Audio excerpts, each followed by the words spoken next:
And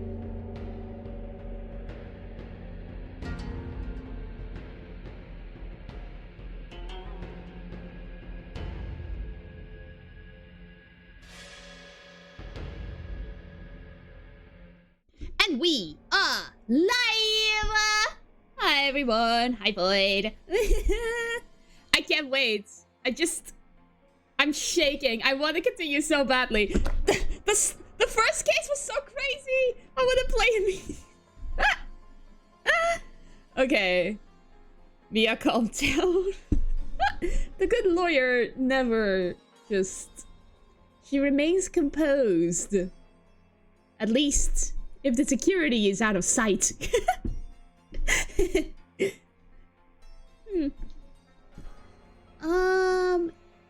If the security is in sight, then yeah, you can panic all you want.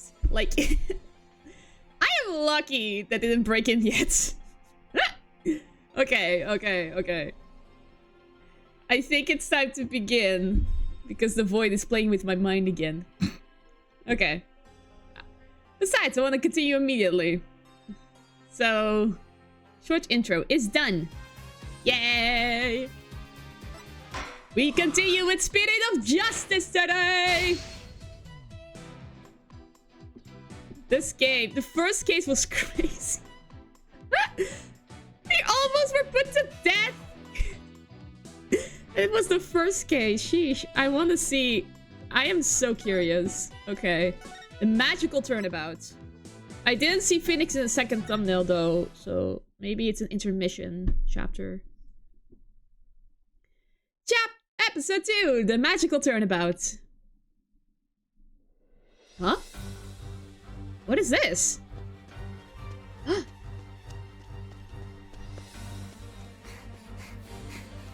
Is that Trucy?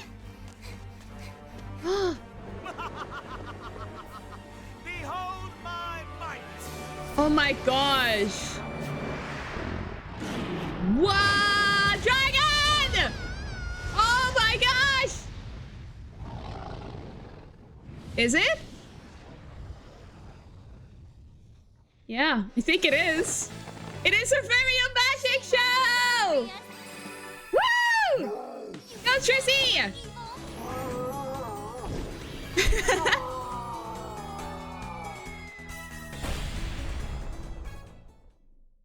Wow. April 27th, 10 a.m. The Penrose Theater. Stage. It is... She has a very own magic show in the theater! I am so proud! And that's how the evil magician Mr. Reyes was defeated. Ah! Aww! Oh my gosh! See you for Act 2, everybody! Aw, I'm so proud of you, Trucy! Brava! Brava, Trucy! Wow, Apollo! Wasn't that a great trick? Hi, Athena! It's so good to see you, too! You bet! I've never seen such a great magic act! Hi, Apollo! Did you know they even featured Trucy's show on TV this morning? Aw, really? Penrose Theater. A well-known getaway to success for entertainers. It's here at this famous theater that we'll finally get to see... Ah! Trucy writes Trucy in Grimoire Land. That's so cute! That's so cute! The long-awaited revival of the magic of true Grimoire. Wow, that explains why there's a TV crew here to cover the show. This is the perfect opportunity to promote the Right Anything agency too. After all, people look up things they see on TV, right? But wouldn't they be looking up the talent part and not the law part of our agency? Oh, Mamma Mia, you're right. We get nothing but requests from Trucy's fans, wouldn't we? Oh well, guess we'll just have to make it the old-fashioned way. As always. My name is Apollo Justice. Hi, Apollo. It's been so good to see you. I'm a rookie lawyer with only about 2 years of experience under my belt. What a hectic 2 years they were. We're here to see Trucy's magic show. She's a fellow member of our agency. We came on behalf of our boss, Mr. Wright, who's away on a trip. Oh my gosh, that's actually really sad. He came 2 weeks early because he's concerned. Out of concern for Maya, he missed his own daughter's magic show. That's how concerned he was. Like, sheesh. Ooh, and did you hear, Apollo? Even though it's only her debut, her shows are completely sold out. What? Really? That's amazing. Voila! A star is born. Who knows how far she'll go? At this rate, nothing in the world can stop us. You do realize this has nothing to do with you, right? This is Athena Sykes. She's another member of our agency. She may not look it, but at just 19 years old, she's a lawyer as well. What do you mean she may not look it? Of course I look the part. Care to explain how exactly? Oh, come on. Have a heart. Stop treating me like a child.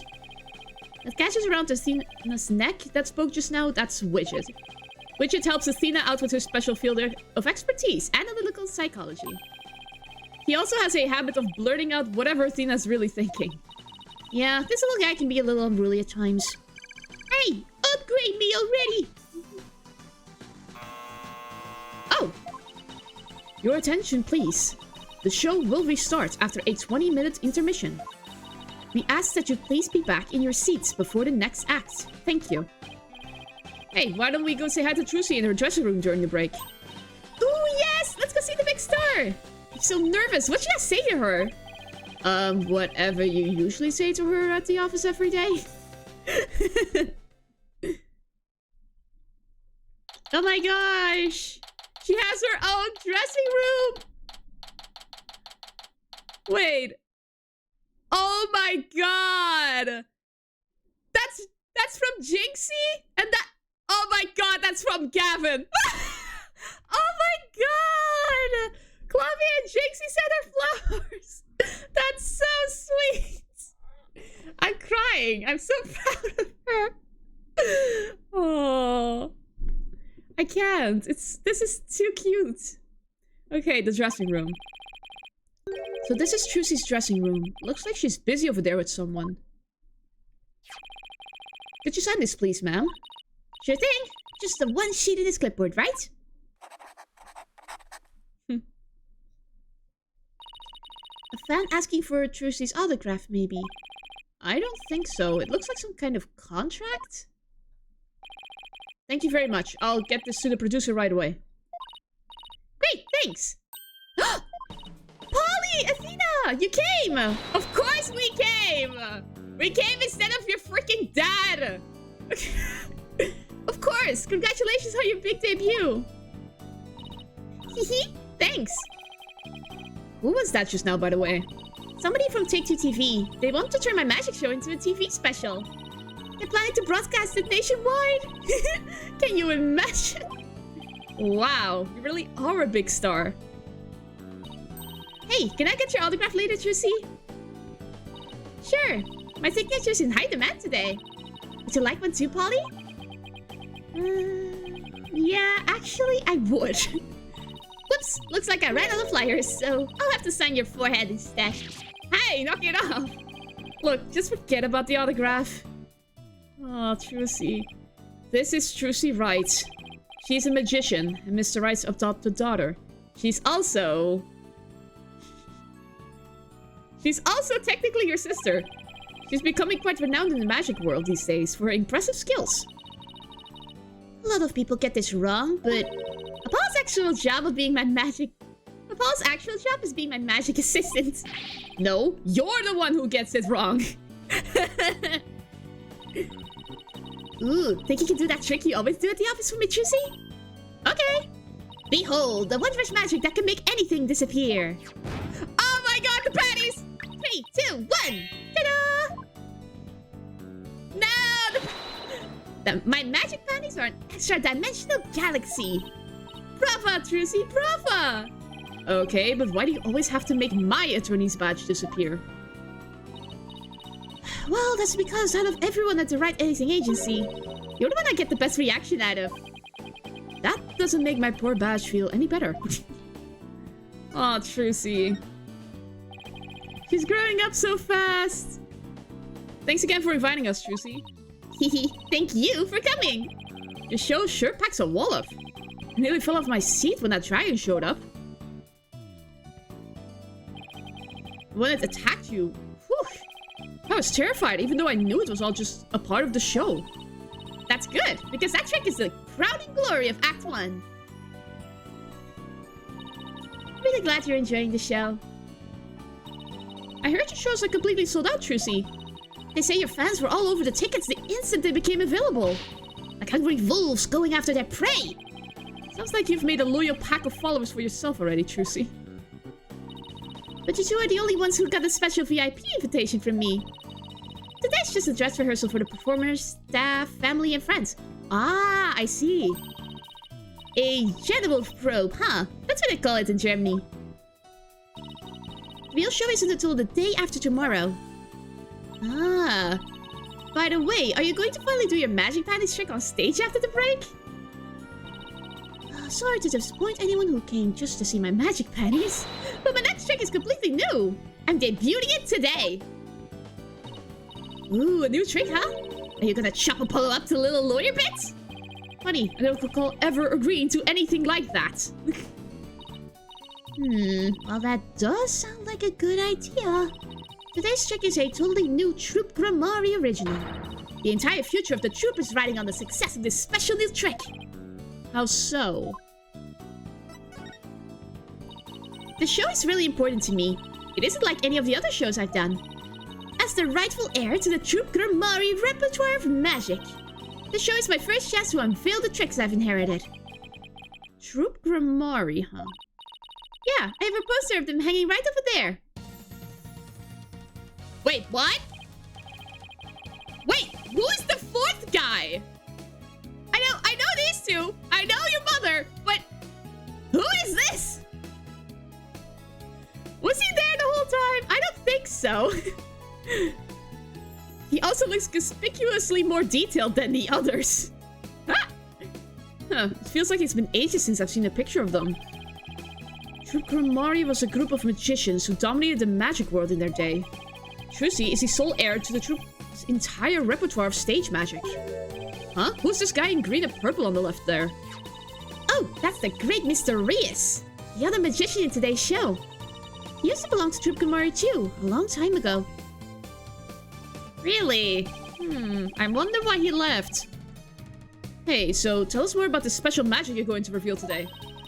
It's a secret Troop Grammari trick, left behind by my late granddaddy, Magnific Grammari. It's never been performed before, so this is the first time it'll be seen by the public.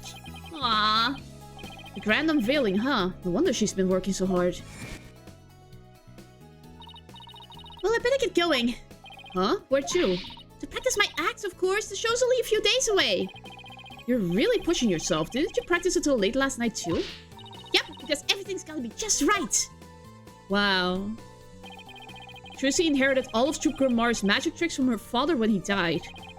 And the troop's entire legacy is now resting on her shoulders. No wonder she's feeling the pressure. Yeah. It looks like everything's going well today, though. I mean, that last trick was perfect. Grace under pressure, that's me. After all, a true entertainer always keeps a smile on their face. Oh! It's just the same as a lawyer. That's the Troop Grammari creed. It's hard to believe you've accomplished so much, even though you're still in high school. But, to tell you the truth, I'm actually pretty nervous. Who wouldn't be? Oh, I bet this will do the trick. You'll be fine, Trucy! If anybody can do it, you can! Aww. Polly! That was just the boost I needed! Yay!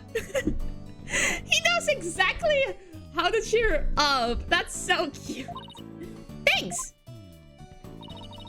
Apollo's fine sure has a way of really hitting you right in the heart. And in the ears. Enough ragging on my voice already. Trucy? Oh, hi, Bonnie!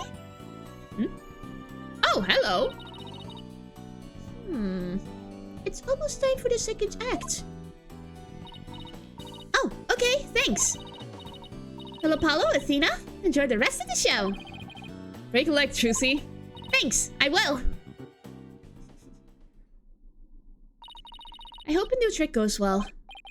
Hey, this is Trucy we're talking about. She'll be fine. Oh? I wouldn't be so sure. And who is this? Huh? Oh. Performing magic is like walking a tightrope. There's always an element of danger. One little mistake can even cost you your life, you know. That's some bad foreshadowing there. Are you suggesting something? I wonder if she'll make it across today. And what do you mean by that exactly? Oh, nothing. No, if you'll excuse me. Okay, sure. I will keep an eye on you. She's gone. What was that all about? Judging by what she said, I'm going to guess she's probably a magician too. Come on, Apollo, we gotta get back to our seats now, or we'll be late. Ow! Hey, stop pulling! Okay, let's see. Guess it's time to move back to the stage. Yep, let's move back to the stage. Oh, the quality of life features, man. It's weird to have an intermission. Wait. No, forget what I said. The second case is always, like, way outside of the main plot. So, no. Don't mind me. I am just prepping myself for the murder. Because there's gonna be a murder. I hope it's not Trucy. Hurry up, Apollo! It's about to start! I want to see what Trucy's next trick is! You're really wound up today, aren't you? Why don't you take your seat and try to relax? Whoa, look! There's a TV reporter right there! With a TV camera and everything! Oh yeah, baby! A thing that sit down, you're blocking people's view. Sheesh, I feel like I'm babysitting here. You're always babysitting, Apollo. Since the moment you became a lawyer, you've been babysitting Trucy. And Athena just came around later, too. Hello, everyone. I'm reporting from the beautiful Penrose Theater, where the public performance of Trucy in Gramarioland begins in just 2 short days. But today, they're very kindly agreed to give us a sneak preview. Isn't this exciting? Apollo, do you think I was on TV just now? What should I know? But if you were disgracing our entire agency, that's for sure. Hey, what the heck's that supposed to be? Okay, it's time to begin. Oh, here it comes. Okay. Now, give up your dastardly ways. Ah, she's part of the show.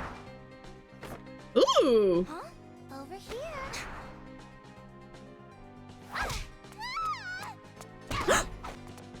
Uh-oh. Uh-oh. That's not good.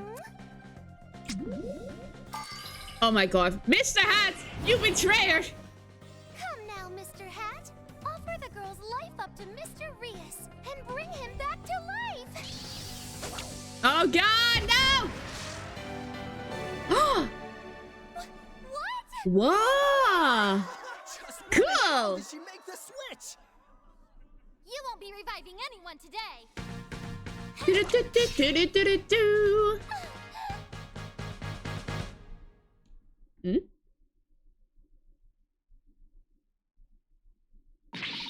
Whoa, that was amazing! I have no idea how she escaped that coffin. I'm glad Trucy's escape trick went off without a hitch. Why do I have a feeling there's gonna be... And when I open the coffin, like this, inside you see... No! She did stab him! Mr. Rias? But how? I wonder what's going on. He's not getting up. Ah! Trucy! Oh no! Ah! Oh no! Oh my god, is she okay? Oh no, no, no, no, no! What just happened? Whoa, man, an accident? It's like that guy dead? Wait, that's not part of the act? Attention, please. For your own safety, we ask that everyone please evacuate the building. What's going on? Is Trucy okay? Outside, everyone. Evacuate immediately, please. Whoa, hey, stop grabbing at me. Juicy! Oh no! I really, really hope she's okay. Is that a corgi? Wow, I'm easily distracted. Sheesh. The murder happens, Trucy's in danger, and I'm distracted by a freaking corgi. They kicked us out. Hey, what gives? Will somebody please tell us what's going on? Oh, poor Trucy. I hope she's okay. Hey, here comes a staff member from before.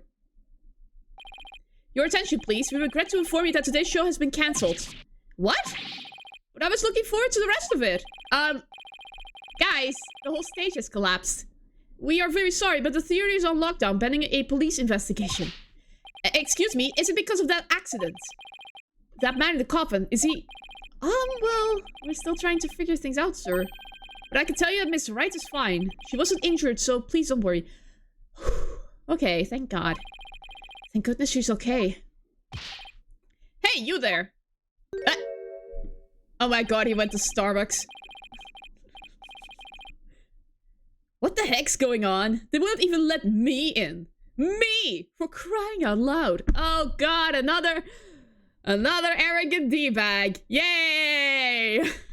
It isn't Ace Attorney if there isn't at least one of you in here. Oh, Mr. Rettens.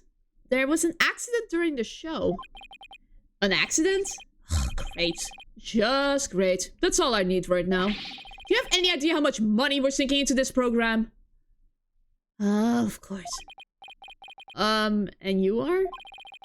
The man behind the scenes, that's who. This is a fine kettle of fish, let me tell you.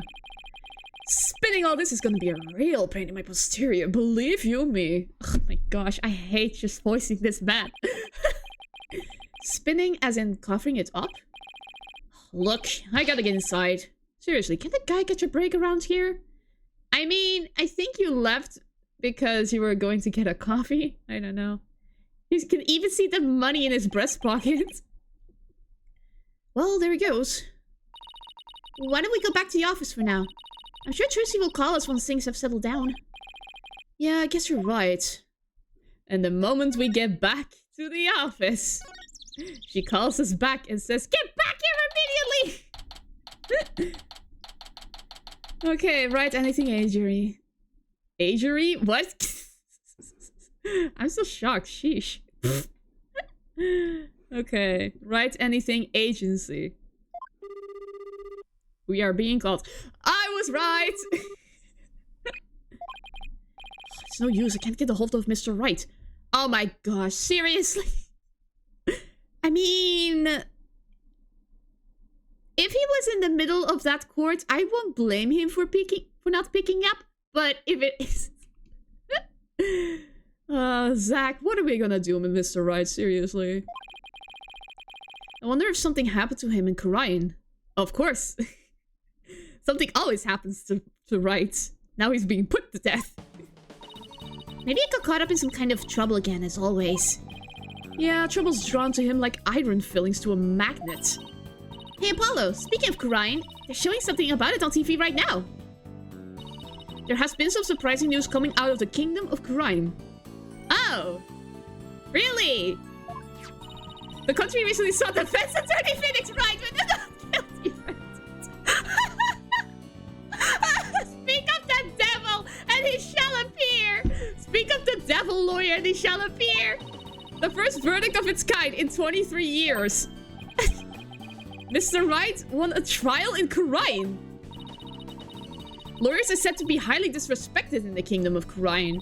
So Mr. Wright's win was an upset victory amidst entrenched hostility. Wow, did you hear that? The first time in 23 years! Yeah, but what was he doing in court there in the first place? I thought he just went for a visit. So he was in some kind of trouble, just like we thought. Next, an update on the unfortunate accident that occurred at the Penrose Theater. Oh no. Hey, now they're talking about the accident at Trucy's show. Famed magician, the great Mysterious. Mysterious? Oh my god. Actually, for a magician's name, I can forgive. That's actually... that gets a pass because it's a performance name. Was skewered with a sword and died on the spot. Oh no. Oh no, so he really is dead. And now here is the footage of that deadly moment. Really? Seriously? Why are we showing this on TV? Oh. Oh my god, look at the performance quality. Look at this. They have so much more money for these games now. Sheesh. Look at this. This is cool. Full 3D model scenes and everything. This really is an upgrade from Apollo Justice's music performance. There's Trucy.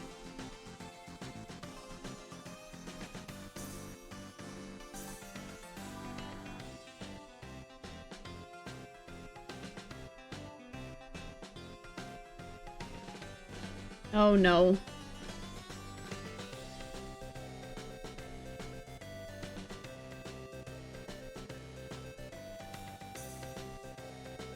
Oh. Oh no, we can see a shark? Oh no. Oh no, don't show this!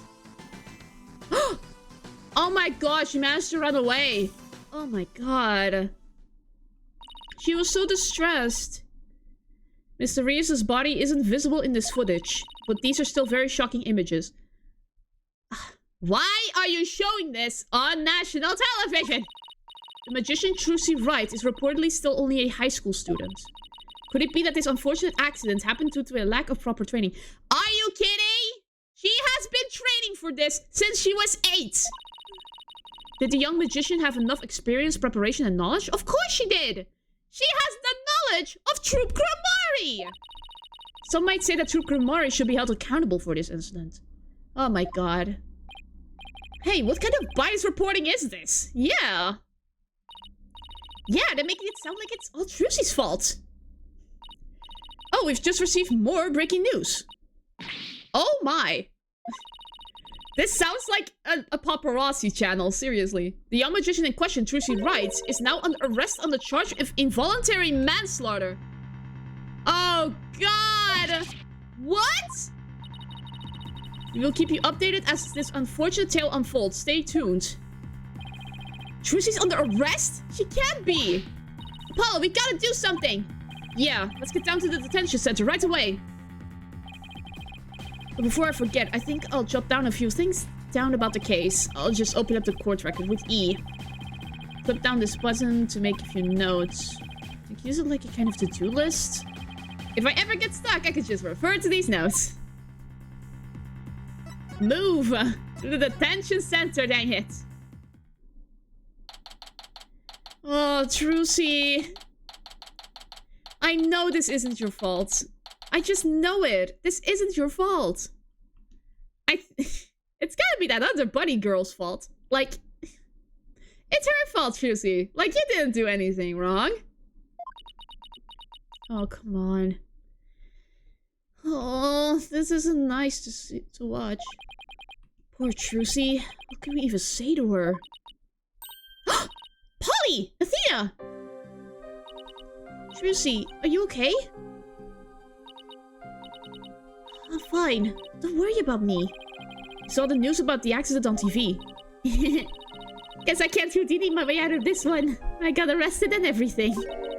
They say I'm the one who caused the accident. But that's not true, right? To be honest, I don't really know. I mean, I have no idea how an accident like that could have happened. The trick went off without a hitch. I'm sure of that much. Still, the police just won't listen to me. They've already decided that it was all my fault. I'm exhausted after all their questions. Looks like she's been able to hang in there at least. Yeah, she really is one tough cookie. Aw, Trucy. I know you're tired, but can you tell us a little bit about the accident? Yes, of course. Go ahead and ask me anything. I'll be fine. She's using Apollo's tactic. She isn't fine. She's really distressed. She's in freaking jail for crying out loud. For starters, can you help us understand what happened? In today's show, there was a dead body in the coffin. How did that happen? Was there some kind of accident? I don't really know. The coffin was supposed to be empty when I opened it. Empty? But instead, Mr. Reyes' body was in there. That must have been a huge shock for you. When the dragon set piece fell down at the end, was that an accident too? It must have been. I have no idea how or why that happened either. Nothing went the way it was supposed to. I still can't believe Mr. Reyes is actually dead. As tough as she is, this is obviously taking a toll on her. But how did Mr. Reyes' body get into the coffin in the first place? Trucy, we need you to tell us the secret of the trick. Oh, she's not gonna. She is not gonna do that. You know what they say, a magician never reveals her secrets. But I guess I should make an exception this time. Okay, good. But if you ever tell anybody, I'll make you my guinea pig for every single new magic trick from now on.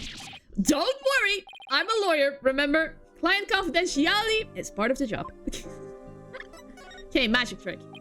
So let's call this trick Trucy's Great Escape. How did you get out of the coffin? Alright, here goes. I'll reveal the trick just for you two. And the guard standing right behind you. Oh, poor guard. Like, sir, can you plug your ears for a minute or two? Prepare yourselves for an exclusive explanation by magical girl Trucy Wright. There's a secret trapdoor in the stage. It leads down to the understage passage. A trapdoor? So when did you slip down into the understage passage? Remember when Mr. Hat was on stage, holding a sword next to the coffin? Ah. Well, by then I had already escaped from the coffin and was waiting on the stage. And while I was down there, I did several things to get ready for the next part.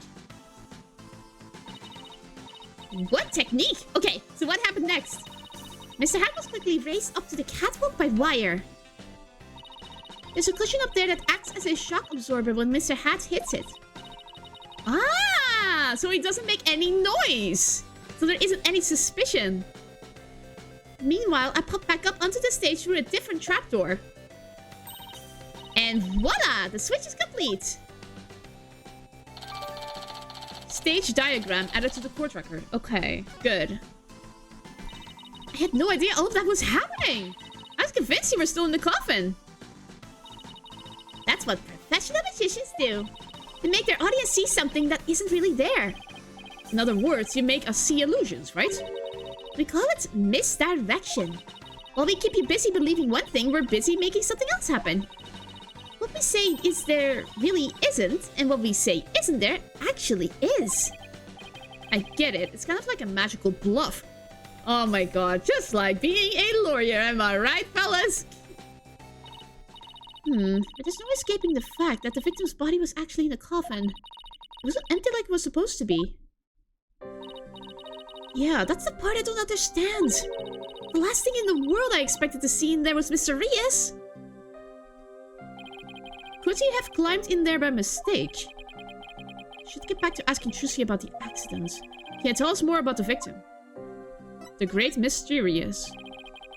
Who exactly is this Mr. Reyes? You said he used to belong to Troop Grimari, right? Yeah, but we never heard of him before now. Wait, you don't know who the Great Mr. Reyes is, Apollo?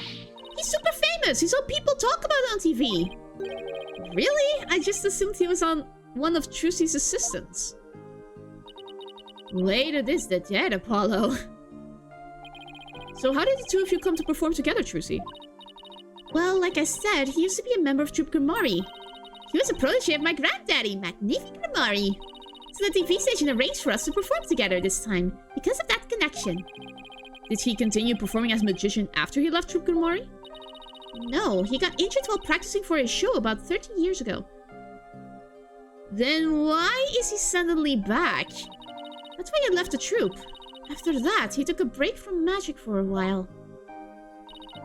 I'm pretty sure it's a recent thing, him getting famous again. I only started seeing him on TV again, maybe last year? I had nothing but respect for Mr. Reyes as a magician. I can't tell you how sad I am that this happened. Can't imagine how traumatic it must be to have someone die during your big show.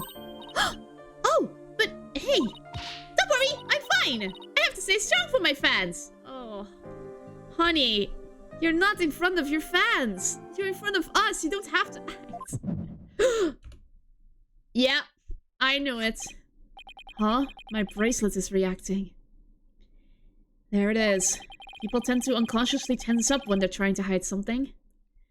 To see it on TuMiiA is kind of sad.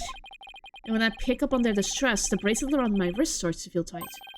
So I guess this means that TuMiiA is trying to hide something from me. Well, I guess I should give my bracelet a tap with R. Yeah. Here we go. Okay, I can see things others can't. The slightest twitch, gesture, or change in expression. My guess is on the hand. Yes, I can see it all when I'm concentrating intensely like this. And when people are feeling nervous, they sometimes reveal a certain habit or tell. I'll just shift my viewpoint around until I find TuMiiA's tell. Oh, the eyes! Okay, I think I found her telltale tell. Now, to listen carefully to every word and see what she gets shifty-eyed over. Then I'll perceive whatever she seems nervous about to get to the bottom of things.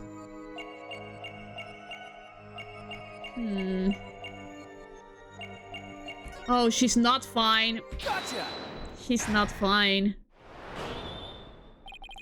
Come on, TuMiiA. You should know by now that you can't hide anything from me. I mean, yeah. This is the family talent after all. Don't tell me that your bracelet reacted. Yep. And here I thought my smile was going to do the trick. Looks like I broke the first rule of being a magician. True entertainer always keeps a smile on their face, right? I remember hearing you say that before. That's right. It's like Romari motto that my daddy used to say before he passed away. I'll never forget it. It's one of the few precious memories I have of him. Zach. Why? Why did he have to die? But you can't keep everything inside, TuMiiA. You'll burst. Why don't you tell me what's bothering you? I can't! If I did, you wouldn't believe in me anymore. That's not true. As an entertainer, you believe in always keeping a smile on your face. And as a lawyer, I have a belief that's important to me as well. Take that! Your attorney's badge? I swore on this badge that I would always believe in my client to the bitter end. That's the cornerstone of being a good lawyer. Mr. Wright taught me as much. So no matter what you tell me, I'm going to keep on believing in you, TuMiiA. All I ask is for you to have a little faith in me, too. Alright. Thanks, Polly. Aww. She looks so sad. This is her real expression. Oh. The truth. Polly, what if I made a mistake? What do you mean? What if it really was me who stabbed Mr. Reyes? What makes you say that? Well, in my escape trick, I used both a real sword and a rubber sword. I switched the real sword from the rubber sword just before I stabbed it into the coffin. So even if somebody had been in there, the rubber sword shouldn't have hurt them. And Mr. Reyes was found dead in the coffin. Oh wait, that was Apollo. Fuck! Whoops! But Mr. Reyes was found dead in the coffin. I know, it just doesn't make any sense. I know I swapped the swords. You're absolutely sure. Positive. I practiced that trick hundreds of times with no mistakes. I remember very clearly swapping the swords this time too. But could I have? Could I have made a mistake this time? Oh no. Could she really have? No.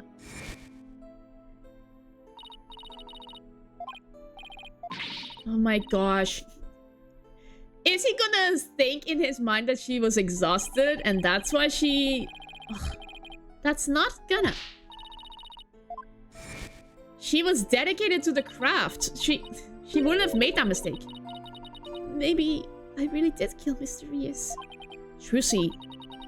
The worst possible mistake I could make. Such a horrific accident. Right in the middle of my show. And yet... all I can think about is... now that this has happened, Shubkamari will get his performance rights pulled. There'll never be end on the show. Everything my family worked so hard for will be gone forever. And poor Mr. Reyes had his whole life and a creative career ahead of him. I ruined everything. I destroyed it all. I took it all away. No! No! Don't cry, please.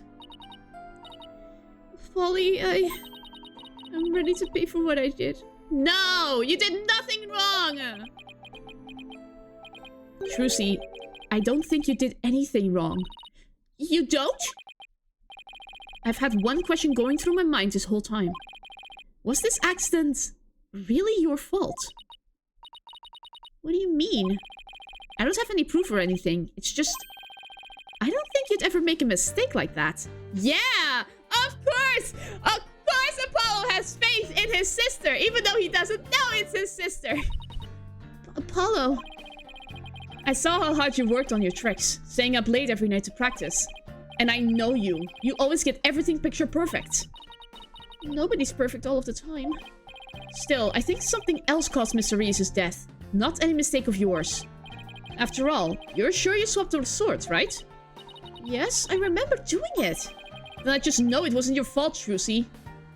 What if the swords were pre-switched? And she swapped the rubber sword for the real sword. But then... that wasn't her fault. But how can you say that? We don't have any proof it wasn't me. I mean, I know you're a great lawyer, Polly, but... I believe in you, Trucy.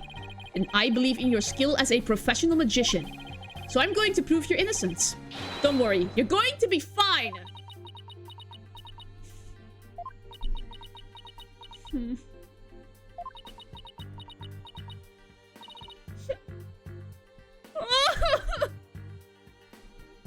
Oh. Thank you, Apollo. Thank you for believing in me. I'm going to believe in you too. Oh. Good. I'm sorry. I need a tissue. I've never seen Trucy cry like this before. She always seems so strong. But maybe sometimes she's just putting on a brave face. She's still just a kid after all.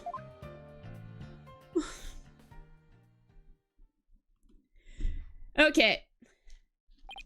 So, I have to ask to make it official, but will you let me defend you? Yes! I'm counting on you! I don't want to have to cancel the show on its opening day! Right. She seems fine now. Trucy! Let's live this trial together! Unlike some people. Some people are more emotional than others. Sorry, I was eating. Well, we better get right into investigating. Come on, Athena, wipe that nose and let's go. Excuse you? You see any snot on my face, Apollo? Yeesh, talk about an emotional roller coaster. We'll need to investigate the stage at the Penrose Theater where the body was found. Yeah, I hope no one will try to stop us.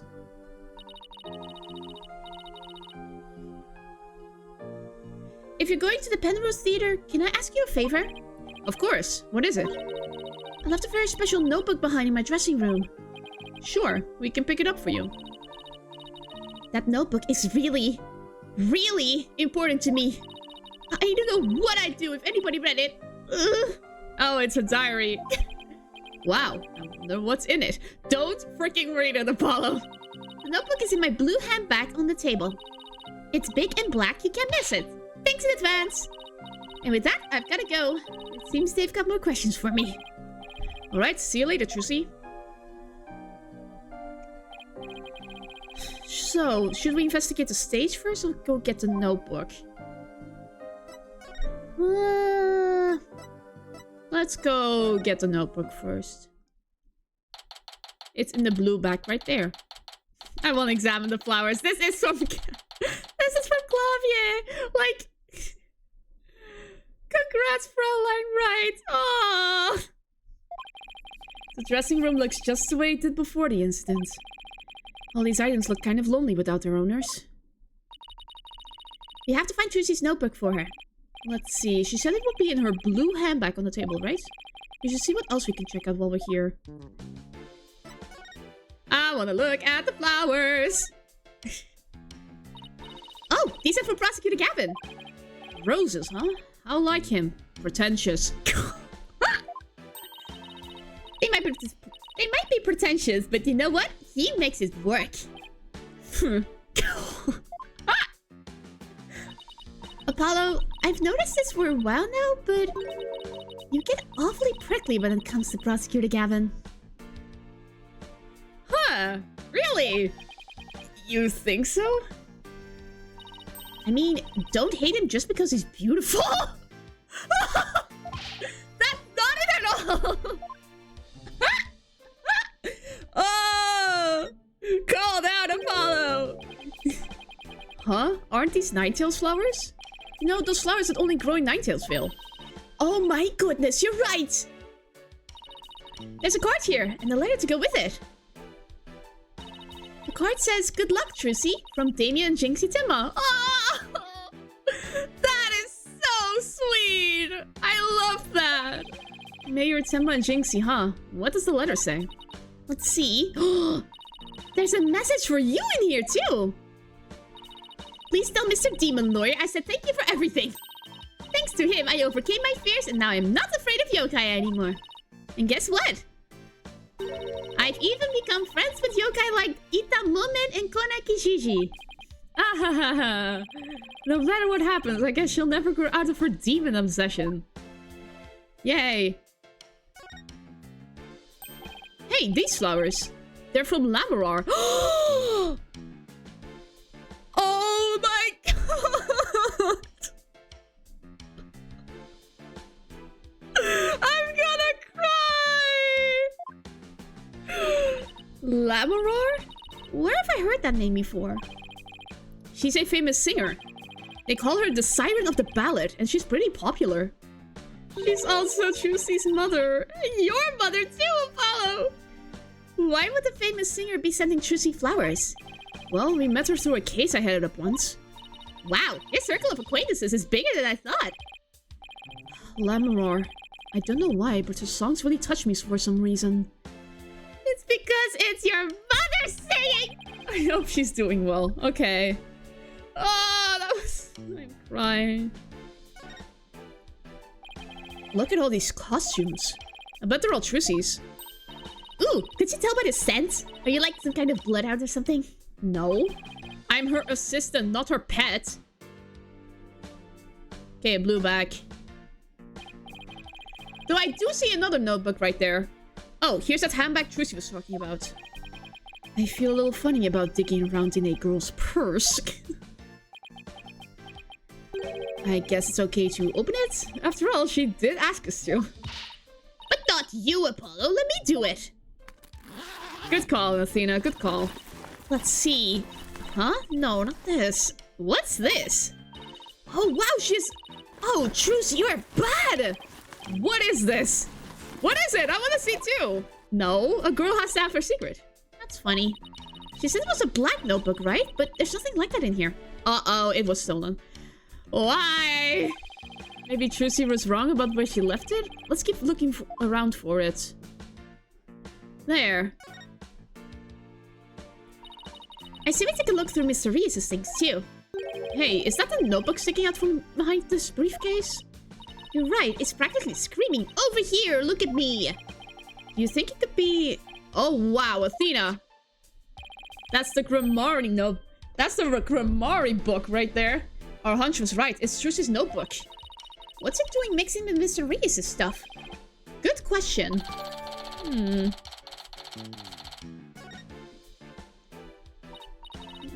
It's locked. I guess that means we can't read it. What kind of secrets are in there to make her want to lock it? That's the Grammari family tome. Keep your hands off of that, Apollo. Wait. Technically, you're also part of the family. Technically, you can also open it. A girl her age needs her privacy. Besides, everybody has a secret or two they don't want others to know about. If there's anything in there about kisses or crushes, I think Mr. Wright would cry. Oh, he totally would! What's in this suitcase? Look at all this stuff. I bet it belongs to that bunny assistant we saw in the show. Wow, that is a lot of stuff. Does she really need all that? I mean, I don't think I've ever seen so much makeup. When it comes to sheer number of items, your desk back at the office isn't any better. Those things are the natural accumulation of 2 years of work, and they're all necessary. Really? Instant noodles and crackers? A man needs to survive on a budget, Athena! Of course, I need those for when I have to stay at the office all night prepping a case. And the comic books, too. Oh, of course I need those too. Manga these days are super realistic and informative. I need them for research. Uh-huh, I see. So you need to research street fighting and the funnies, do you? Oh, what's this? What's this? A script of the show? It says Bonnie, so it must belong to that bunny assistant we saw in the show. I see. Ooh, that helps. Mr. Rhea is transformed into a dragon, Trucy's hat trick, Bonnie's teleportation trick, and Trucy's escape trick. Mr. Reyes' fire trick. This will be dangerous. Make sure the fire bucket is ready. Oh no. You and I got to see the first two parts, up to the end of the 10:20 AM segment. But this Mr. Reyes' fire trick, we didn't get to see that part. Yeah, because they cancelled the show after the accident. Hey, there's a note about the fire trick. This will be dangerous. Make sure the fire bucket is ready. Come to think of it, when Mr. Reyes turned into a dragon, it breathed fire, didn't it? Coin tricks and fire tricks were Mr. Reyes' specialties. Maybe they had some big finale planned, where Mr. Reyes and Trucy would face off in a grand magical showdown after his revival.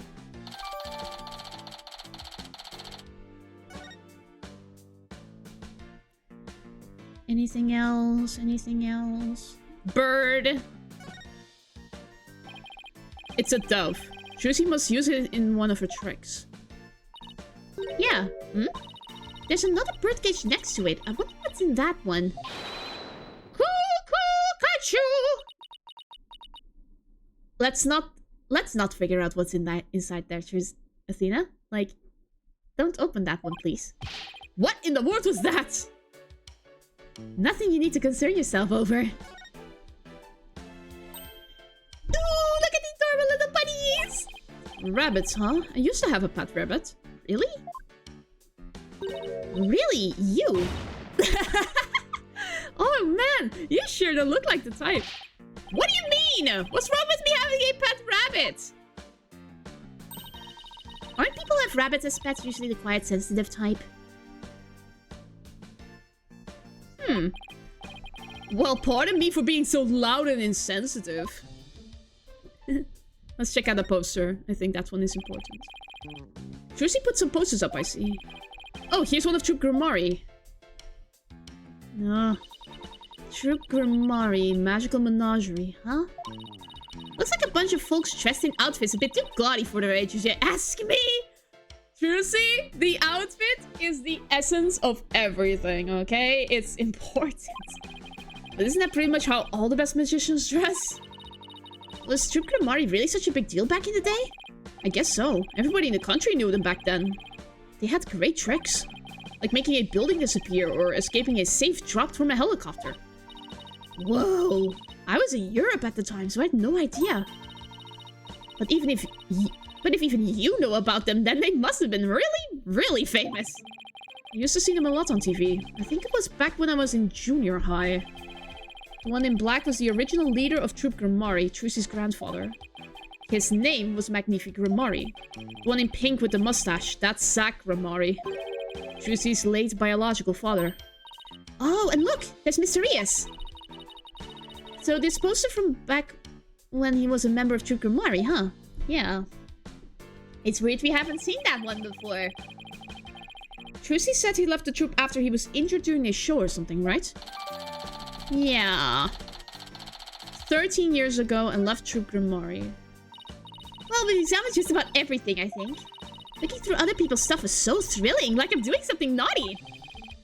I know what you mean, just don't go poking around in my things at the office. Why? What do you have to hide? I don't think I like how her eyes lit up all of a sudden.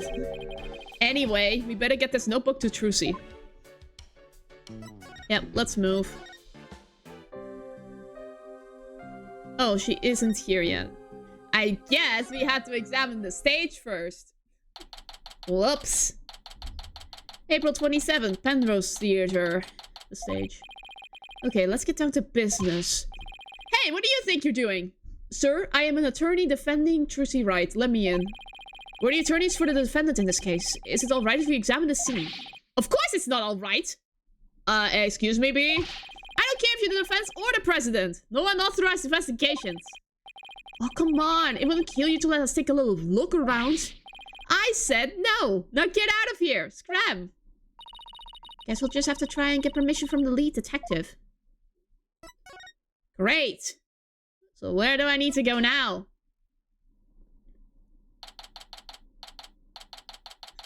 Do I really need... Is a detective outside? Person you are trying to call is not available after the tone. Please... I've tried calling Mr. Wright 100 times, but he never picks up. We've left him some voicemails, so he'll probably call once he gets them. He's going to flip out when he hears what happened to Trucy. Hey, this is the place, the theater where that magical murder happened. Oh yeah, wonder if they brought the dead body out yet. Seriously, guys? I hear they already arrested the murderer. They say it's a young girl. Yeah, a high school student. Can you believe it? Kids these days. Seriously? What? Screw you. What's with all the curious bystanders? They sure are kicking up a fuss. How dare they call Trucy a murderer? They've got some nerve. We can't let people think that about her. We have to defend her. Apollo, is that you? Emma! Yay! Emma? It's sure been a while. How have you been? Oh, can't complain. I haven't seen you in ages. Emma's not usually in the best of moods, so I never quite know what to do or say around her. Well, we have some business to take care of, so I guess we better get going. Not... Wow, really? You haven't seen that person in ages and then you just walk away? Hey, wait a minute! What? Was it something I said?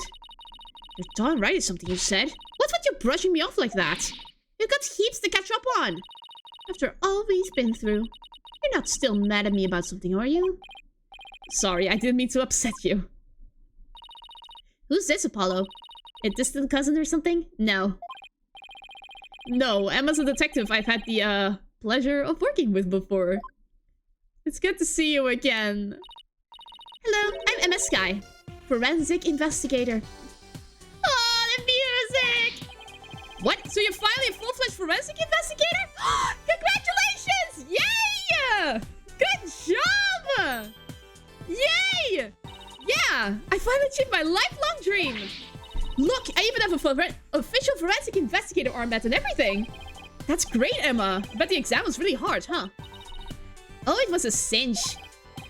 Really? Because I thought you said something about failing it over and over. Well, never mind that. The important thing is, I'm not a plain old detective anymore. So no more boring old investigations for me.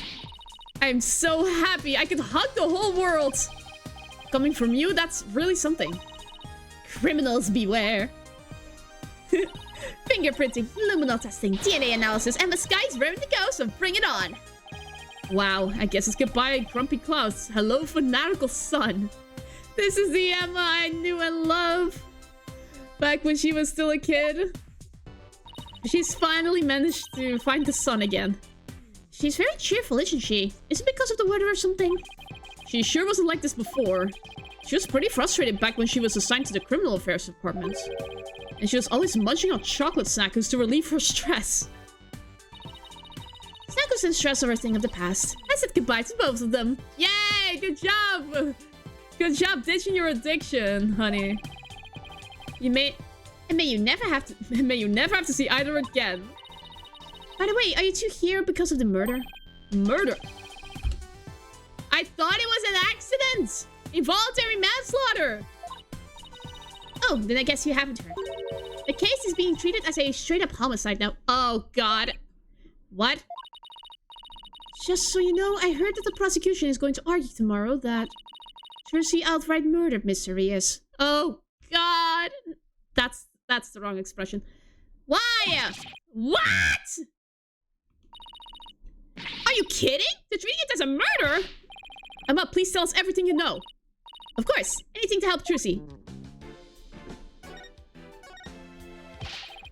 Why is the case being treated as a homicide now and not involuntary manslaughter? Well, apparently, there's something that proves it was a straight-up homicide. Well, that's fake. Do you know any of the details? No. I'm afraid that's all I was told. Really? How come? Well, because the lead prosecutor is kind of a hard guy to read. Though maybe it's just a culture gap thing. Anyway, he's not one to really share his thoughts. Wait, what do you mean by culture gap? I mean that he's a foreigner, so his way of going about things is different. Let me guess. Is he from Kurain? So who exactly am I up against tomorrow? Chief Prosecutor Ashworth has been reorganizing the prosecutor's office lately. Ah, good old Ashworth. It's good to see even the picture of you again. As a part of that effort, he's gotten rid of a lot of corrupt prosecutors. Good for him! So the prosecutor's office is looking pretty empty these days. It's like only Eustace and Blackwell are left. He fired Payne.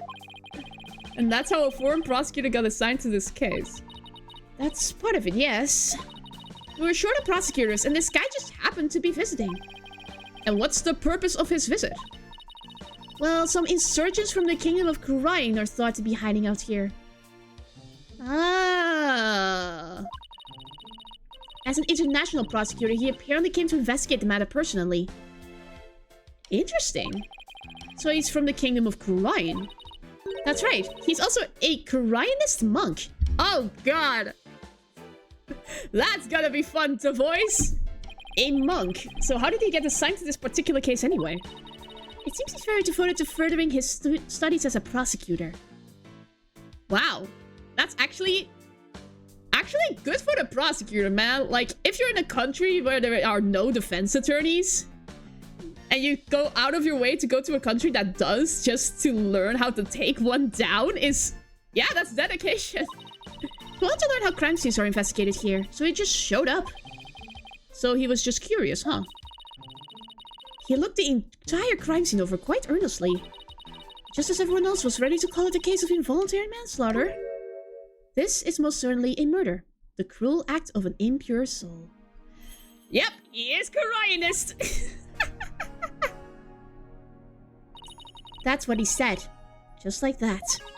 Then he volunteered himself as a prosecutor for this case.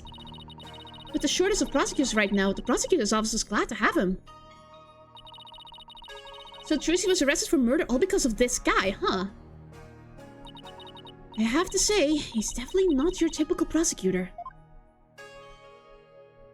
Yeah. He says court is where a victim receives their last rites. Sorry, I was being called. Where the truth is revealed, the criminal is judged, and the victim's soul sees salvation. Receiving last rites in court allows the victim to finally rest in peace. Or so he claims. So to him, a trial is like performing funeral rites for the victim, huh? That's certainly a unique way of looking at it. His name is... Oh God, Kurainist names! Why? Why are they so complicated? His name is... Nayuda Sotmadi. Nayuda Sotmadi. What? Nayuda Sotmadi? You know of him? That's right. What, do you know him or something? Oh, I guess you could say I've heard of him. Yeah, well, he is pretty famous. Really? Yes, they say he travels the world, solving difficult case after difficult case. Cool. Where there is a hard case to crack, he's called in to prosecute it. Wow, sounds like he's going to be tough to beat. I can't believe this.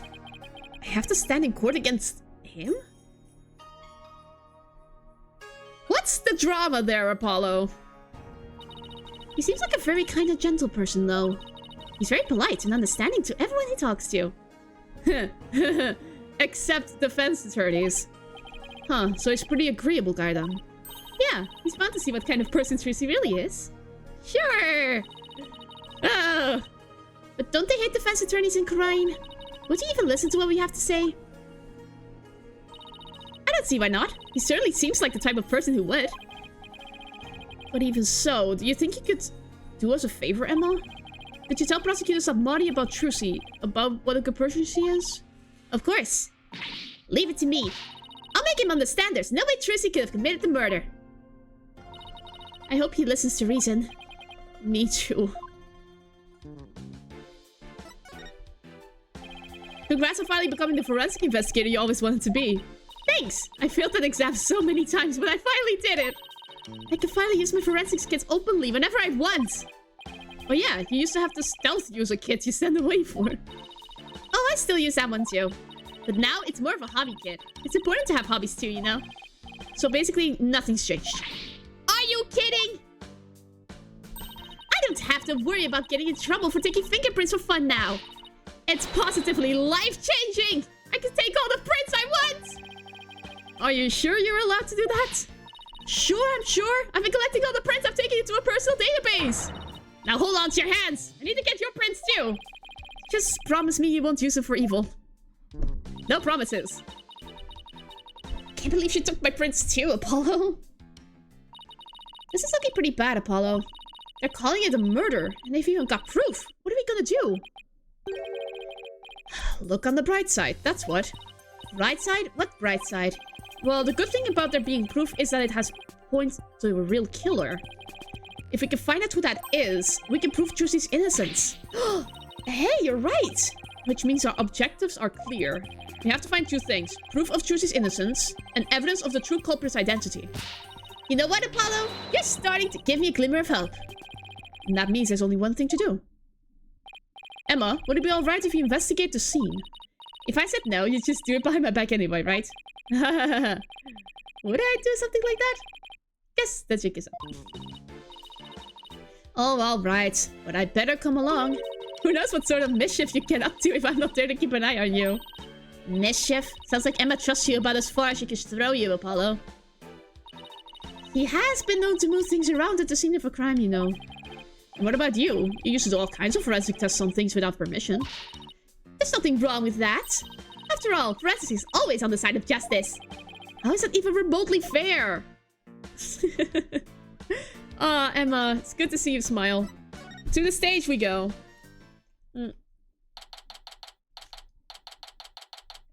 I'm eating my snack during it. Like, my apologies if the stream is glitchy. The network is going crazy again. But it's for short bursts only, so I hope it's only temporary for the stream. Oh well.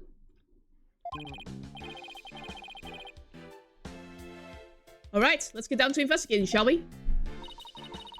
Just make sure you don't move anything or I'll get in big trouble. Fine, I promise.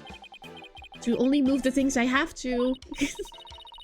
Well, I have my own investigation to conduct, but let me know if you need anything. It's so cool. You can see the people standing there. That's such a cool detail. It's been a while since we've done any investigating. Well, what are we waiting for? Let's dive right in. You do remember how to do this, right? If you don't, I can give you a quick rundown. Should I have everything that give me a rundown? I'm okay. Don't worry about me. I've got it all locked away in the vault up here. Good. And I'm sure it'll come back to me too, so as we go along. Wait, wasn't it you who just offered to give me a rundown? Let's examine. Dragon first. I see a box. This is what they call a set piece. It's a piece of the onstage scenery. It suddenly fell down after the body was revealed, if I remember correctly.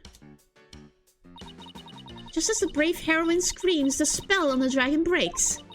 Losing its wings, the dragon falls to the ground. That moment marked the collapse of Trucy's magical kingdom. Magic, huh? Yeah, sure.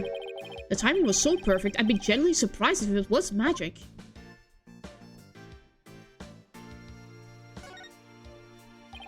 Emma, can I ask you a question? Shh, this is the best part.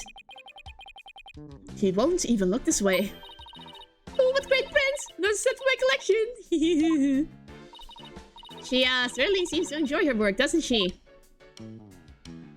Yeah, she does. Ooh, I've seen something like this before. It's like that game where you stick swords into a barrel until a little man inside pops up. Huh, that doesn't sound like any game I've ever heard of. Really? That's pretty famous in Europe. Did you have anything to play with as a kid? Oh, you know, us simple Americans were happy with just a hoop and a stick. Whoa, cool! Okay. So this is a coffin of the dead body appeared from. I actually haven't examined that yet. Would you two mind giving me a hand? No sweat! Trucy said the coffin was supposed to be empty when she stabbed it. So how did the victim even get in there? I bet there's a secret door or something. It sure is an oddly shaped thing, isn't it? Who knew it could unfold into something like this? Well, I heard that since it's used for magic tricks, the left and right panels are made to be interchangeable. How that helps with magic tricks, though, I have no idea. I'm sure they make us use of it in some way we can't even imagine. Sure. That's the trapdoor.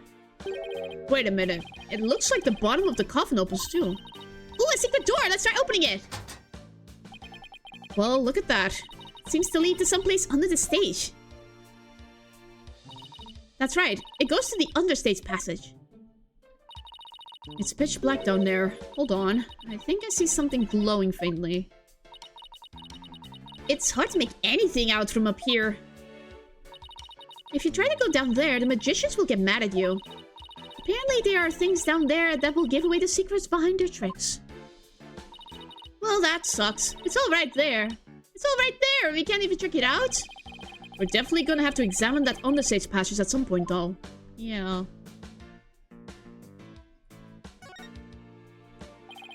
A white outline, huh? So this is where the body was.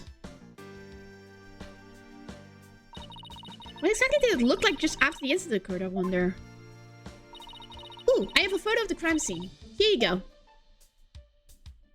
Okay. Stabbed in the back.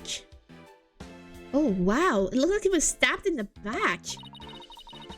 Yes, that's definitely what killed him.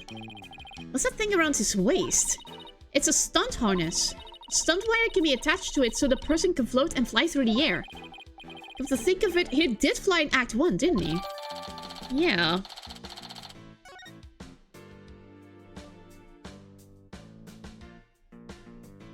Okay, coffin. Oh, look, there's a secret door in the back panel of the coffin. Do you think Mr. Rios could have entered the coffin through there? Ah, interesting. If he could have done it without Trucy noticing, maybe. It's like two magicians trying out magic one another right under each other's nose. It's like two magicians trying to out-magic one another right under each other's noses. Sheesh, what a sentence.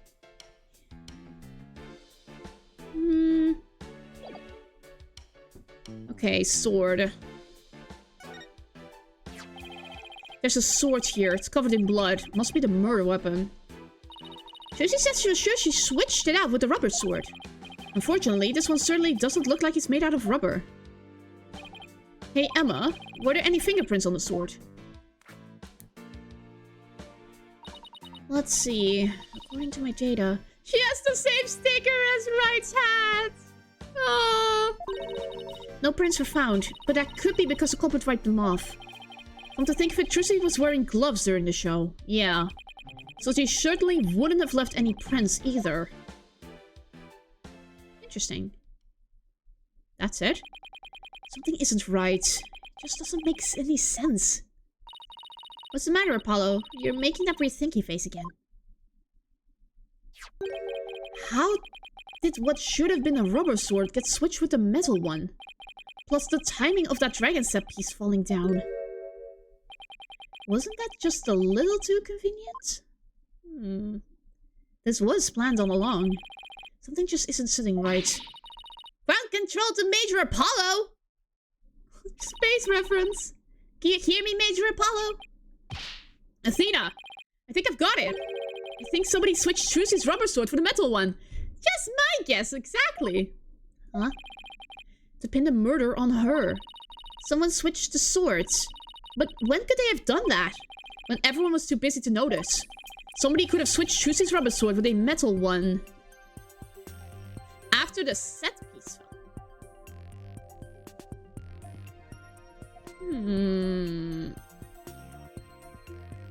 Right before the trick.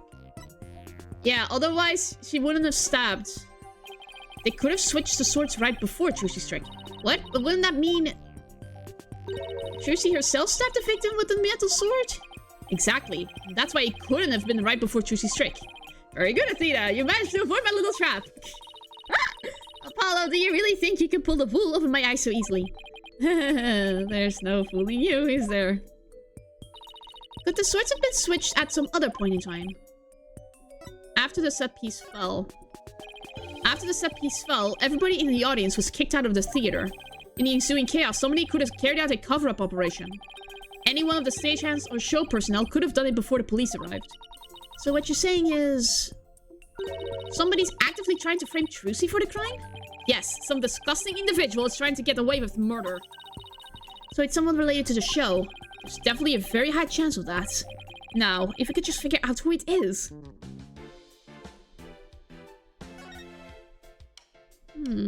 What's with the dragon? Wow, this dragon is a lot more handmade than I expected. Yeah, well, I can't tell you how many hours I put into that freaking thing. Oh, you made this for... Oh, that's so sweet, Apollo! What? You made it? Trucy had me help it put it together. You know, as her assistant. She has you wrapped around her little finger, doesn't she? Trucy's smile has some kind of magical power that makes it impossible to say no. Yeah, she's your freaking sister, Apollo. It's so obvious. Why can't we get inside?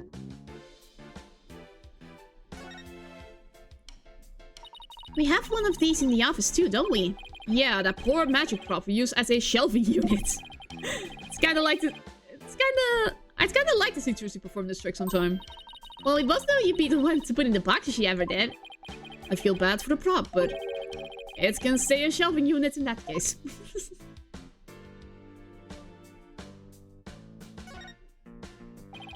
Oh hey, this is a curtain.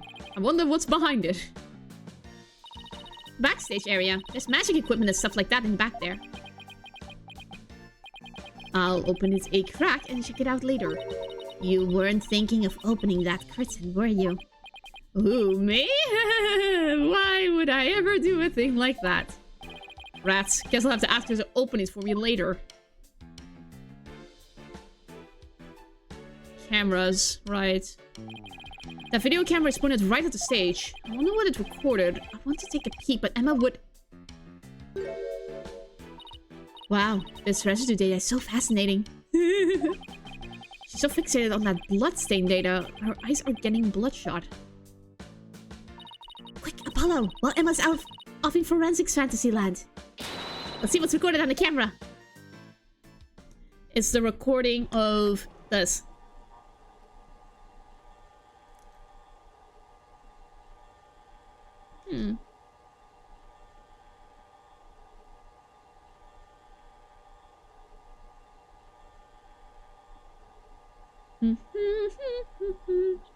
I can skip!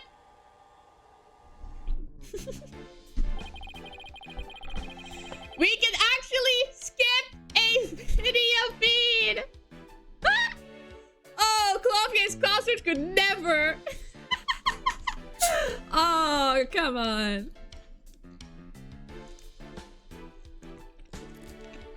That is quality of life right there. It's the same video we saw on TV where you can't see the body at all. Apollo, did you notice a strange shadow in that footage? No, why? I saw it. I don't think it was my imagination, but I'm pretty sure I saw something. Strange shadow, huh? Wonder what it was. That was Mr. Hat going wee. Let's see, what else do we need to do on this stage? Emma, did you find any fingerprints on the coffin? Actually, I haven't checked yet. I was going to do that at the end. I'd like to save the best for last. We aren't exactly talking about dessert here. Oh, but we are. Would you like to partake in my delicious dessert? I don't mind sharing. Oh, yes, please. There's always room for dessert, right? Alright, I guess I'll join you two. So, could you show us how you can check for fingerprints, Emma? We know this spiel.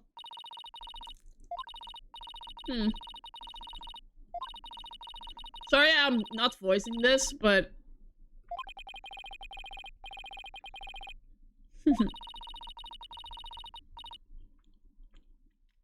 If the culprit was dumb enough to leave prints behind, sure. Let's go ahead and test for prints now. Let's see. This looks like a promising spot. Try dusting the area. Move the cursor around to keep pressing the space. When you're done, blow with R to get rid of the excess powder. Powder in this bottle is all we have to work with. If you run out, try blowing on the area. Any excess powder will be returned to the bottle. Alright, so I think I'm ready to give it a try.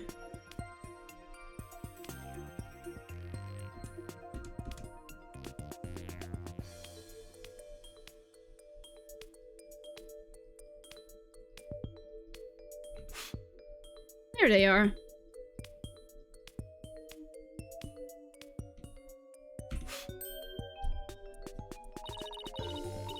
You found some prints. Looks like the fingers of somebody's left hand. Let's try comparing these with the ones we have on file. First, switch to Analyze mode with Q. Next, select the prints you want to analyze and confirm it with space. Doesn't look like there's any prints. Ugh, come on. Got pretty clear prints here. I wonder whose it is. I have the prints of everyone involved in the case right here. Just choose the person whose prints you'd like to compare the sample against. Well, the last person who was in the coffin was... Mr. Rias. Yep.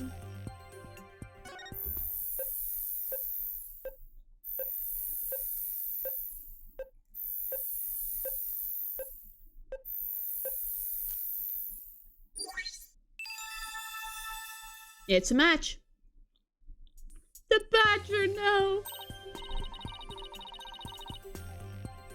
Bingo! Looks like the prints belong to the deceased Mr. Rias. Well, if you found prints here, maybe we can find them elsewhere on the coffin too. The other side.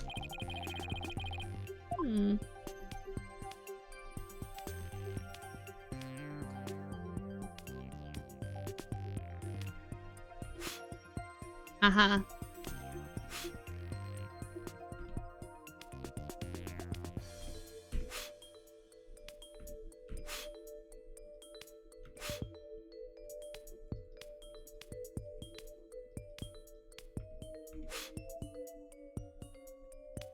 Come on. What is up? Come on. Give it to me. I did everything correctly. Come on.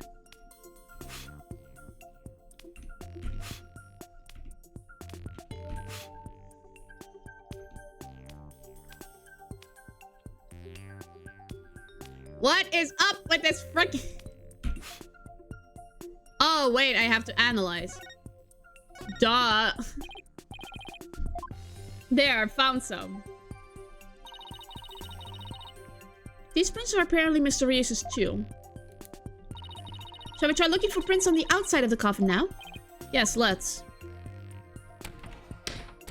Cool! This time you'll be able to rotate the coffin and look at it from different angles. It'll give you a chance to examine it thoroughly. I'm holding E while using this. If you ever get stuck or confused, you can always reset things with N. Okay, and if I find any prints, I'll choose one to run against your data, just like before. Okay. Let's just get a clear central position. Nothing.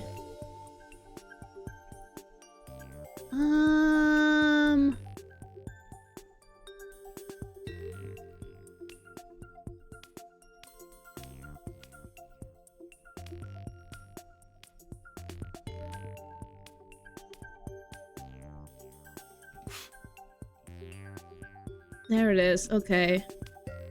This is very tricky.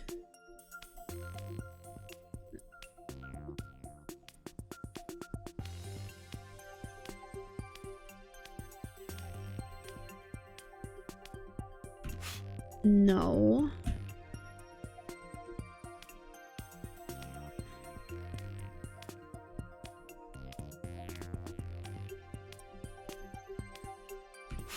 No. Ooh, what's this? Dirty handprint. There it is.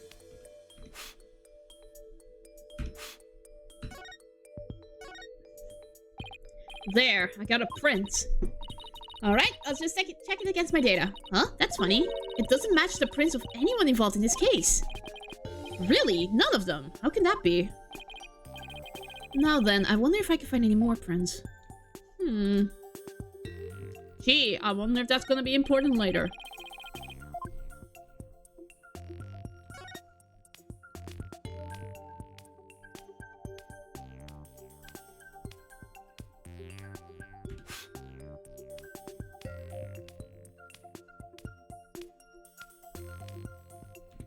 No.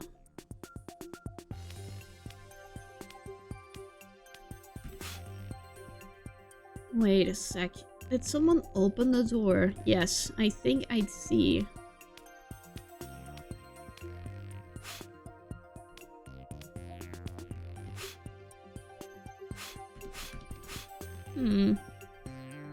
Weird. I could have sworn.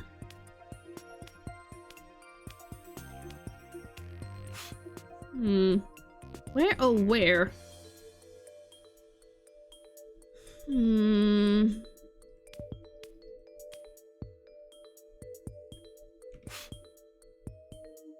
The hinges, maybe?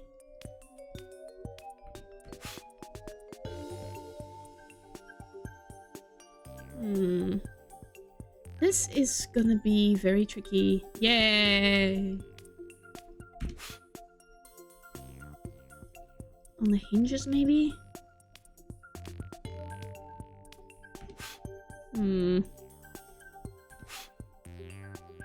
I wish I could zoom out. But I can't.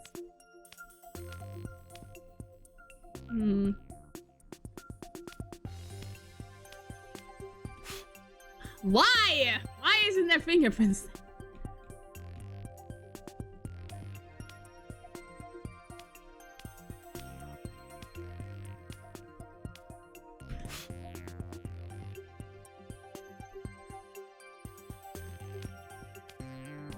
Is there another one here?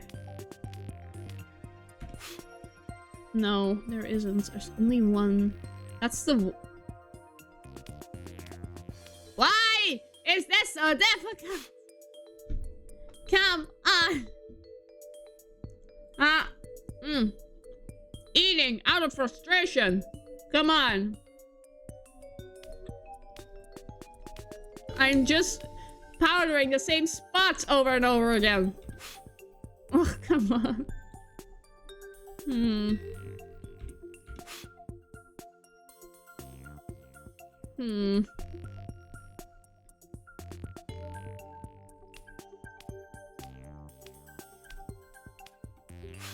Nope. Yay!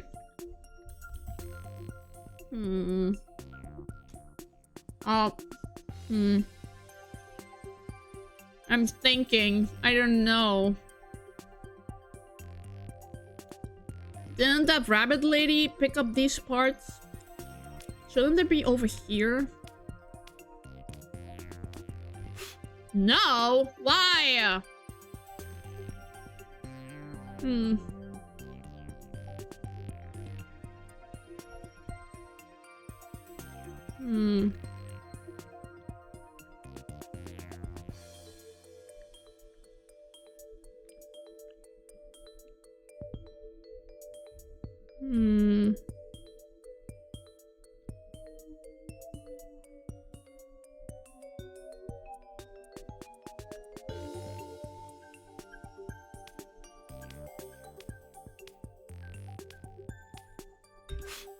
Come on!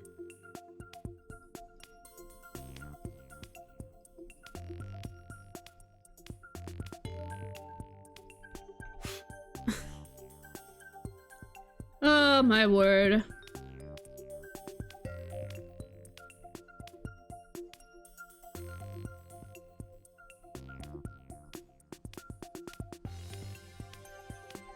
I'm just gonna...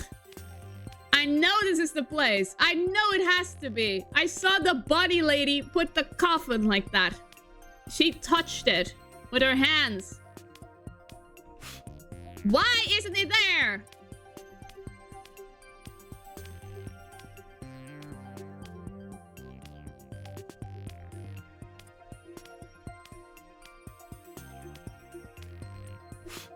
Come on.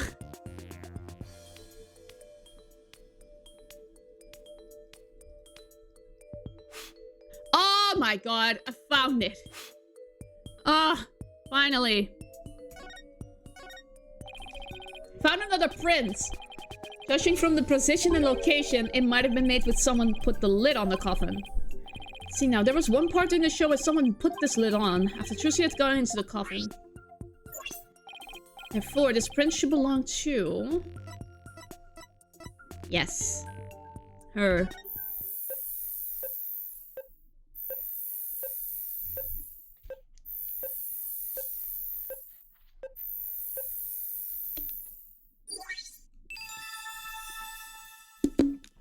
Gotcha. Okay. Looks like the print belongs to that bunny girl. Come to think of it, she did put the lid on the coffin during the show. It's probably when she left her print on the lid. I see. Looks like that's about all the prints we're going to find. To sum everything up, the prints we found belong to the victim Mr. Rias, the bunny assistant Bunny, and some third unidentified person. But that's strange. We didn't see anybody else there up on that stage during the show. Does this mean some outsider was up there? Somebody unrelated to the show? I guess we can't really say at this point.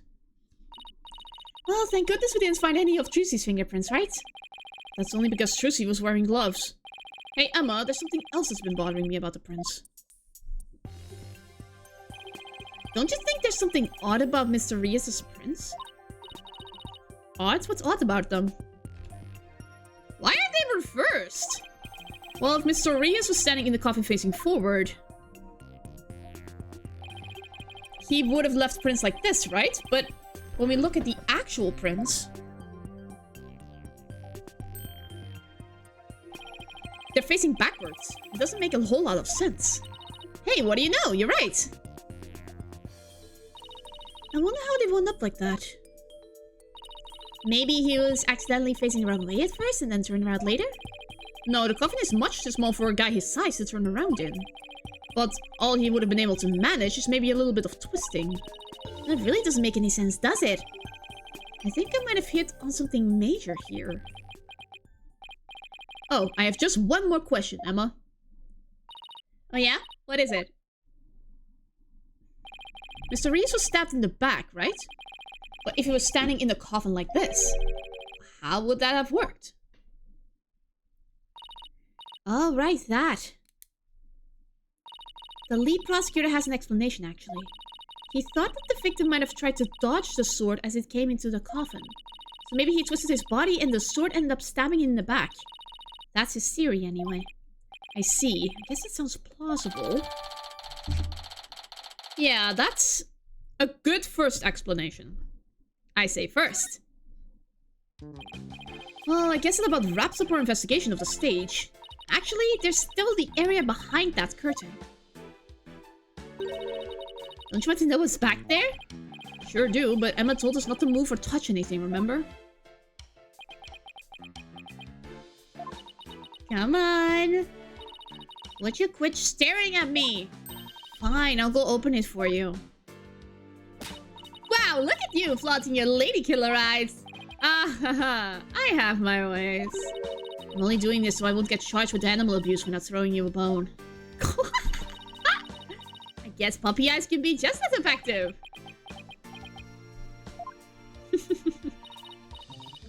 Alright, I'll be back.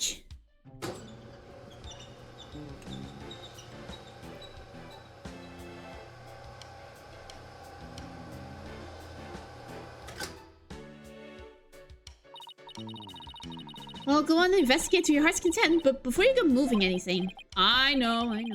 We'll be sure to ask first. Oh, by the way, just examine the backstage to move to the area beyond the curtain. Okay, time to get investigating.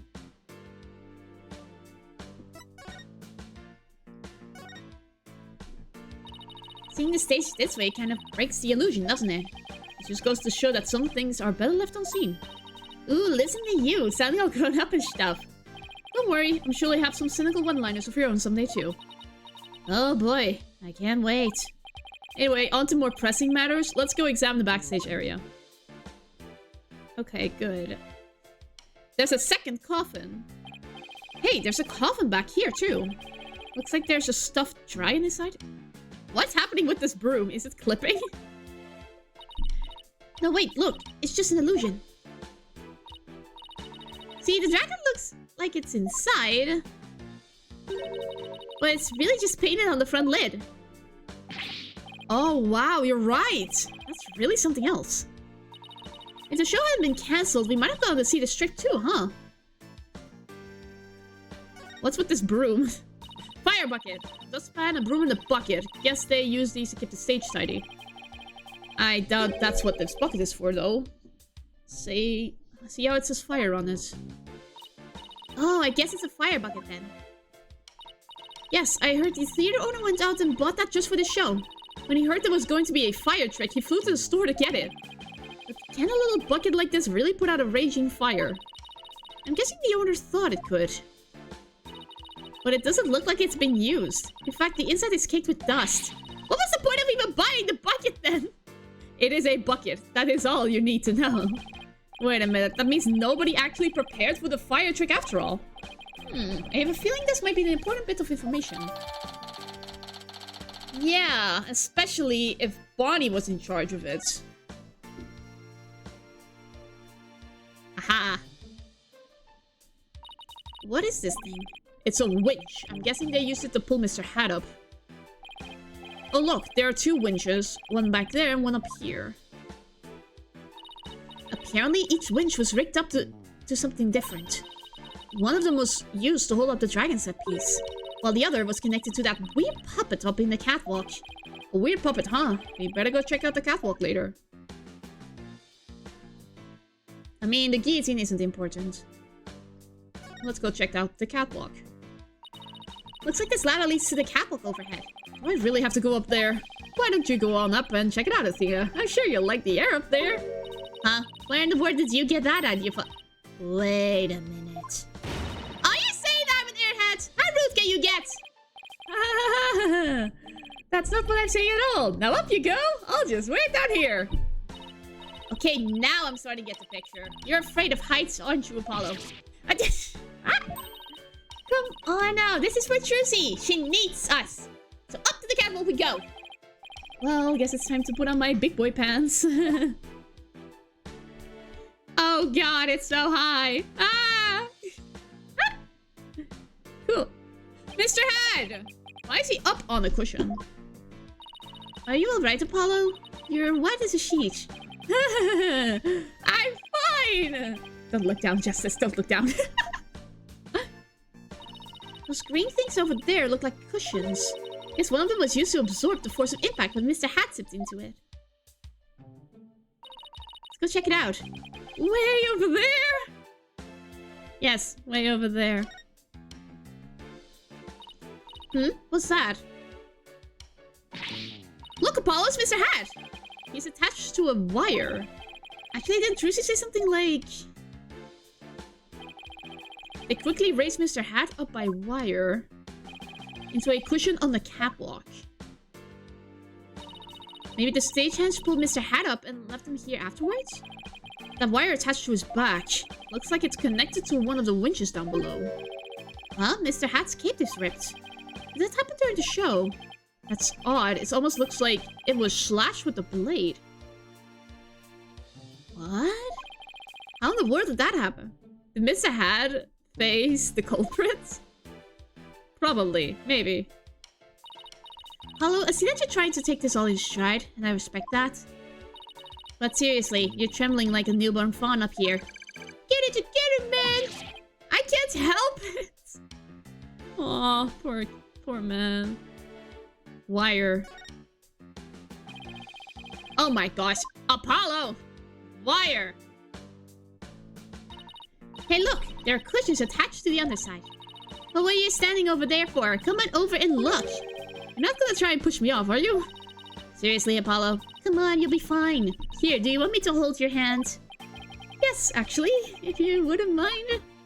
Aw. Looks like you're right. And Trucy mentioned something about this, didn't she? The cushion was supposed to absorb the force of impact when Mr. Hat was pulled up. Okay.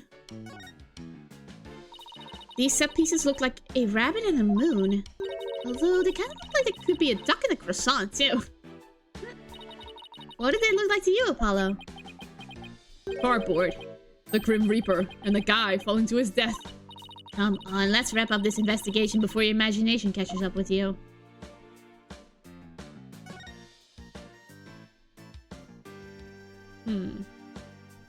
Ooh, okay, good.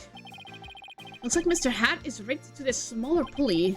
Let's see, how did it go? After being blown a kiss, Mr. Hat goes wild, and just he's about to stab the coffin, he gets pulled up to the catwalk. And then the smoke screen was to hide his ascent from the audience's view.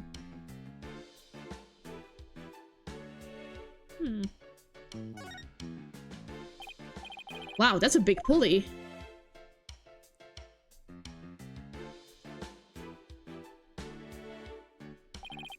Looks like it's connected to one of the winches down below. The dragon set piece must have been hanging from this. Interesting. Well, I think about dust for the catwalk. Do you think we missed any? Nope! Didn't miss a single thing. We're all done here. Yes, sorry. I take it you're ready to go down. Yeah, I think we better. I feel a fainting spell coming on. Oh, brother. You don't need me to hold your hand again, do you? He actually does. Land! Solid land! Woo! There's a sign here that says understage. I bet these stairs go to the understage area. Susie told me she and a fellow magicians called the Abyss. I wonder why. Who knows? Maybe because it's really dark down there or something. Ooh, I bet they've got all kinds of magical goodies stashed away down here. Come on, let's go check it out. Huh? The door's locked. The entrance to the Abyss is barred to mere mortals like us, huh? Oh well, that's what you call a swing in an abyss. Wow. Oh man. All done? Pretty much. There's just one thing. The door to the understage passage was locked. Any way we can get down there? That place? They locked it up as soon as we finished our investigation down there. If you want to check it out, you'll have to ask a magician. Well, Truce is at the detention center, so she can't help us. Guess we'll have to look for somebody else from the show. Okay, I better get back to my own investigation. See you around. It's too bad about the understage area, but at least we learn a few things. Yeah, like one of your greatest fears. I wasn't talking about that. I meant about how all the behind-the-scenes stuff is set up. This is a long investigation. It's almost been 2 hours. Sheesh. Let's see. We found out there are 2 winches backstage. I want to finish this case today, though. I was afforded extra time, but... maybe. Depends how the Wi-Fi is working. Mr. Hat was rigged to the first winch. And the dragon set piece was attached to the other one. And both of them were used during the show. Right after the body was discovered, the dragon set piece fell to the stage. And in the chaos that ensued, the culprit could have switched the rubber suit with the real one. So it looks like the best way to prove Trucy's innocence is to identify the real killer. What a complete and utter mess. This is all great. Just great. That right kid is a bush league. Small potatoes. A half-grown has-been. Says the guy with cargo shorts and a Starbucks Fenty in his hands. It's not even a Fenty, it's a Grande. There's somebody on the stage. Wonder who it is and what they're doing. Maybe we should go talk to them. Oh, you don't want to talk to him, Apollo. Excuse me, are you connected to the show? What? You took out a couple more headaches for me to handle? I got my hands full as it is. Hey, I remember this guy. Yeah, he's a guy complaining. He's... my gosh, his face just looks punchable. Mr. Rettens.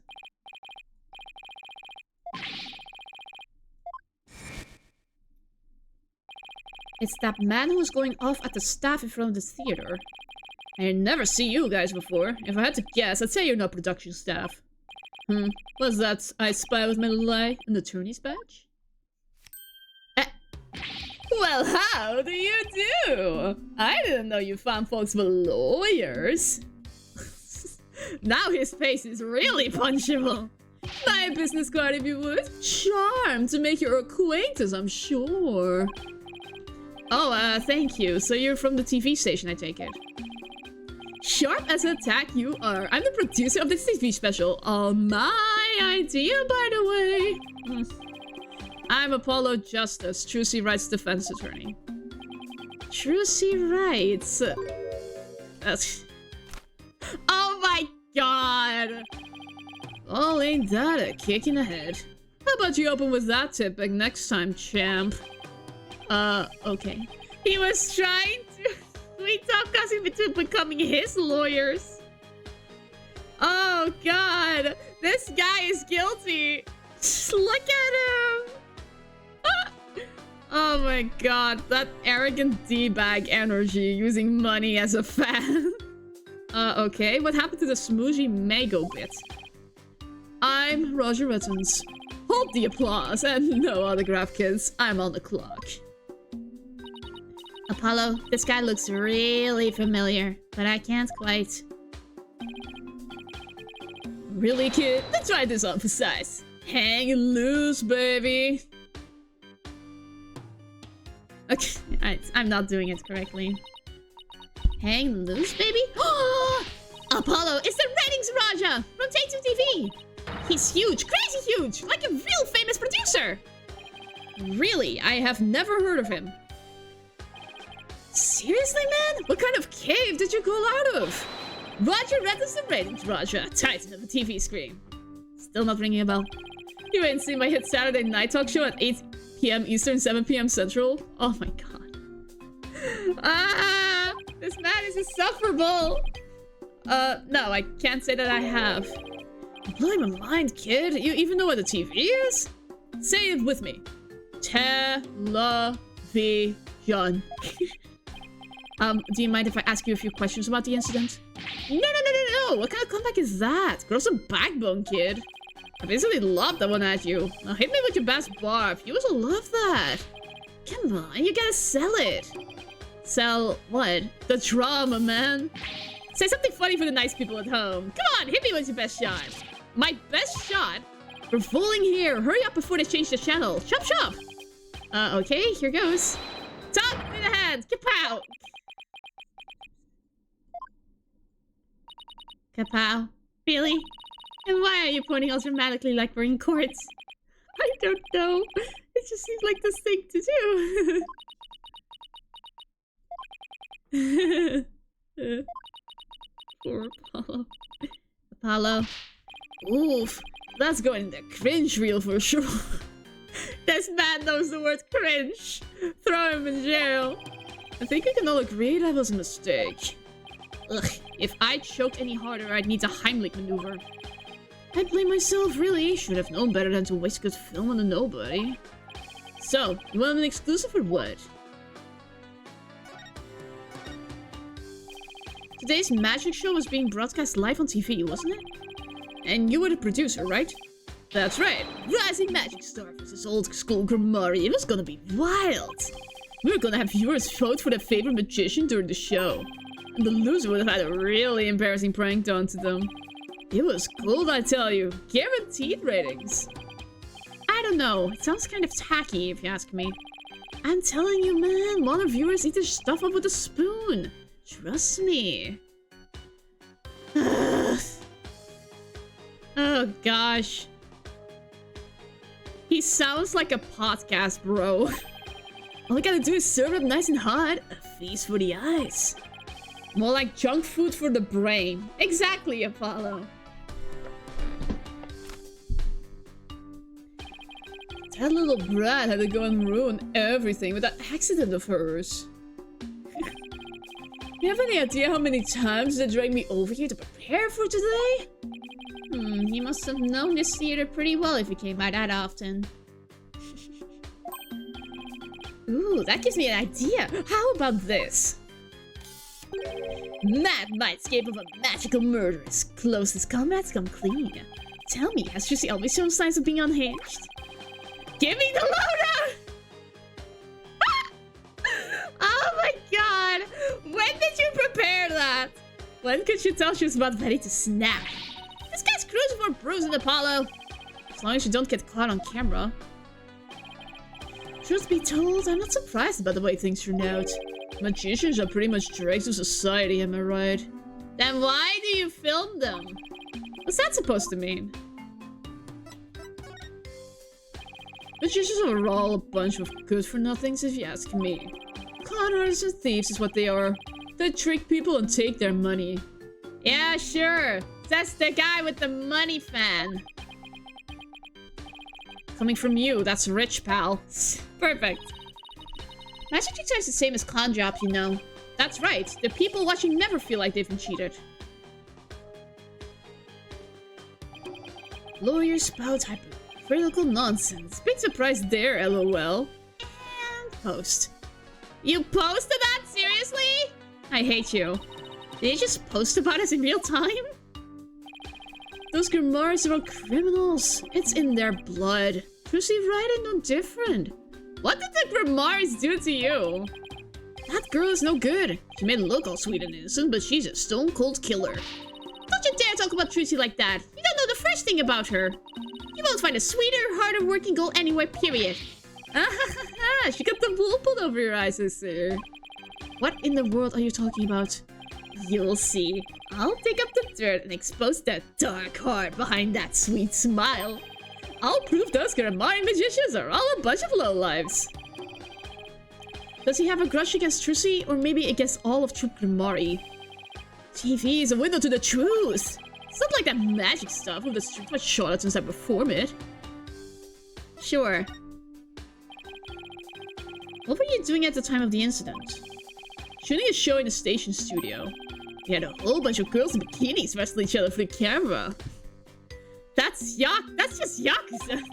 So you didn't see the accident as it actually happened. That's right. That's why I was shocked when I first got here.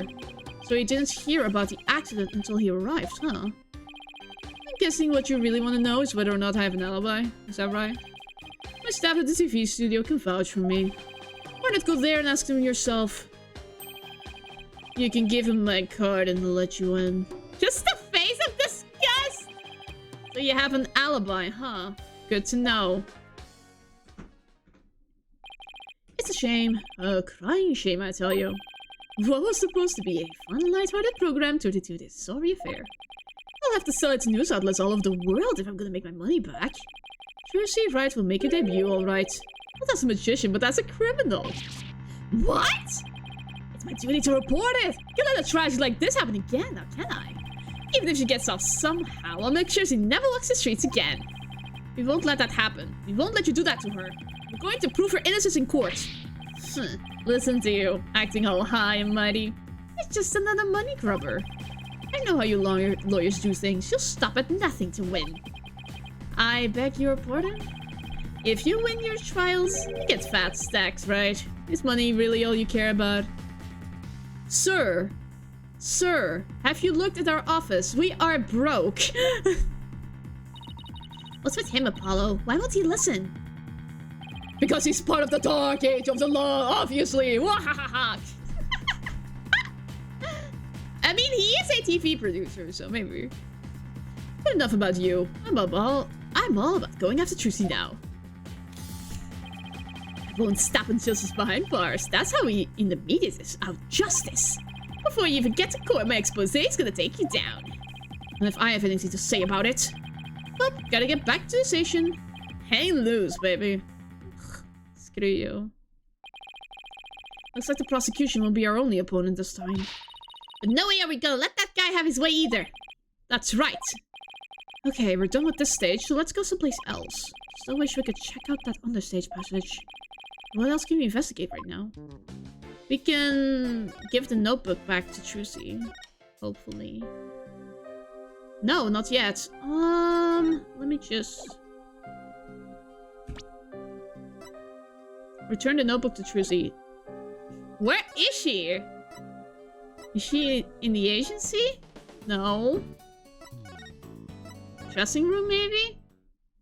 Yeah, she's in the dressing room. Gotcha.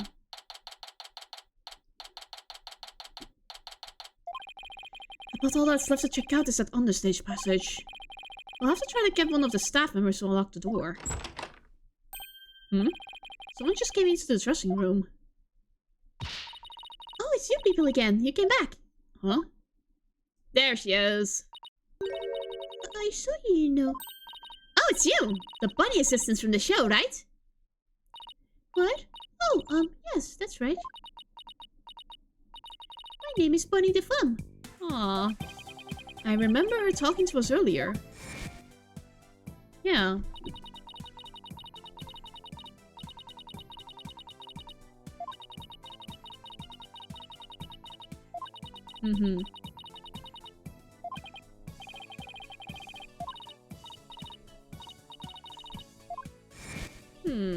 Interesting.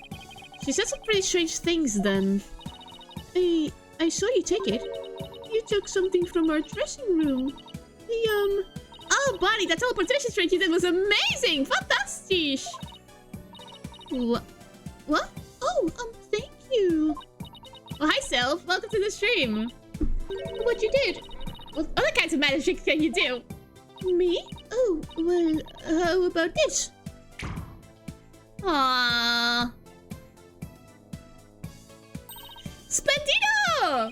Athena, I think Bonnie's trying to say something to us. She is? Thank you, Mr. Thief. Thief? I saw you take that notebook. Please don't take things from my dressing room. Huh? So it's true what they say. Thieves really do return to the scene of the crime, don't they? Thieves? I thought it was just arsonists in real life. Guess that means she really saw us, huh? I bet this looks pretty bad. If we return what you stole right now, I won't call the police. Oh boy. We've got it all wrong with Trucy's lawyers. She asked us to bring the notebook to her. Trucy's lawyers? Oh, I'm so sorry I called you thieves. If you really thought we were thieves, why are you still doing magic tricks for us? I can't help it. Whenever anybody asks, I just can't bring myself to refuse. Does that mean she's a real people person, or that she aims to please a little too hard? In that case, can you tell us the secret to your teleportation trick? Well, I don't know if I should. Oh! Aww.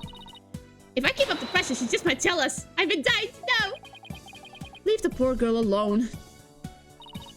Are you investigating the case? Yes, that's right. I'm Trucy's biggest fan. I just love her to bits.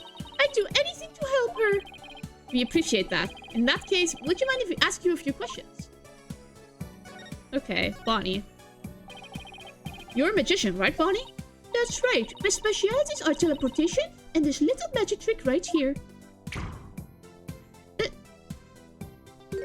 Aww. Aw, poor girl. Looks like Mr. Bunny's in a bad mood right now. Or that she messed up. You said you are a big fan of Trucy's, right?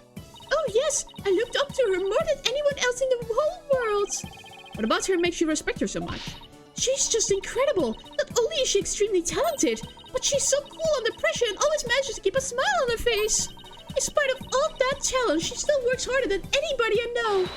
You couldn't ask for more out of a magician. I'm sensing a shift into hyper fangirl drive.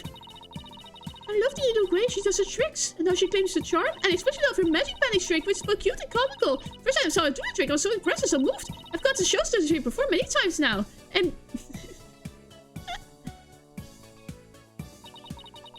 That's why I think Trucy's top class. A real first-rate magician. I see. I think we have a pretty good idea of how much you adore her now. Oh, was I talking too much? I'm so sorry. I'd better be careful about when and how I ask her about Trucy. Anyway, that's why I'll do anything at all to help Trucy. Oh, Mr. Lawyer, you just have to prove her innocence. Don't worry, I plan to do just that. I wish Trucy could see that she has people like Bonnie in her corner, rooting for her. Cute. You were in the magic show, right? That's right. I'll take it. You saw my teleportation trick. Yes, it was just wonderful. Despite precautions, I'm somehow still fashionably related to the spirit of justice as a whole. Incredible work. Yeah. But you can check... The VODs have been uploaded on a timely schedule, so you can check the first part out. So, good on me. So yeah, if you want to catch up on the previous case after this stream, you can go fully ahead. You moved from one place to another in the blink of an eye. I already got the first done. Ah, thank you. Thanks to you for watching it. I admit, it was pretty amazing. I have no idea how you transported yourself over such a distance in just a split second. It must be so fun to be able to do a trick like that. Teleportation looks so cool. It's like a superpower or something. Yeah, my trick is turning some heads in the magic world right now. They're calling it new miraculous magic. Some even say it's the real deal. Real magic, huh? I know there must be an explanation, but it sure does look real. I just have to figure that trick out. I want to do it myself. Oh, you'll never figure it out. I always perform it perfectly. Aha! Aha! This feeling. Looks to me like Bonnie's hiding something. I always perform it perfectly, huh?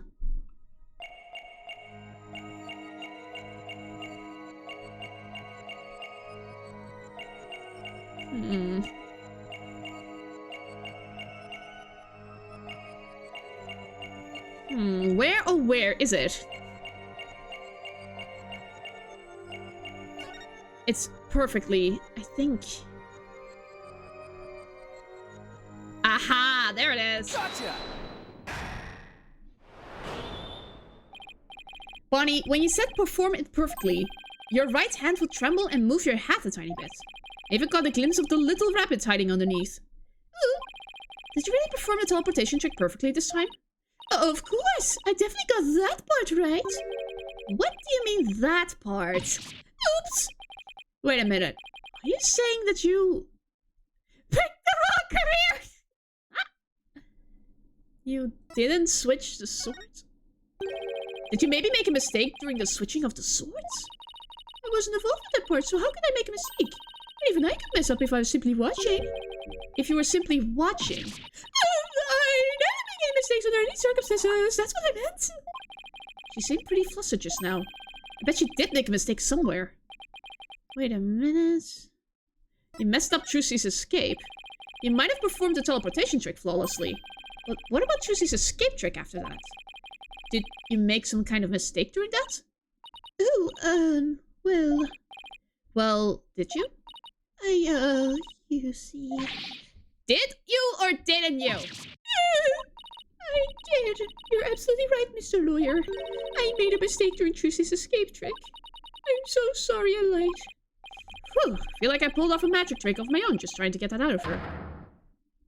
I like that there are no penalties during the passive segments anymore. Thank the Lord for that. She made a mistake. So you made a mistake during Trucy's escape trick? Yes, I was in charge of operating Mr. Hat, you see. But I made a huge goof. So, did Trucy explain to you how the escape trick works? Yes, she knew we'd need to know for our investigation, so she shared the secret. Let's see. After Trucy escaped from the coffin down into the understates passage, Mr. Hat was to be pulled up to the catwalk by a winch. Trucy would then pop on stage through a trapdoor. I was operating Mr. Hat at the time, but I flopped up where I was supposed to have him stand. I was supposed to make Mr. Hat stand on the left of the coffin, but I messed up and had him stand to the right by accident. Huh. That matches up with what we saw during the show. Huh? But then, doesn't that mean... Ah, Trucy would have ended up popping on the side opposite to Mr. Hat. Yes, she would have, if she hadn't done some quick thinking on her feet. She managed to pop up on the right-hand side of the coffin for me, so the audience never even knew a mistake would have been made. Way to go, Trucy. Yeah. My mistake caused her so much trouble. I think I'd better ask Trucy about this later, too. Oh, by the way, we'd like to investigate the understate passage, which that'd be alright. Oh yes, by all means. Anything to help prove Trucy's innocence. I'll unlock it for you. Hey, there you are. You got a minute? Oh, Mr. Rittens. Yes, of course. Oh, boy. Not you, Bunny. The lawyers. They're the ones I want to see. You have business with us? I hear you two are on the same agency as Trucy. Is that true? Oh, gosh. Paparazzi. Making up fake news. Yes, that's right. This is for you then. Hang loose, baby. A contract between Take-Two TV. That's the thing she signed. If through the fault of the second party, the show must be cancelled in part or in full, the second party will face $3 million? $3 million? Yeah, that's more like it. That shocked reaction, that dopey expression. You make a great comedian. Really? I know. I'll put you on my show. We'll get one of those cartoon anvils to fall on your head. Wait a minute. Is this for one of those hidden camera prank shows? No. You wish. That's an official contract. See for yourselves. You're the lawyers after all. You should know one when you see one, right? Yeah. He's right. It's all signed and everything. You better make sure your agency pays what Trucy owes me. In full. Are you kidding me? The Right Anything agency doesn't have that kind of money. Then I guess you're gonna have to go fishing for some. I can see it now. Crazy as cash. Legend of the seasick lawyers. Fishing on the high seas? No thanks. I can't even swim. Objection! What kind of ridiculous, low and unfair one-sided contract is this? Hey, no, there's nothing ridiculous here. It's all perfectly legit. It's got her signature on it, see? Oh my god. My boys have gotta see the stupid look on your faces. That's Vietnamese. That's Vietnamese dong, not US dollars, not to worry. Aw, let's Steve. Happy 2 months. Objection. Thank you very much. Thank you very much for the subscription, Les Steve. It's good to see you. How have you been? We are being scammed out of our money right now. Hahaha, I'm getting responses already. It's gonna go viral. No! How could he? My reputation. Aww. Well, you ain't seen nothing yet, baby. I'm gonna drive through Grimari and everybody associated with it into the ground. Serves you right for getting involved with the Grimaris. What's this grudge you have against the Grimaris anyway? Huh? What are you talking about? Stresses make you paranoid, champs? Come on, Bonnie, we have more filming to do. Oh, yes, sir. Excuse me, Mr. Lawyer. Oh, now I'll lock the door to the understate passage for you later. Later, lawyers, hang loose, baby. Screw you. Like, seriously, who does this sign anymore? I've been good and busy, also stuck in the delivery world of Death Stranding too. Wait, the game came out? Really? Oh my god. Is it good? Why would Trucy sign a contract like this? Why would Trucy sign a contract like this? Why did all of this have to happen when Mr. Right isn't here? Yeah. We'll have to come back for the other stage later. Let's go hear Trucy's side of the story. Good thinking. We can't let you hit the high seas just yet. There must be something we can do. We can't let the ratings Raja get his way. Yes. Is Trucy free? Oh, she's finally free. Thank God.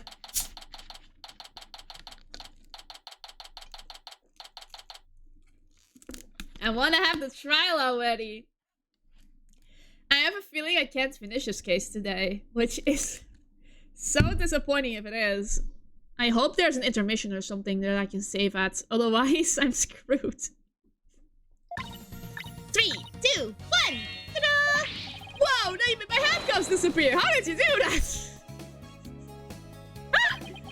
She's doing magic tricks for the guard. Now, should I try making you disappear next, Mr. Guard? Can you do that? Oh yes, please. This is so exciting. I can finally escape this hell of a job. We should probably stop her before there's another incident. Trucy. Oh, hi, Polly. Hi, Athena. We, have some more questions for you. Judging by the look on your faces, it must be something big. Yeah, I guess you could say that. Things have gotten a little sticky. Oh, and I have to remember to give her that thing she asked for, too. Here you go, Trucy. Here's your notebook back. Oh, great! Thank you very much! So, what's written in there anyway? Looks like it's full of secrets or something. That's because it is. It was originally my granddaddy Magnific Grimori's notebook. He used it like a diary, and as a place to jot down ideas for new magic tricks.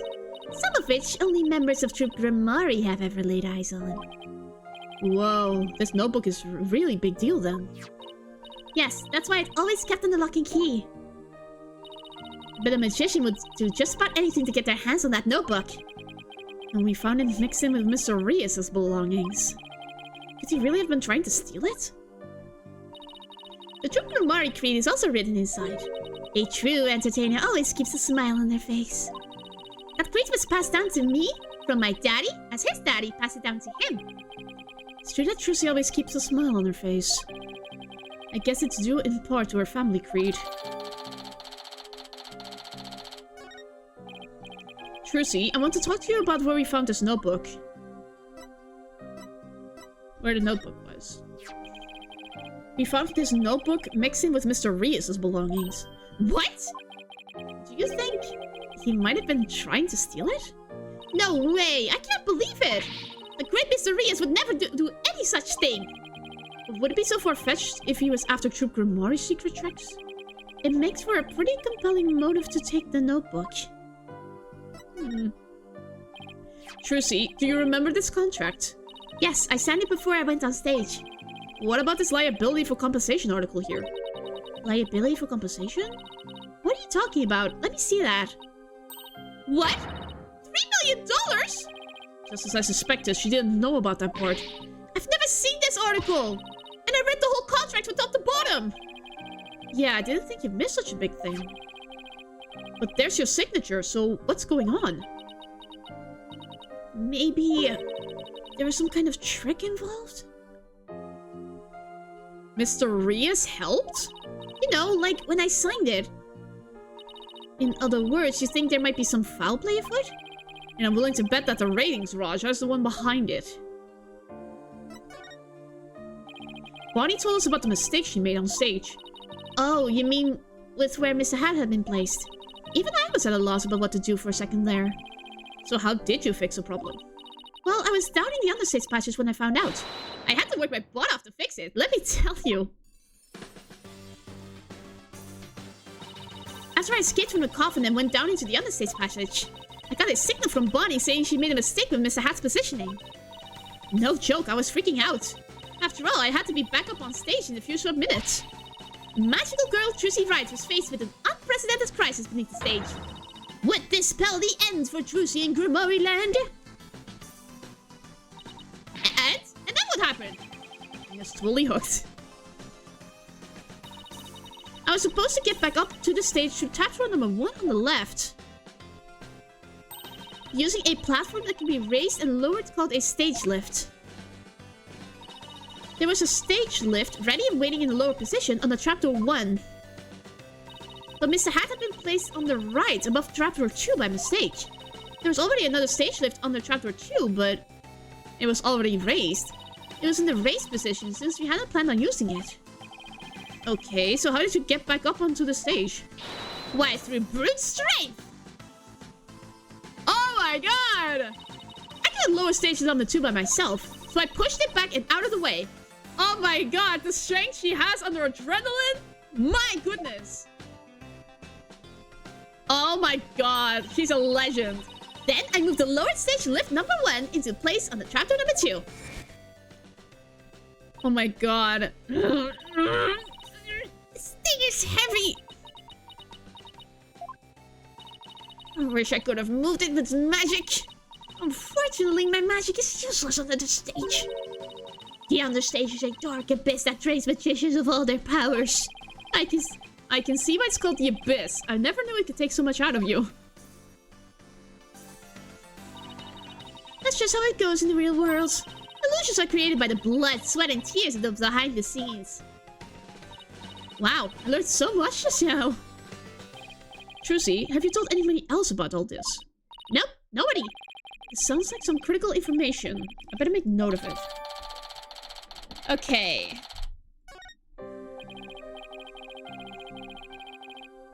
In any case, we better focus on doing something about this contract for now. Trucy signed it in her dressing room, right? And we better do a little more investigating there. I'm so sorry to put the two of you through all this. Don't worry, we'll get to the bottom of this. It's gotta be some kind of mistake. If you need me to, I'm willing to take drastic measures. No, not the parties! With fun magic! You're not planning on pulling some magical money out of there, are you?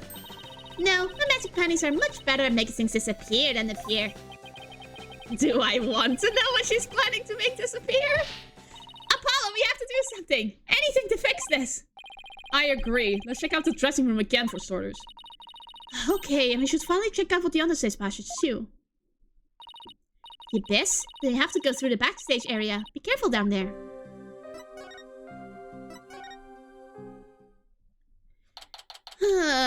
This is a long investigation. But I want to play the trial today.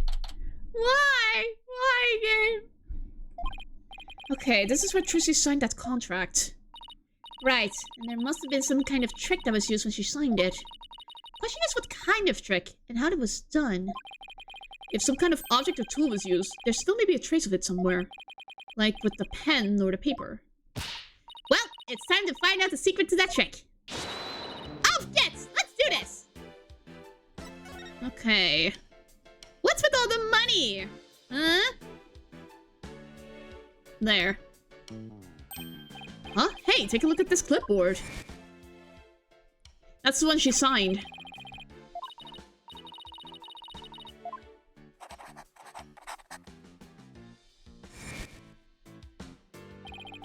Isn't that the clipboard Trucy used when she signed the contract?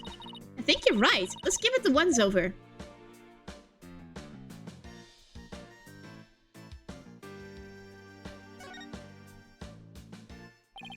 Let's try opening the folder.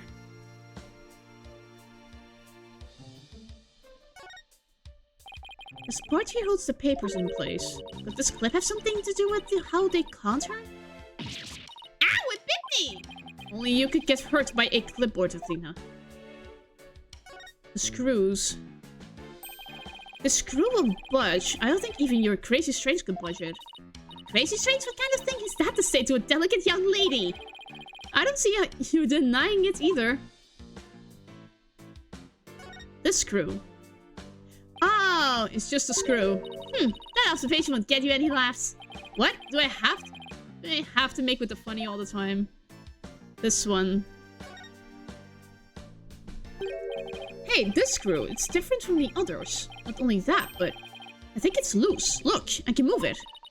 Are you sure you should be fooling with it like that, Apollo? Whoa! Whoa, it came right out. See, I tried to tell you, but would you listen? No. Hey, take a look through the hole, Athena. I think there's something back there. Oh wow, you're right. What is it?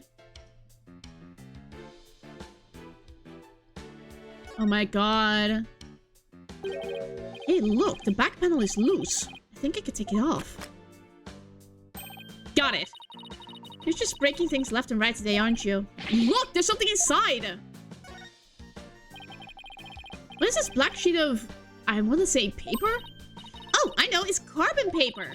You put it between two pieces of paper and it copies what you write onto the bottom one. Oh my god. This man is evil. So when Trucy signed the contract, Apollo is screwed! There was actually another contract underneath. And his signature on the top contract got copied onto the hidden contract? So that's how Trucy was conned. Oh my god, the music. This is that raiding Roger's doing, I just know it. How dare he! You gotta hand it to him, though. It couldn't have been easy fooling Trucy. That girl's no slouch. Yeah, but I bet we can use this clipboard as evidence if we ever take this to trial.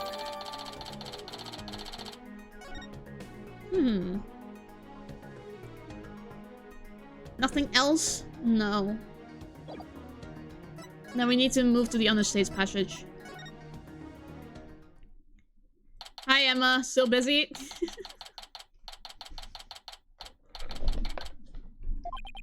Let's see. We should be able to get to the understage passage from backstage. Hopefully Bonnie unlocked the door for us like she said she would.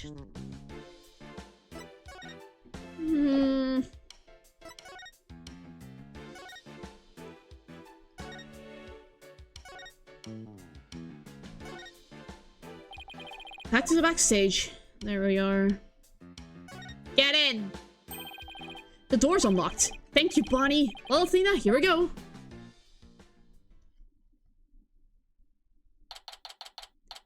April 27th. The Penrose Theater. I'm gonna make it someday too. Just you wait and see. Aw, cute. It sure is dark and dusty down here.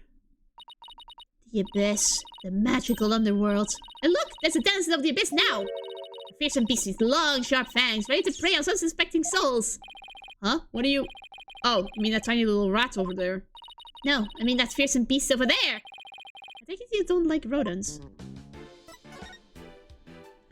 That's the rubber sword. The sword is the exact same design as the murder weapon. Wait, what's this? Ah! Ow! What are you doing? That hurts! I think I'm bleeding out! Oh, stop being such a drama queen. It's only rubber. Aha! This is where the rubber sword is. Huh, hey, you're right. So this must be the sword Trucy used during the trick. After the incident, someone must have switched the rubber sword with the real one on stage. Maybe that's when they brought the rubber swords here. Sword stand added to the court record. Apollo dies. Apollo is dead. Pray for him, chat. Press F to pay respects for Apollo. He has been died by being bonked in the head by a sword.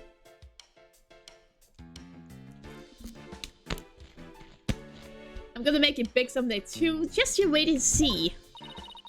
What's that all about? My guess is it's the soulful cry of some poor assistant made to toil in the darkness.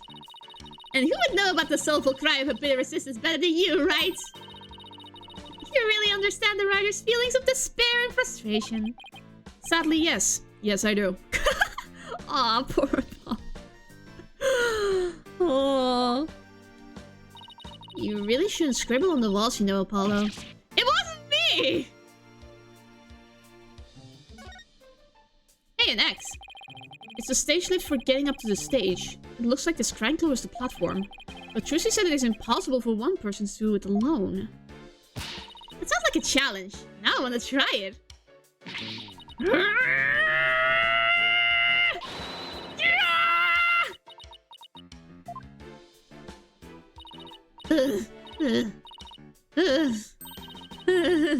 It's probably just broken. Or you could just take people at their word. If I'm reading this room right, this must be the stage lift Trucy moved during the show. Originally it was there, where stage lift number 1 is now. Okay, good. What's this? What's this X? What's with this glowy stuff? Oh, it's glow in the dark tape. Hey, this must be what I saw through that secret door in the bottom of the coffin. But who put it here? Why? It's probably a marker of some sort, since it's so dark down here. Sounds about right. Maybe he's meant to mark which ladder to climb. It's a stage lift for getting up to the stage. Trucy moved this one here. I guess it used to be where that yellow tape is. How in the world did she manage to move this huge thing? It couldn't have been easy for her. She's pretty petite. But I bet it'd be easy for you. Just what are you implying? That's it, chump. You're looking up microaggressions later. Okay, fine. Look at all those props. Hey, there's something in this hat. A dove, cards. A juice box and some snacks? Looks like somebody planned to have a little treat in the middle of the show. Aw. Another ladder. The ladder goes up to the ceiling. I wonder what's just above. Hello. Alright, fine. I'll climb the ladder. Why does it always have to be ladders? Be glad it's not a step ladder, Apollo. Oh, where am I? It's pitch black. I crammed too. You know what I think? Ah, I think you're in that coffin we saw backstage. So that's where this ladder leads. Interesting. I still don't get what that coffin was for.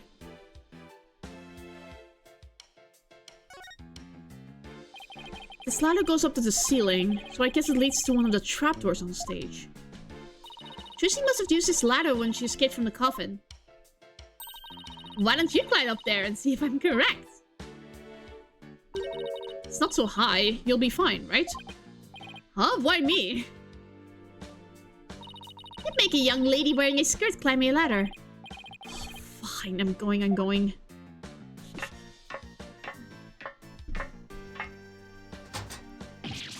Ah, the light, it bites!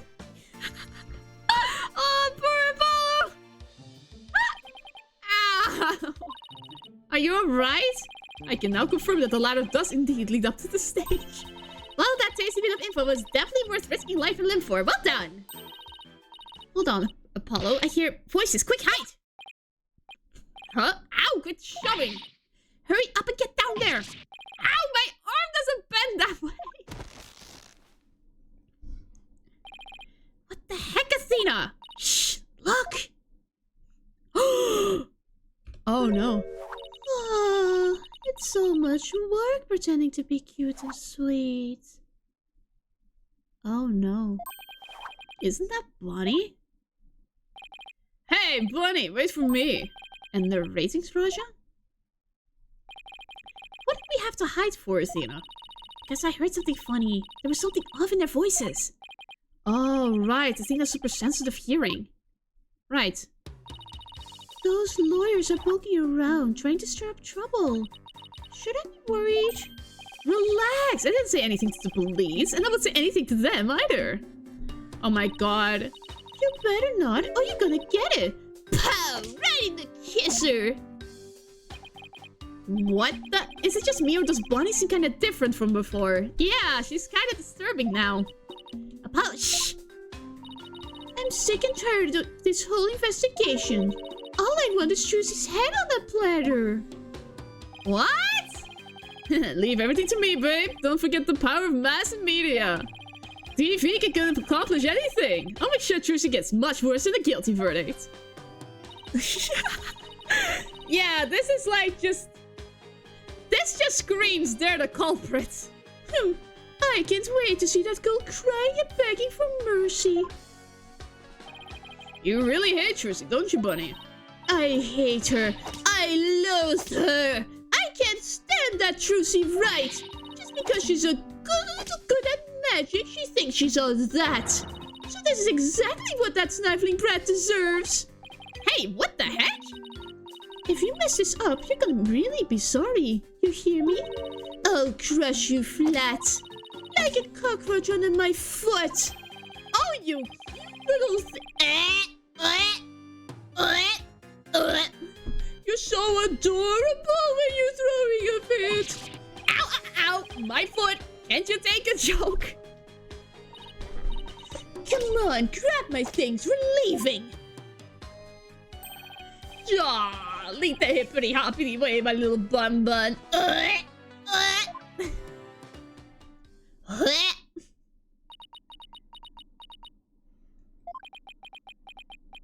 It's like Bonnie has him on a leash. What the frick? What was that absolutely revolting scene all about? Guess the entertainment industry attracts all kind of eccentrics. But that conversation, it's enough every red flag in the book. You said it! I spelled plot with a capital P-U. Ratings claims he was at the TV station at the time of the incident. We saw Bonnie on stage ourselves. Hey Apollo, I have an idea. Why don't we take to TV a visit? We can check up on the ratings Roger's alibi while we're there. Sounds like a plan. Okay. Magical murder? Oh my god. Scandal, gamble, gambit. What the frick? This is the scummiest TV set I have ever been on. It's like The Price is Right, but you always lose. Like the price is wrong. Yikes, look at this place. There's so much going on at once, it's making my head spin. Take a look at that screen. Listen to those hosts. Magical murder. Live audience witnesses shocking skewering. 17-year-old magician Trucy Wright. See exclusive unedited footage of the heinous crime, complete and uncut. They're gonna show the body? You can't let them broadcast that. Trucy will get tried in the court of public opinion. Well, I doubt we can stop them from airing it. We can prove her innocence in a real court of law. No matter what garbage they report on TV, we can set the record straight at the trial. Oh my gosh, what is this place? Look at that logo above the screen. Scandal, Gamble, Gambit. Is that the title of the show? Yep, haven't you ever seen it? They present scandalous rumors about celebrities. And then people bet on whether the rumors are true or not. Ugh, so it's just another tasteless TV show. Looks like Trucy's their next target.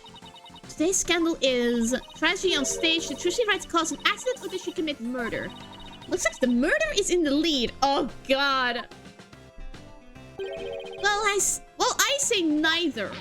Then we'll just have to create a third option tomorrow in court. Staff. Pardon me, I know you're busy right now. What are you guys, street? Street? Does that mean people off the street or something? With Trucy Wright's lawyers? Oh, okay, lawyers, got it. Well, what do you want? He must be really busy, he hasn't even looked this way. We're investigating the incident that occurred at the magic show this morning. And we heard that Roger Rettens was in charge of that program. Yeah, that's right, the guy hates magic. But the show was all his idea. Just between you and me, I think it was Bonnie that egged him on. Egged him on? How so? I saw the two of them together. You know, walking along, arm in arm. One sec. What are the ages? 19. Oh god. 16-year age difference. Oh god.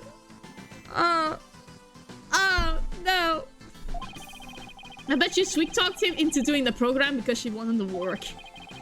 She hasn't been selling very well on her own, apparently. I see. Oh hey, if you're looking into the incident, I guess you want the show footage, right? Yay! It's on the disc in my back pocket if you wanted to go ahead and fish it out. Wow, thank you very much. You turned out to be surprisingly helpful. Thanks, random NPC!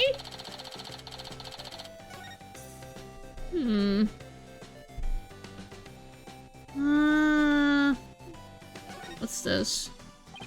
This must be a video production workstation of some sort. That coffee cup looks awfully familiar. Yeah, that's where Mr. Rettens always sits. He's very hands-on, you know. You'll always find him on the set of his projects. But he was here at the station during the magic show, right? Yeah, well, he had 2 shows going on at once this morning. He had his regular program to oversee here, so he couldn't be at the Penrose. So you can vouch for him that he was here at the station during the magic show. What? Like an alibi? Sure can. He was definitely here. Still, after a while, he couldn't stand being away from the Penrose, it seems. As soon as his part was over here, he took a taxi to the theater. But he apparently didn't get there until after that thing had already occurred? Sounds like he has a rock-solid alibi. Well, I guess we got just about everything we can out of this place. Looks like Rettens' alibi is pretty airtight. If that's true, then who could have killed Mr. Rios? Looks like we're pretty much done here. Should we be getting back to the office? We can get a snack and talk over our plan of attack. Sounds good to me. That's a sign the investigation's almost over. It's been almost 3 hours. Why is it dark? One sec. A voice actor should always hydrate. Okay. Back home. What's happening? What in the world? here?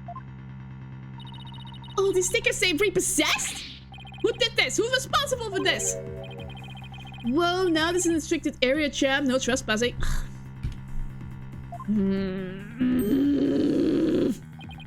Trespassing? But this is our office! You're the one who's trespassing! Enough with the lip, boy. Don't tell me you forgot about your debt. What are you talking about? I'm just abiding by the contract. If the agency can't pay me, I have every right to seize his property, am I right? Just like that? We haven't even had a chance to take this to trial. If you're gonna be mad, shouldn't Trucy be the one you're mad at?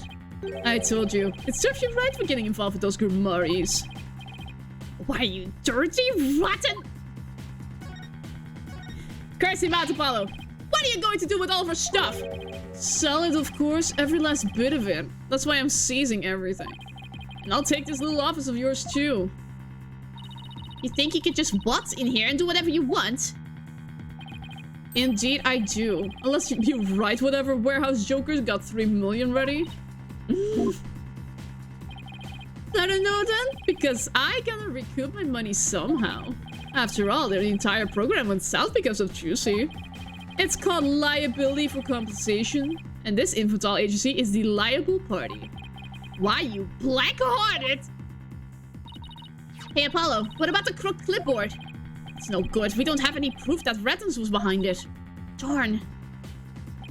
You're gonna have to do better than that, folks. Looks like the famous Mr. Wright left behind nothing but incompetent noobs to run things. I hate you. No way. He was counting on Mr. Wright to be away for this plan of his? Kill him, Apollo. Yes. Oh my god. Wait. Wait. He wasn't going to go through with it if Wright was around? What a two-bit thug. We'll show him. Haha. This is sugar. That expression is priceless. So, how does this feel to lose the precious office your boss left you in charge? Say something tough. Now, not to rub it in or anything, but I think you should know where you stand right now.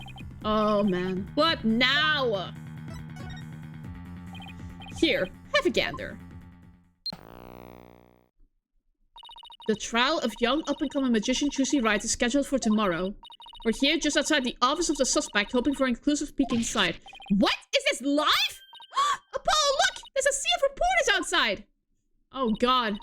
Ooh, a questionable-looking pair are peeking out the window at this very moment. Our viewers at home can see for themselves their vicious, brutal expressions. Yellow journalism at its finest. And that's the way it is. The majority of the public already thinks Trucy is guilty. They saw the whole thing happen with their own eyes during the show's live broadcast. Everybody in the country is against you. I mean, it's not the first time this game. No way. No office, no allies. Are you sure you still want to represent that girl? Of course we do. We believe in her innocence. Go ahead, think what you want. It's a free country. Just know that you'll be the biggest losers in the end. In the meantime, feel free to keep on flopping around like the dying fish you are. Now then, you gotta be out of here by tomorrow. Take in this cozy little office tonight while you still can. Hang loose, baby. This is not the middle finger, chat. I can't believe we let Mr. Wright's office get placed under seizure. Of all the... This is just ridiculous! Ah! Look out! Clear out! We don't want murderers here. Oh my god!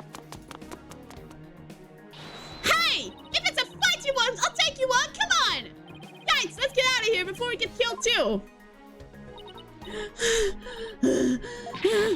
I can't believe this is happening!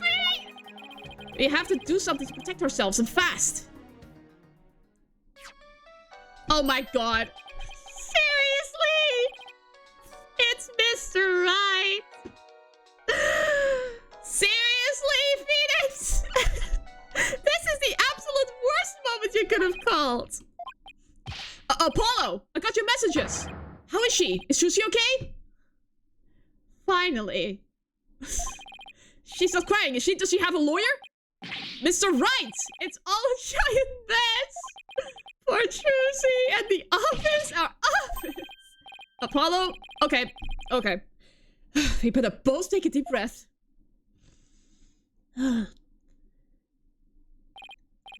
Wow, I see. And he's saying you have to be out by tomorrow? I'm so sorry, Mr. Wright. I wish there was something I could have done. This is quite a mess, isn't it? Even if I left right now, I wouldn't be there in time for the trial tomorrow. I'm sorry, Apollo, but I need you to handle this for me. Of course, we can handle the defense, but the office... It's too soon to give up on that. What do you mean? The contract only addresses Trucy's liability if she causes the show to be cancelled. So you just have to prove in court tomorrow that it wasn't Trucy's fault. Hey, you're right! Yeah, that's what I was thinking the whole time too. So everything depends on your winning that trial tomorrow. Trucy's fate. And the fate of our office. It's all riding on your shoulders, Apollo. I know. I'll be fine. Right? Apollo. I've been watching you grow over these past 2 years. That's why I can say, with absolute confidence, that you'll be fine. Oh, boss! Phoenix! Really? I've seen you earn victory after victory in some pretty dicey situations. And guide Athena, helping her along her way too. That's why I know you're ready. Why I know I can leave Trucy and the office to you. I believe in you, Apollo. It sure took your sweet time saying this. Thank you. Thank you, Mr. Wright. Good luck tomorrow. Thank you. I'm fine. Everything will be fine. You can call me anytime if you feel you need to, but I'll be fine on my own, right? Yes, I think so too. I can do this. That's a spirit. Give it your best out there, Apollo. Boss, Phoenix. Also, if you lose, you're fired.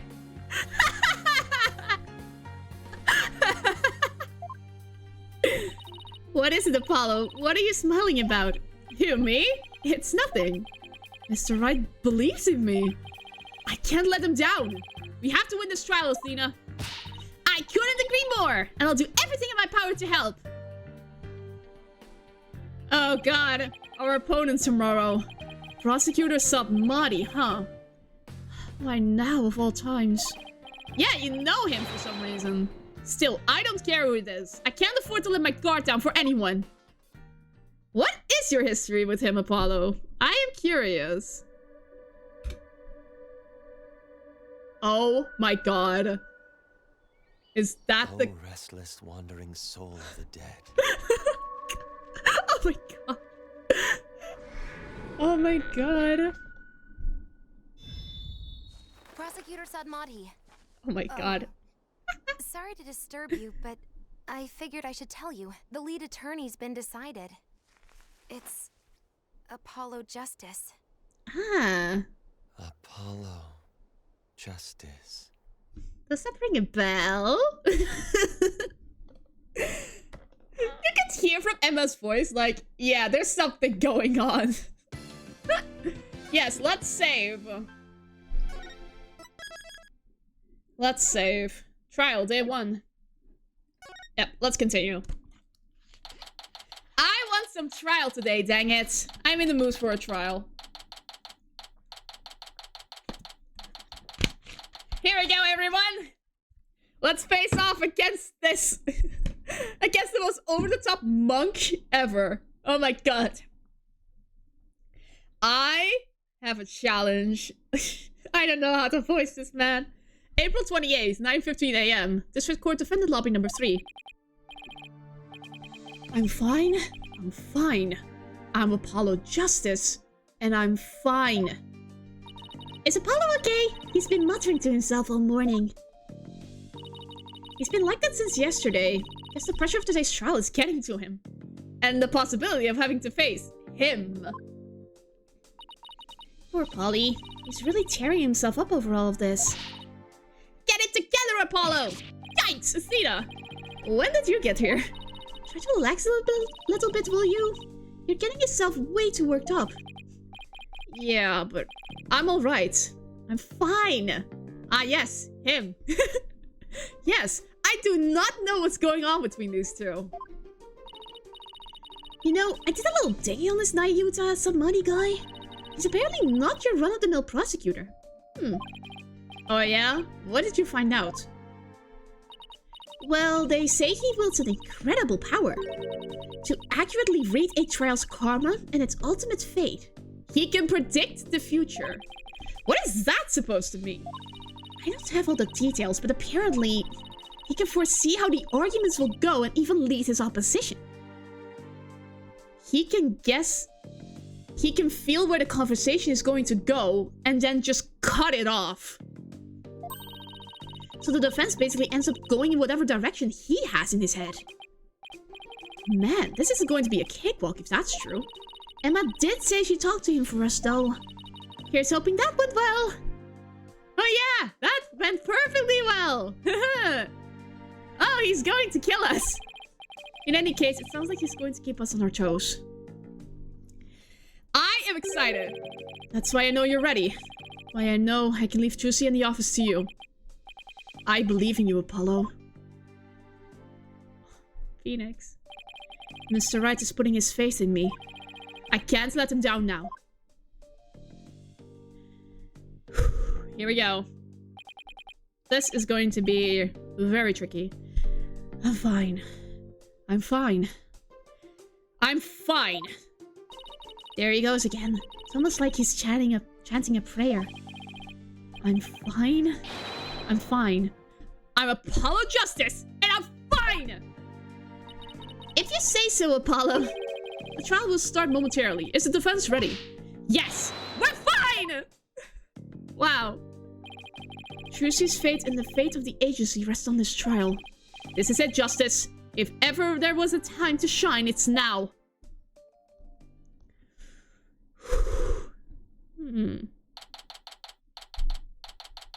April 28th, 9:30 a.m. District Court. Courtroom number 6. Let's see how this new prosecutor is. Day 1. Court is now in session. All rise. Oh, Judge! It's good to see you again, my man! We're back in the courtroom! The regular one! Ah, I miss this feeling. Court is now in session for the trial of Trucy Wright. The defense is ready, Your Honor. Ah, hello.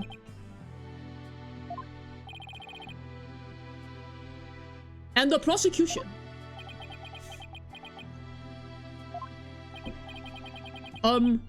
Prosecutor Submuddy. 1,000 pardons. It was rude of me to keep you waiting. I was praying for the victim. Oh, pray. Yes, I see. You're a Korinus monk, correct, Prosecutor? Yes, that is correct. I am but a lowly monk from the kingdom of Korin. I beg in advance for the forgiveness and kind patience of everyone here in this court. I am unfamiliar with the proceedings of this country, and may make many blunders. He seems like such a gentle-mannered soul, doesn't he? I wonder if Emma had the chance to talk with him about Trucy. Now then, Prosecutor Submuddy, your opening statement, if you would. Certainly. In the name of the Holy Mother, I vow to guide the victim's soul to a land of eternal peace, known as the Twilight Realm. Now, let the last rites of the victim begin. Nayuta Submuddy, he's really been making a name for himself apparently, but... that nickname, Last Rites Prosecutor. I wonder how that will come into play today. Ooh, cool, a scroll! The incident took place in the middle of a spectacular magic show. The accused performed a magic trick in which she thrust a sword into a coffin. A coffin from which the body of the victim then spilled out. Dead from a fatal stabbing. The victim's name was Manov Mistry, otherwise known as the Great Mysterious. His blood was found on the sword that was used during the magic trick. Okay. Victim's real name was Manov Mistry. So his death was just an unfortunate accident? It is only natural for one to assume as such, Your Honor. However, it was no mere accident, but rather a homicide. The prosecution's position is thus that this was a murder made to look like an accident. I see. And you believe this crime was committed by the defendant? After a thorough consideration of all possible scenarios, I unfortunately had no other choice but to conclude as much. So that's how it's going to be, huh? I guess Emma couldn't convince him after all. Very well, and now let us hear from the defense. Naturally, we maintain that the defendant is innocent, Your Honor. If the defense wouldn't mind, could you please explain your reasoning? My reasoning? Well, I would have to say that my main reason is because I believe in the defendant. I see. So you find it difficult to come up with anything more concrete than that, do you? What a fine demonstration of the fact that you are indeed a lawyer of putrid mind. Oh, there's the discrimination! Putrid mind. Prosecutor Sapmari. Excuse me, but I don't... What the frick?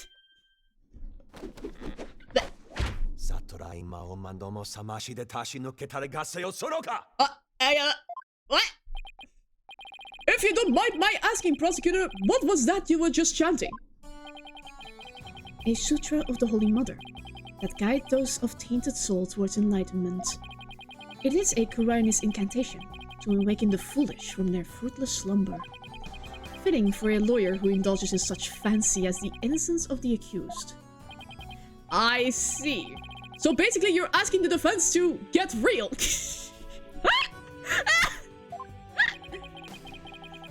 Allow me these few words, defense. It is my duty as a monk to punish sinners, and to guide victims' souls to the Twilight Realm. Should you show repentance and admit to the accused's guilt now, no harm will come to you. But should you interfere with my sacred last rites for the victim, then I shall cast you down into the pit of hell, along with Trucy Wright. What the frick? Now wait just 1 minute here! Putrid pit of hell? Is that any way to address someone in a court of law? It is in the land of Kurain. Prosecutor Sapmari, that may be the way you conduct trials in Kurain, but I would appreciate it if you would refrain from such charged language here. Your Honor, that was but a Kurainist sermon for those who have strayed from the path. Yeah, sure it was. Harsh words are often necessary to admonish compatible deviants who cannot see reason. Oh, I see. I didn't realize. I guess they really do hate defense attorneys in Kurain, huh? Even still, that was way over the top as far as verbal abuse goes. And the trial only just begun. Well, defense, I suppose the way a prosecutor does things varies by country. Judge, can the defense lawyer prove their client's innocence? Yes, it can, Spartan. Welcome to this room. Why don't we look at this as a cross-cultural exchange and try to be open-minded about it? Wow, inclusive judge. Good job. What? Bailiff, please bring in the first witness. Okay. Oh, she's stressed. Oh, no. I guess she was chewed out, but this court also finds the defendant. Wait, what? Uh-oh, I thought she said goodbye to the snackoos. Yeah, she's very stressed. Oh no. Not guilty. Oh no. Detective Sky, the courtroom is no place for gorging yourself. I love my cross-cultural exchanges to be set in the middle of first-degree murder trials. Yes, this is the perfect way to go about things. What's wrong with having a little snack? Girl's gotta eat, right? She, seems a little stressed out. Detective Sky, your testimony, please. Yeah, about that. I just want to state for the record that... I believe Trucy Wright is innocent. I'm sorry? Detective Sky, this path you seek to follow is misguided. Giving the wrongdoer false hope will only deepen her despair in the end. But I... Let it go and move on. acts which go against your duty will earn you divine punishment from the Holy Mother. Wow, threatening.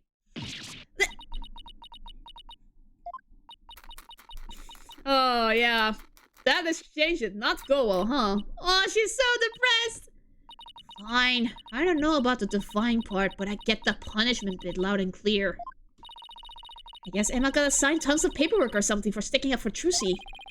She and Prosecutor Submari don't seem to get along very well, do they? No. Shall we continue? The prosecution contends that the accused had a clear motive. The evidence, if you would, Detective Sky. Alright, please take a look at this poster. Cancelled? It's a Troop Grimari poster from 13 years ago.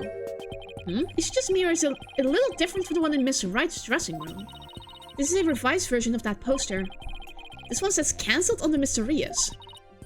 That's right, Mysterious left the troop after the first version of the poster was printed.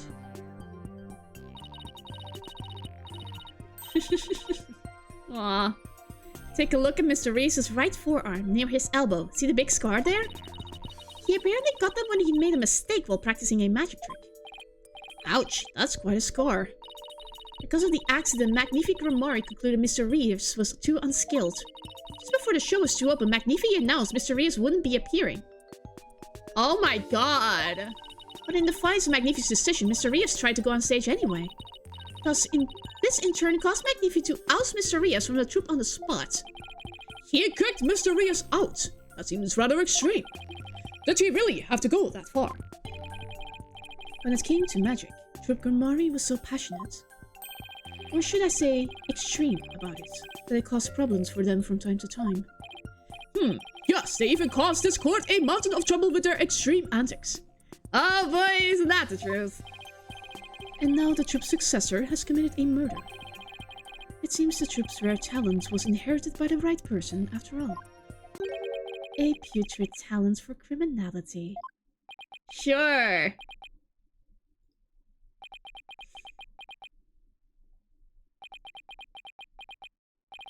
You sound rather extreme yourself, Prosecutor. Good that you call him out, Judge. Criminals with impure souls do not deserve sympathy, Your Honor. Yeah, sure. As I was saying, after his expulsion, Mr. Reyes apparently went on to hold a grudge against the troop. He would tell those close to him, I will get my revenge on Troop Grimari someday. Revenge, That certainly sounds antagonistic.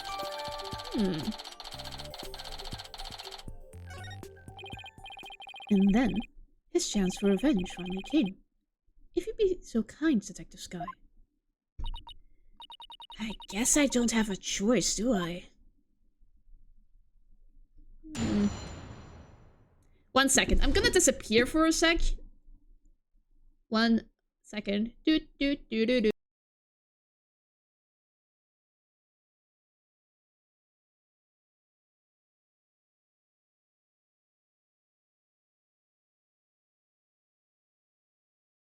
One, two, three, and I appear once more. Sorry, I had to blow my nose. The victim planned to get his revenge on Troop Grimari during Trucy's magic show. Mr. Reese was going to first steal the Grimari notebook from the defendant. Yes, that checks out. He then intended to reveal the secrets behind the magic tricks during the show. Wow. That was the victim's plan for revenge. And while he did in fact steal the notebook, the defendant murdered him before he had a chance to reveal the secrets. Hold it, streamer, your job's not done yet. Yes, it is not done yet. By the time the accused had discovered the notebook's theft, it was too late. Her only option was to kill Mr. Reyes and make it look like an accident. Objection! Objection indeed. That's nothing but conjecture. Objection! Oh, there's the objection. The victim's assistant, Bonnie DeFemme, gave the police a statement. She testified that just before the start of the show, Mr. Reyes said, I'm going to reveal all of Troop Grimari's secrets on stage today. What? Well, that isn't exactly a great starting point for a rebuttal, is it? You're telling me. Allow me to give you one piece of advice, defense. Oh, and what's that? Huh. Weird hand gesture. Let it go and move on. Yeah, I'm not gonna do that. Excuse me. Helping a sinner will only sully your own soul. One possessed of an unclean soul will burn in the flames of hell, and then be ever burdened with that sin in their next life. But I don't believe in that sort of thing. Besides, I have no intention of giving up. Oh, the foolish defense. Oh, Holy Mother, grant me the strength to deal with this putrid lawyer.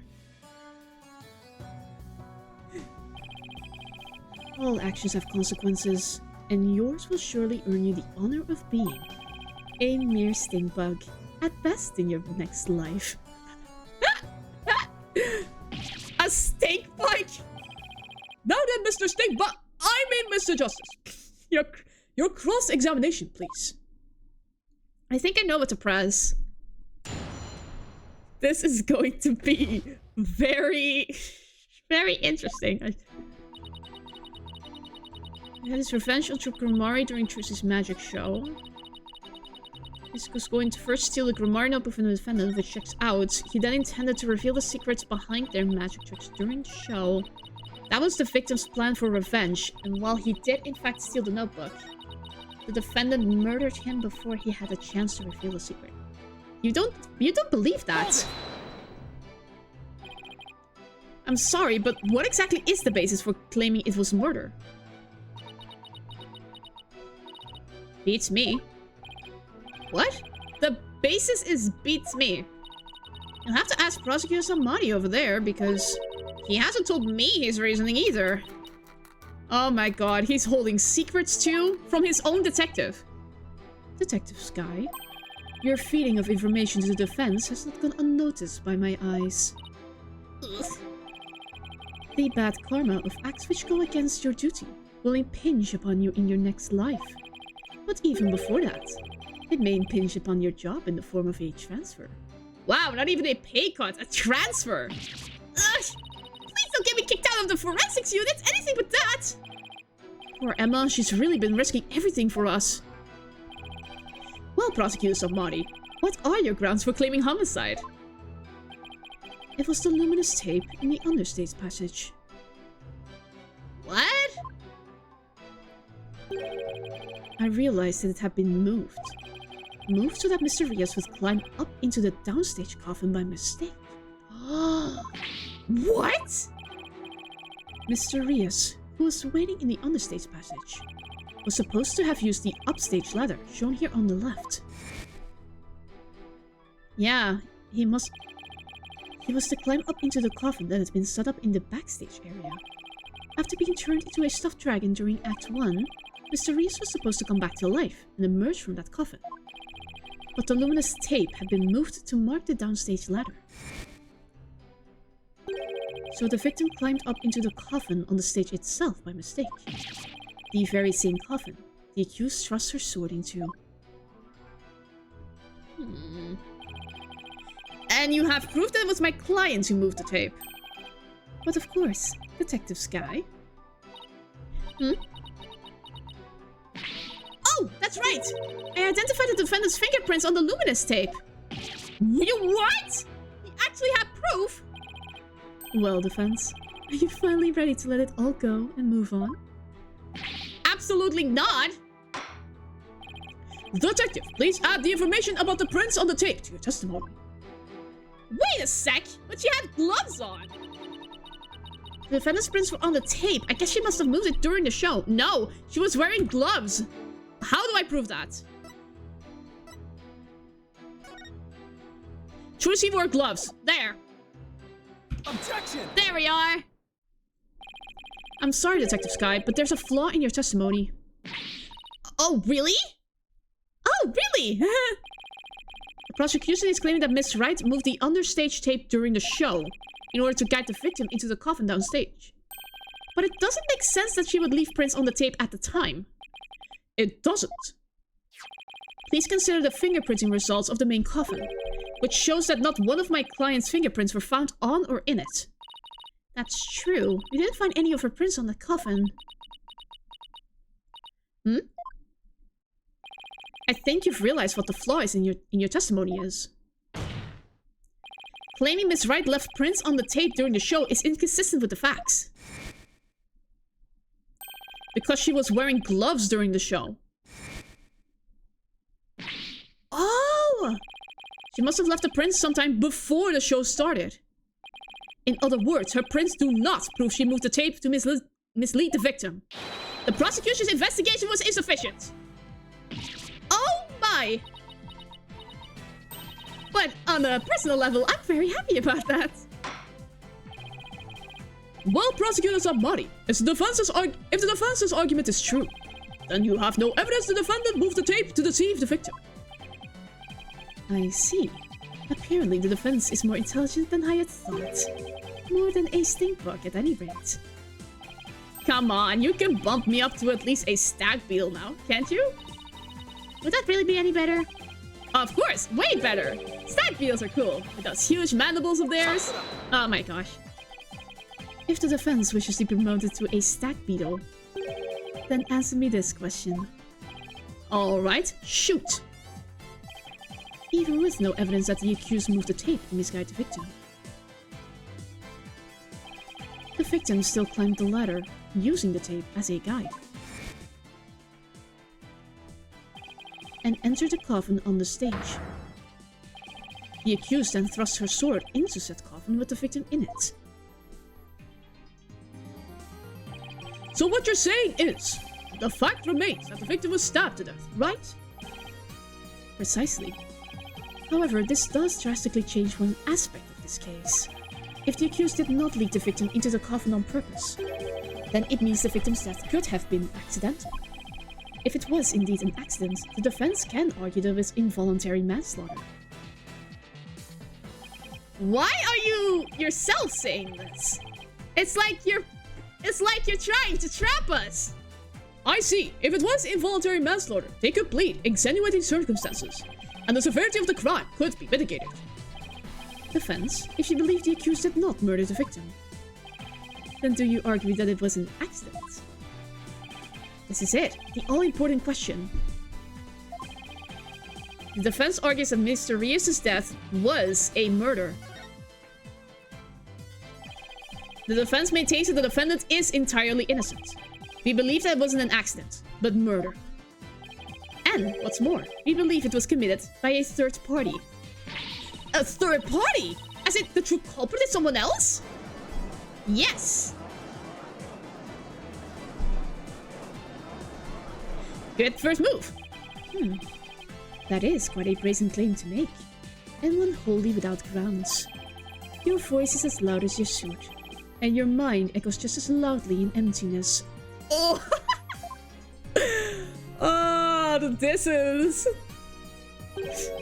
Surely you were but a loud red pepper in your previous life. I mean, I've been demoted to a vegetable? Wow, I didn't know a person could be reincarnated as a non-sentient plant. In any case, I do have grounds to make this claim. Let us hear this reasoning of yours then. Alright, but before I give it, there is one question that we need to address. If the victim was killed by some third party, then the sword the defendant thrust into the coffin wasn't the cause of death. If that's the case, then how did we wind up with a dead body inside the coffin? A very good question. Now let's hear your opinion, Mr. Justice. How did the victim's body wind up inside the coffin? At least that doesn't look like an old man with brown hair. Oh my god. He was killed in the coffin. It was magic. He was killed on the stage. Yeah, he was killed on the stage. What if the victim was killed under the stage before being put in the coffin? In other words, what if the victim was already dead in the coffin from the get-go? Oh, I see. In that case, the defendant's sword wouldn't have been the cause of death. How do you respond, Prosecutor Sabmani? That is the third time. The third time of what? Ha! What? Hello? This is assault, Your Honor. What the heck is this? What are you doing? Huh. Ah! Ow, my head! Oh, God! This is assault, Your Honor! What do you think you're doing? Even the merciful Holy Mother loses patience if she is struck 3 times. Since you never learn, you needed to be punished. Why don't you let me worry about what I need and don't need? It is what you deserve for interfering with my sacred last rites for the victim. You are a brainless lawyer chasing phantoms. You know nothing. Let this humble servant of the Holy Mother give you an edifying sermon. A sermon? Now? There is a passage in the sacred scriptures of Koreanism. A cornered frog will swallow even a snake. Huh?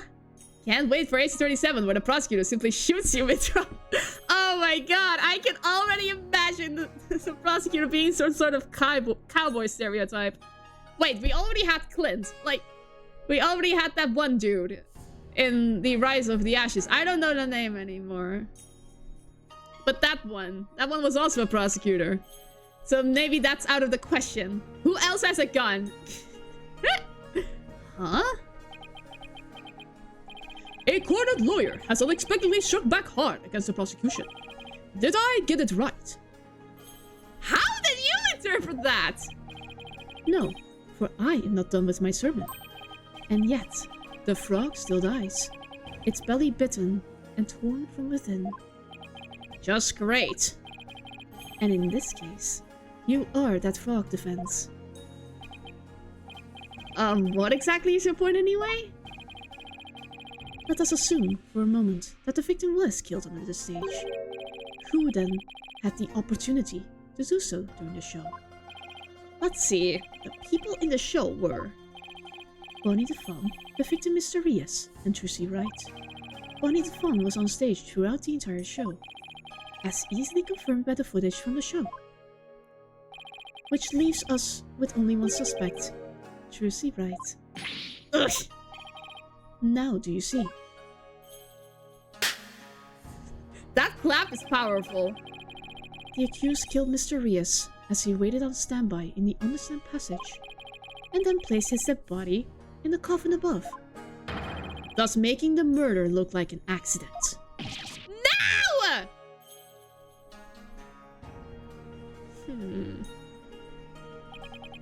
Oh, great and merciful Holy Mother. Thus, another putrid mind has been guided towards enlightenment. Why are you role-playing, Spartan?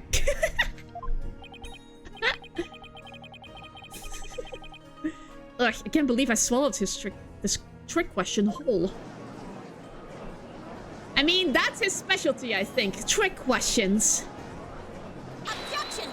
But Athena is there.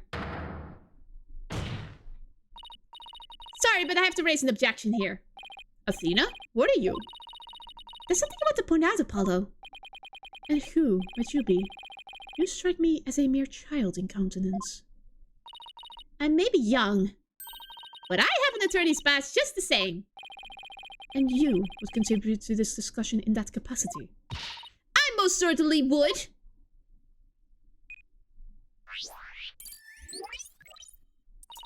You just argued that the defendant killed the victim under the stage. But let me remind you that Miss Wright is a girl. Clearly. Surely you didn't raise an objection simply to point out such an obvious fact. Your Honor, please send for this little child's guardian to come take her home. Hold it! But I'm not done with my sermon! You don't need to talk like Prosecutor somebody, you know. Listen, if the victim was killed in the understage passage, then his body would then have to be hauled up to the stage, right? However, Miss Wright is a young girl, and a pretty petite one at that. She couldn't possibly have hefted that large body up and put it into the coffin. That's true. It does seem like it would be a rather difficult task for the defendant. I don't think even I could do it. What do you think of that, Prosecutor? Who's the child now? In my religion, the priestesses of Koreanism are revered as the pillars of our beliefs, so I naturally hold nothing but deep respect for women. I also think highly of the female perspective. Says the man who called this fair maiden a little child. Who's a fair maiden? I agree that your point is worth discussing, defense. Which means it was probably someone else. Yeah, duh! How indeed was the dead body raised up into the coffin? Yeah, Apollo, that was a ditch! By the accused, was he right, that is? You're committed to pointing the finger at her no matter what, huh? Then you explain how that even be possible! But of course.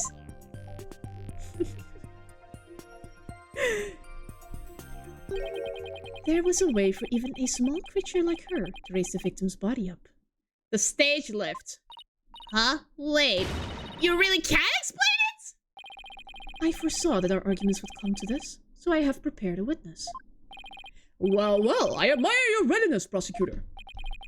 It is really not that difficult, but one can read the ultimate outcome of any trial. He could have really predicted that things would turn out like this, could he? It's pretty hard to believe. Excuse me, but may I sit down now? Yes, I suppose you may. One moment, Detective Sky. I'm sorry for, the way I handled all of this. You did a fine job, Detective. Your testimony was invaluable. What? It was? Yes, you served well as a detective. You did not allow your personal feelings to interfere. You overcame the conflicted emotions you felt, and performed your duty admirably. You will be rewarded for your fine work. What? Thank you! I hope we can work together again in the future. Emma seems bewildered by the unexpected praise. I am too! What? I guess he's a pretty nice person, like they say. As long as you're not up against him. As long as you're not a devil defense. Now then, let us call the next witness. Is it Bonnie? I think so. Yeah, it's Bonnie. Rettens is too early. This is gonna be fun. Witness, please state your name and occupation. Hello, ladies and gentlemen of the court. It is very nice to meet all of you. I'm a lagomorphic illusionist from the land of fairy tales, Bonnie the Femme. I can't wait to do some magic tricks for all of you. Please, witness. There is a time and a place for all things, including magic.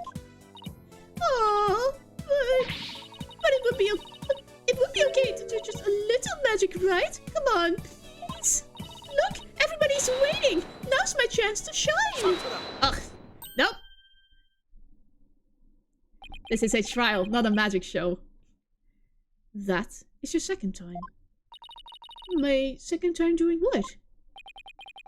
There will be no further warnings.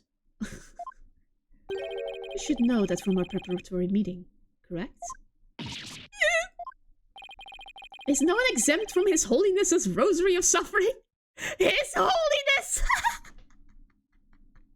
Apollo thinks he's an arrogant prick! May we have your testimony, witness, once you've recovered from your disappointment? Well, as a huge fan of Trucy's, I don't really want to testify against her. But I guess I have to, don't I? As a huge fan of Trucy's, huh? Yeah. I hate her. I loathe her. I can't stand that Trucy right. My god. She was very devilish with Rettens. Sure, you're a little fan, alright. Of destroying Trucy, you mean.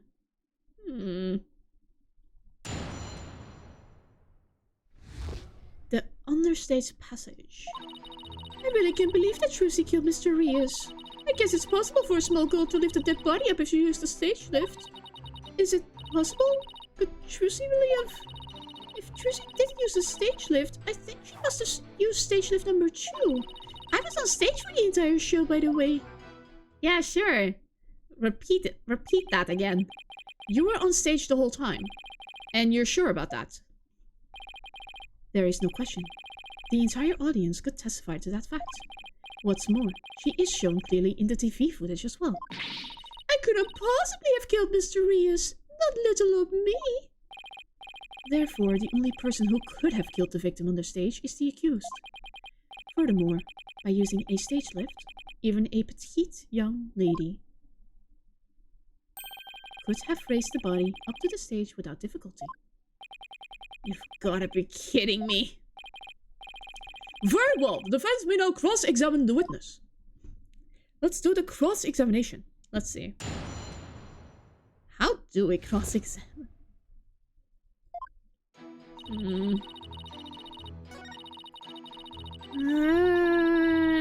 Yeah, sure. That's doubting. Why specifically stage lift number 2? She needed the second one. Stage lift number 2. You mean the stage lift shown here on the left? Oh yeah, because she made the mistake. That's right, with a stage lift. I think even a small girl could easily lift a dead body up to the stage. And so that makes her the murderer in your opinion? Of course not. I believe in TuMiiA. Like I said, I'm a huge fan of hers.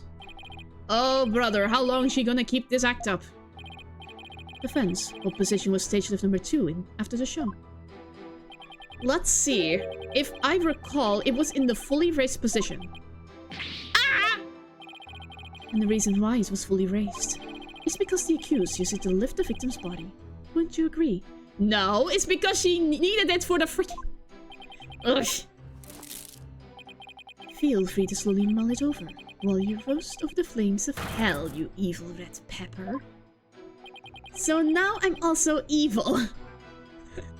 So dramatic. Yeah, why do you repeat that? You didn't have a single spare moment to slip down to the understage passage. Huh? Don't tell me you suspect me now!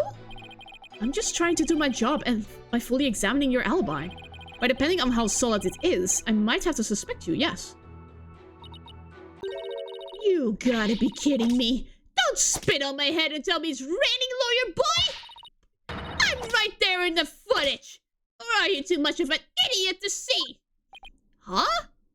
Mr. Fung, are you feeling alright? You seem suddenly different. Oh, oops. Where did that come from, right? Oh my, I seem to have snapped there for a second, didn't I? You didn't just snap, you broke character just now. In any case, I was on stage the whole time, performing magic. I mean, you saw me in the footage, right? My dazzling and flawless performance. Flawless? That's odd, considering what you just told me. You said that you made a mistake with where you positioned Mr. Hat. Mr. Fung, to what is the defense referring? Well, I made a little mistake on stage. I was in charge of offering Mr. Hat, you see. According to the script, I was supposed to place him to the left of the coffin. But I flubbed it up and made him stand to the right of the coffin instead. And because of that mistake, TuMiiA had to move the stage lifts around.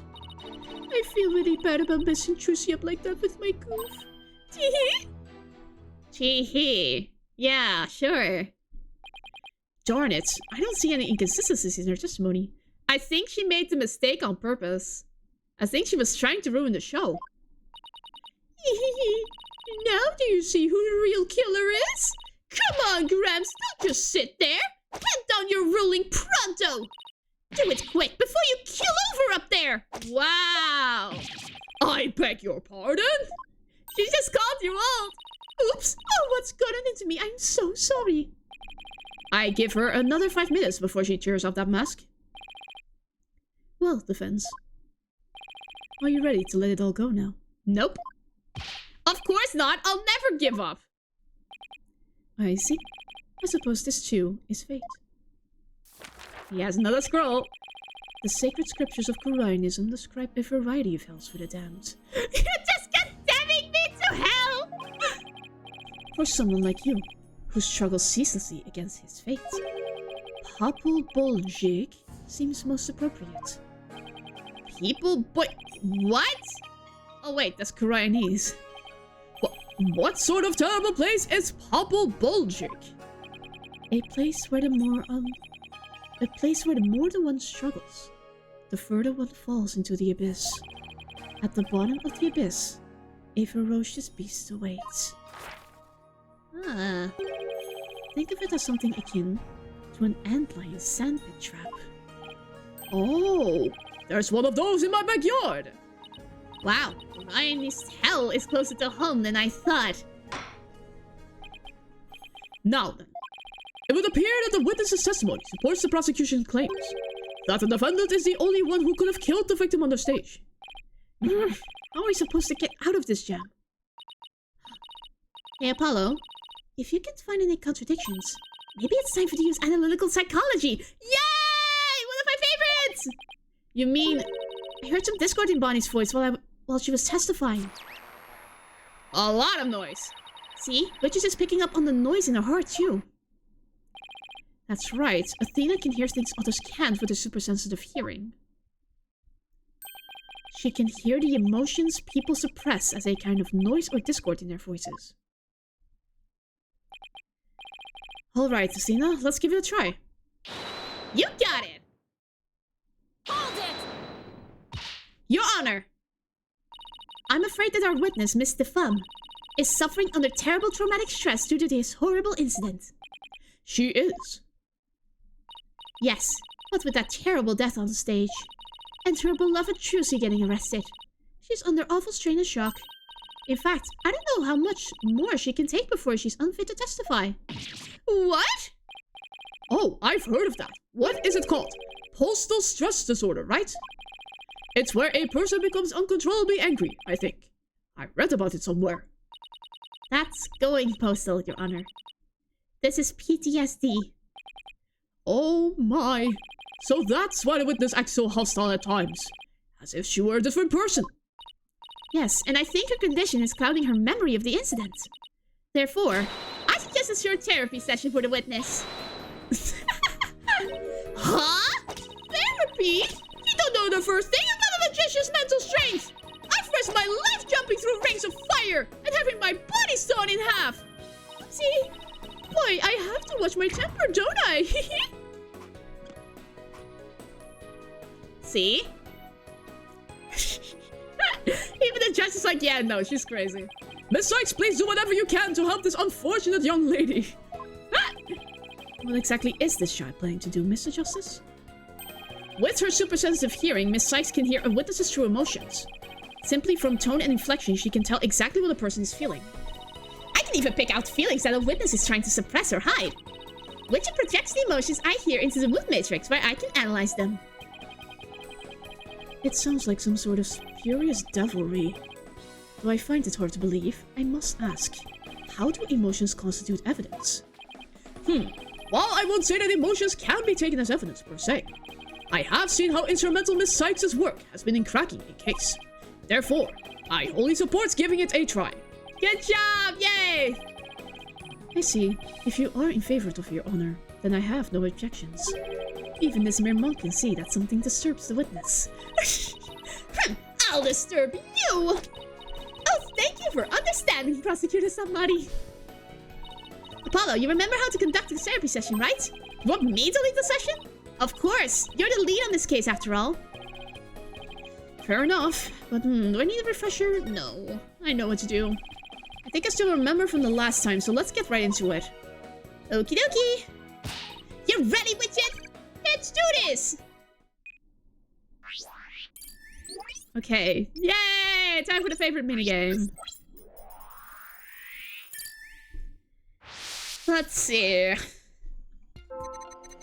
Guess Trucy is the one who killed Mr. Rios. Yeah, of course you're sad by that. Even she could move the body with that lift. I was on stage at the time with that terrible mistake.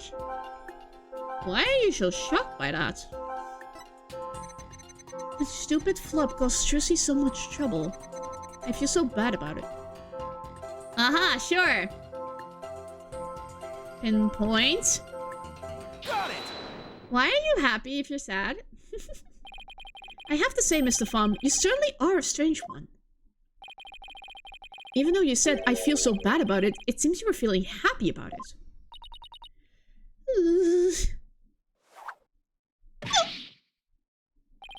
I think I could guess why you were feeling happy. It must be because you messed TuMiiA up.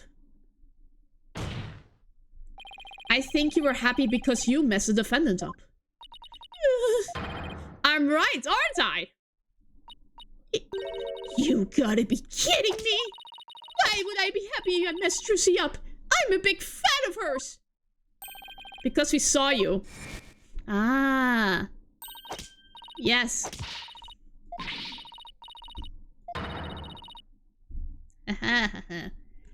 Little hydration break. During flashbacks. Okay. Let's go. We saw how you said you hated TuMiiA, right? How you were glad she was in trouble. And even how it was what she deserved. Oh! Looks like I hit the bunny on the head, so to speak.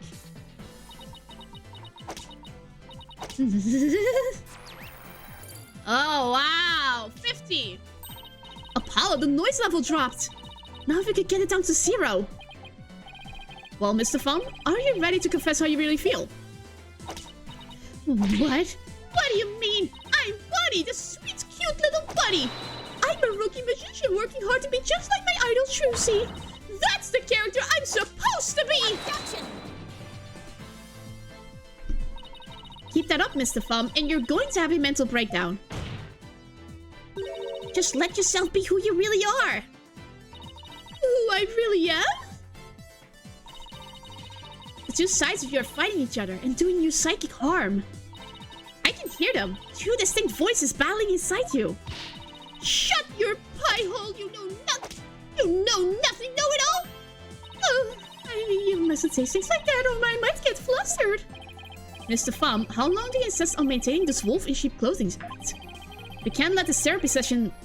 We can't end this therapy session until you get real with us. Set the wild beast inside you free.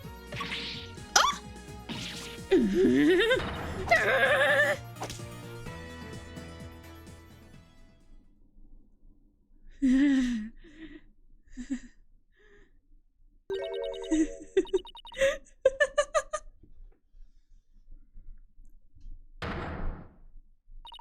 Don't make me laugh.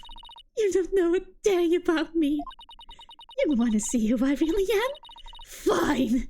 Take a good look. Whoa! Whoa! What in the world? Sheep's clothing. You've got it all wrong. It's a rabbit suit I've got on. I'm not a wolf. I'm a blood-sucking vampire.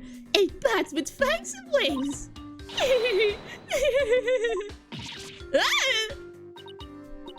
I think we just opened Pandora's box. I'm finally done with that goody-two-shoes cottontail act. I feel free as a bat. Wow. Sheesh.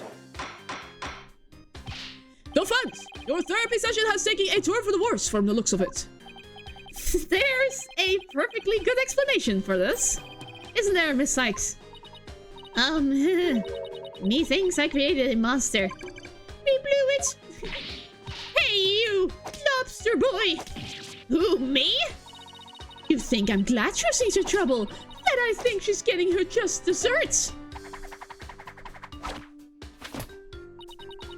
Well, guess what? You're right!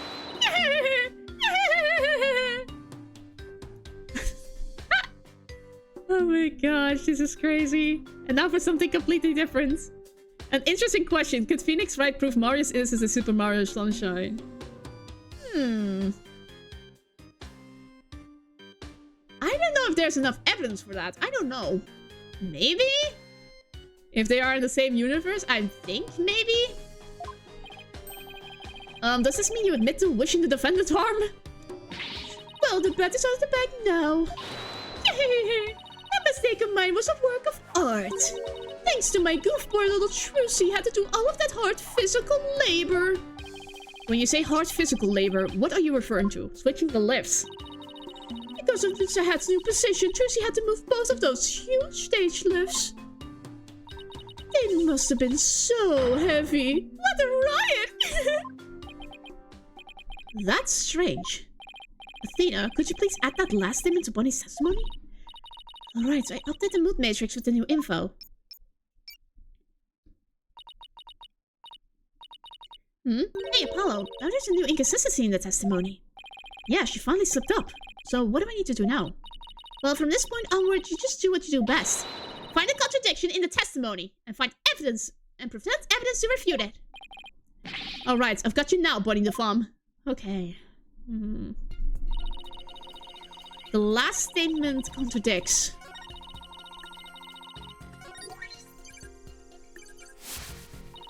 You know what? Serves her right. Thanks to that, she ended up having to move the stage lifts. What is the contradiction?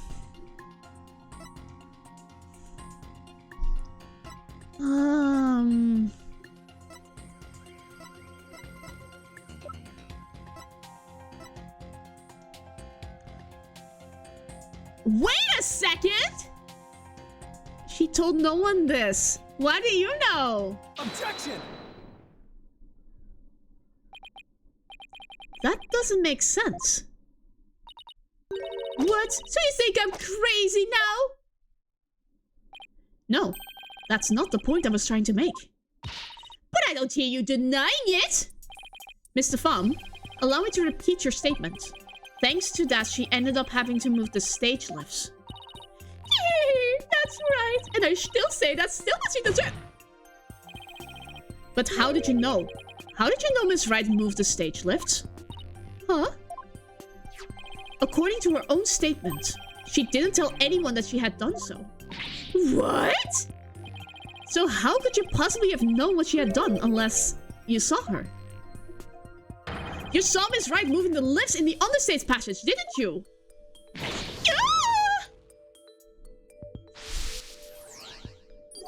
Oh my god, she was there. Oh my god. This is the truth we've been looking for. Sorry, but we're gonna have to confiscate that game. Wait, that's not autoplays. Turn that off. Turn that off. Now! I need the autoplay off! Come on! You did it, Apollo! Noise levels aren't 0. Okay, thank god. It's back. Whew. But Mr. Justice, what did that mean? Yes, Your Honor. Mr. Pham herself was on the stage where the victim was killed. And I hardly need to tell the court what that means. You are one artful liar, Mr. Pham. And one spectacular suspect.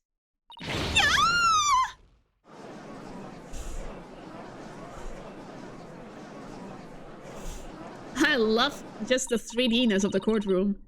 Why, you shiny red lobster boy! You're saying I killed Mr. Reyes? I'm saying that it's a possibility. What's more, I say you had a solid motive to frame my clients for the murder as well. Objection! my apologies for rain on the defense's merry revelry. But you seem to have forgotten one very important point. Oh, really? The TV footage. As you can clearly see, Mr. Pham was on the stage the whole time. The entire audience can bear witness to that fact, including you. Oh yeah. You have just taken a long and senseless journey, only to return to the sorting line. The witness could not have been in the understage passage, which means the only one left who could have killed the victim is the accused. Guess the party's over. Ugh. But Mr. Pham knew something she couldn't have known unless she was under the stage. How do you explain that, Prosecutor Sabmati? It's quite simple.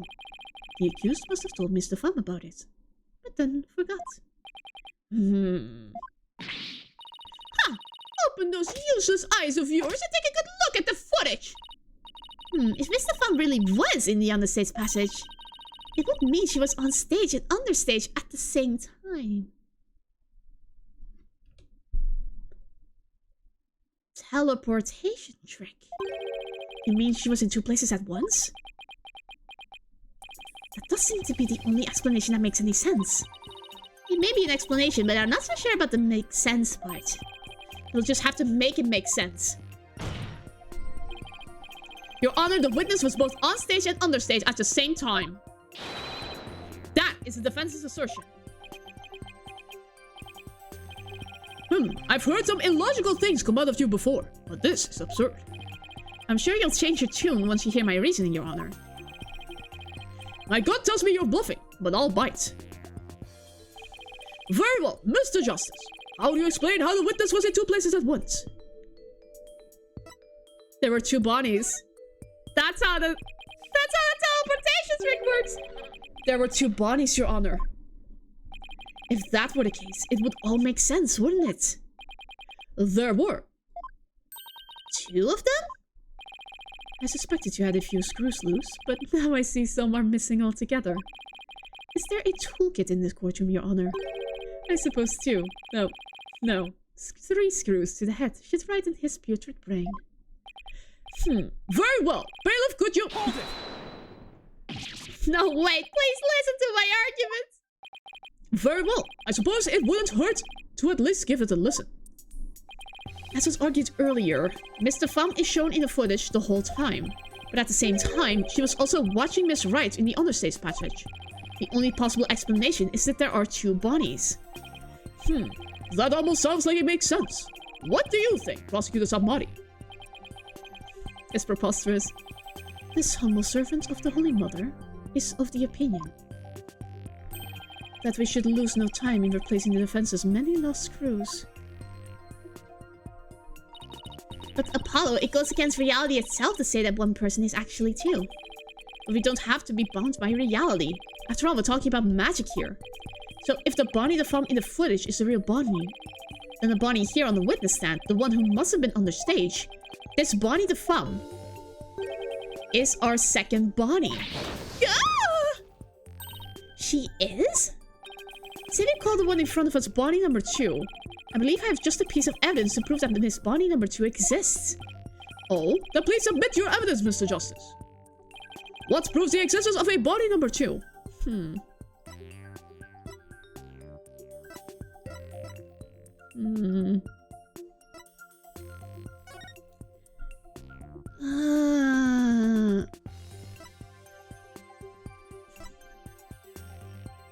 If this is really Bonnie the Pham, her prince must be the same. Take that! What's this? During our investigation, we found a set of unknown prints on the coffin on the stage. These prints were most likely left during the course of the show, but they didn't match the prints on any of the involved people in this case. Oh my gosh, that was hers! An unknown third party's fingerprints. I was not told of this.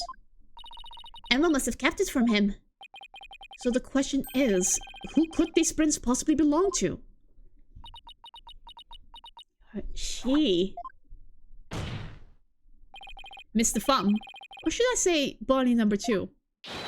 These are your fingerprints, aren't they? I was thinking it would have been Roger Retton's, but no, it was hers. Ah! Satora.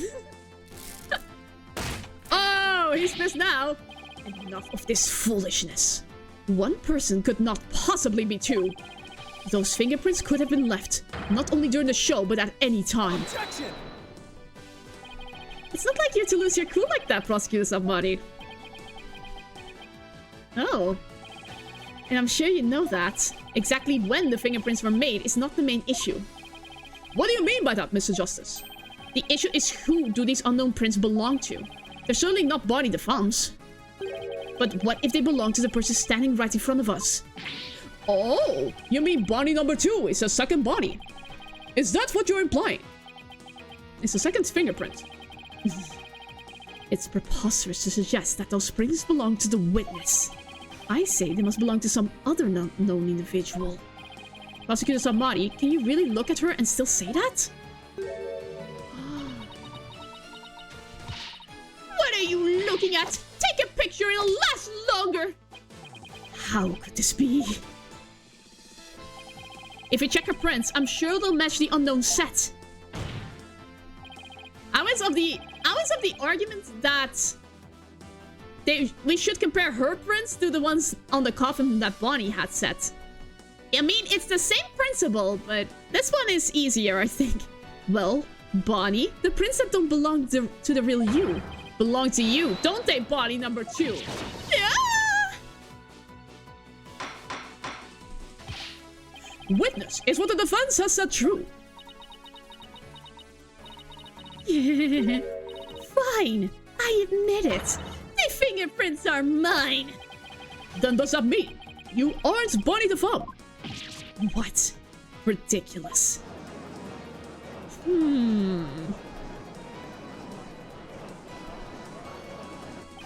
He's easily angered, somebody. Are there really 2 bodies? Nope, there's only one Bonnie. That's because I'm Betty. Oh my god! Betty the Femme. What? Ladies and gentlemen of the court, it's time for a wondrous magic show. Gasp in amazement as this lagomorphic illusionist performs her teleportation magic. Watch closely. It's showtime. Oh my gosh! Magic! And?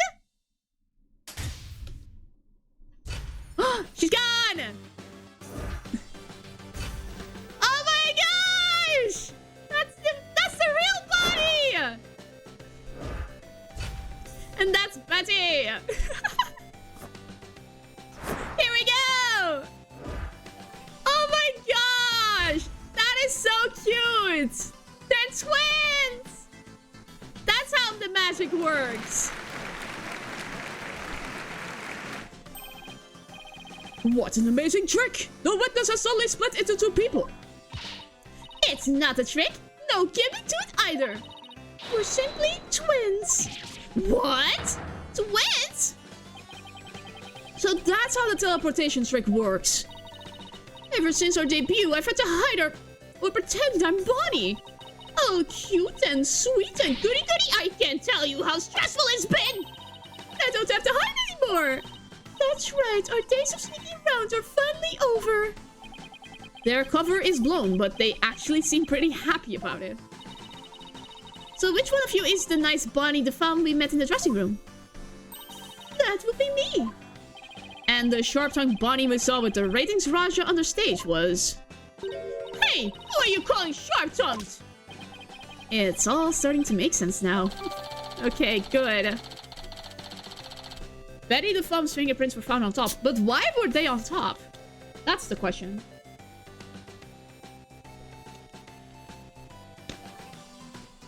That's the interesting question we have for today. So, Mr. Justice, this changes the facts of the case rather dramatically, doesn't it? It certainly does. During the show, it was Bonnie who was on stage the whole time. So Bonnie couldn't have committed the crime. But Betty, on the other hand, who was on the stage, did have the opportunity.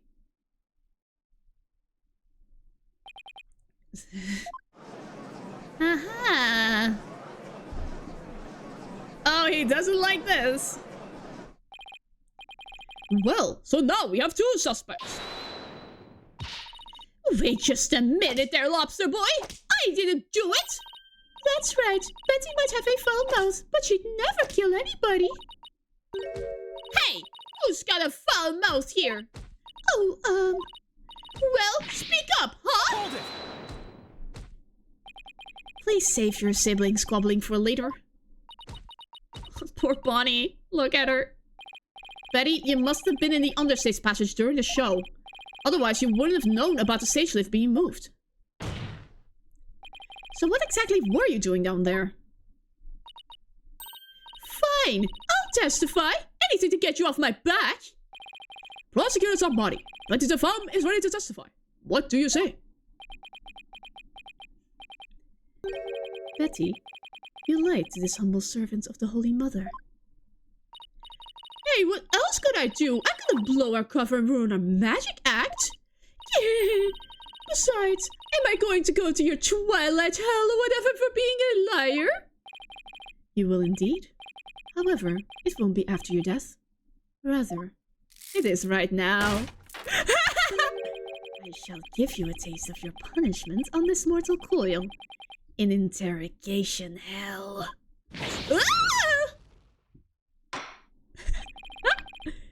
Wow, that was threatening. He really, like...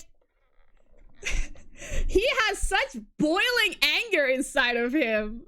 Like, the minute something is against him, it's like, yeah, no, I must punish someone for this. Now then, Betsy the Fun, please explain to this court what exactly you were doing under the stage. This is really cute. 2 witnesses at the stand at once. I mean, it's not the first time, but it's still fun whenever it happens. It's true. I had business in the understage passage because of the upcoming trick.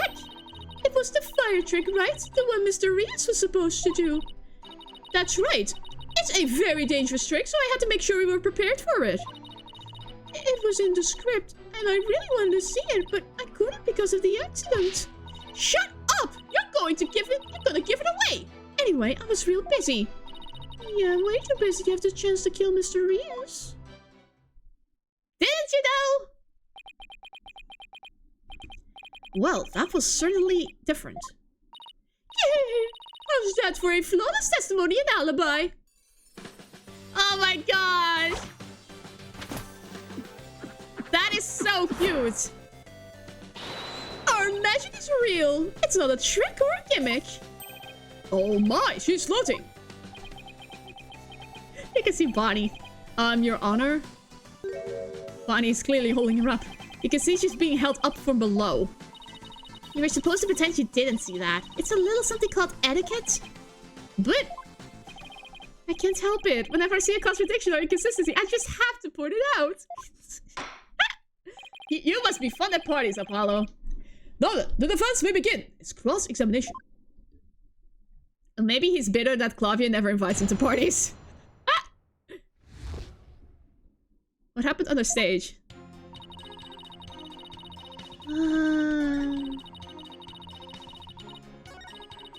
It's very dangerous trick, so I mentioned. Did you prepare though? Did you?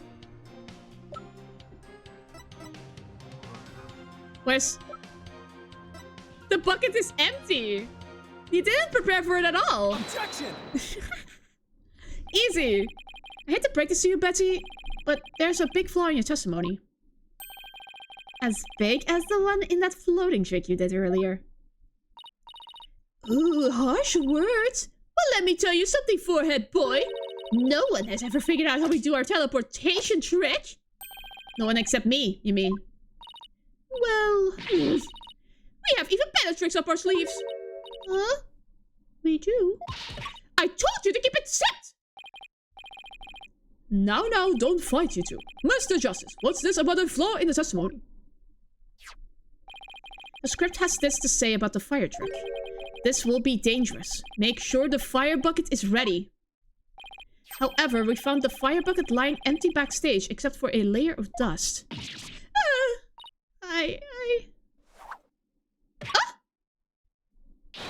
You didn't even attempt to get ready for the next trick, did you, Betty? You got me! Gotcha.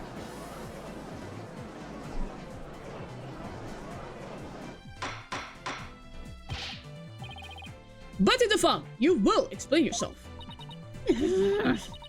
There's nothing to explain. Come on, Betty, we can't hide it any longer. You might as well tell them. Shut up! You can barely take care of yourself! Don't try and tell me what to do! Well, if neither of you will explain, I guess I'll have to. The reason Betty didn't prepare for the fire trick is because she knew the show wouldn't go on. You didn't prepare for the fire trick because you knew, didn't you? You knew that the body would be found and that the show would then be cancelled. Yeah!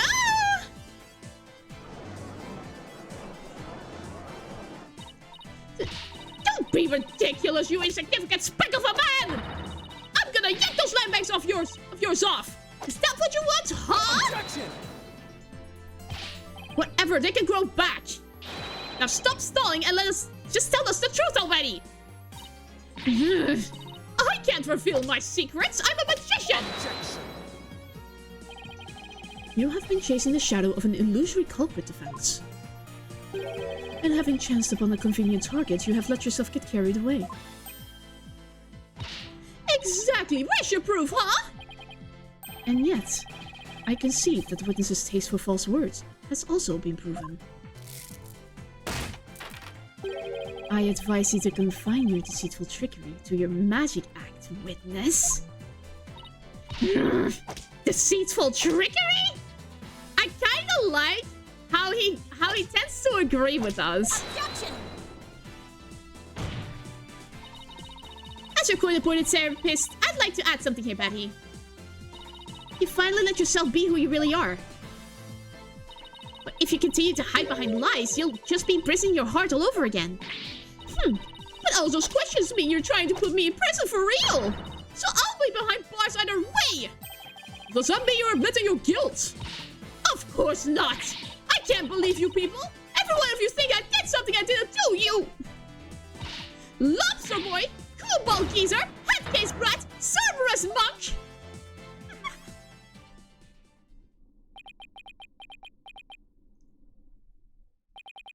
Cue ball geezer? Headcase brat? Really? Oh. Betty, calm down. Come on now. Deep breaths. Deep breaths.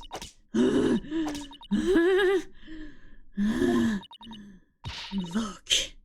I'm not the murderer. I tell you. Then how did you know the show would be cancelled before the fire trick? I told you we can't reveal our secrets. We're under contract. Contract, you say? That son of a bee. Contract? What is she talking about? Be that as it may, you are obviously a suspect in this case. Dispel the contract, Nayuta. I'm beginning to see the karmic threats that make up the intricate tapestry that is this case. Huh? Allow me to summarize your assertions, defense. First, that the victim was killed in the understage passage. And second, that the witness and the accused are the only two who could have done it. Exactly. What's more, Betty knew that the body would be found, and that the magic show would then be called off. Therefore, it's reasonable to conclude that Betty had killed the victim on the stage. But what if Betty knew that the show would be called off for some other reason? Like what? In the course of my investigation, I found it strange that the dragon set piece fell when it did. Yeah, we did too. That in conjunction with the body tumbling from the coffin in such a dramatic fashion. It was a setup. All seemed too perfect for mere happenstance. I mean, we did the same conclusion.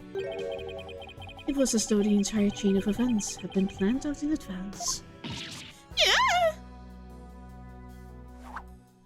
Ah! Planned out. After deciding to take this case, I scrupulously studied everything I could about the mass media in this country. I read the newspaper, old news reports. I even browsed tabloid magazines. How very industrious of you! I'm impressed. During this process, I learned about a strange practice favored by the TV world.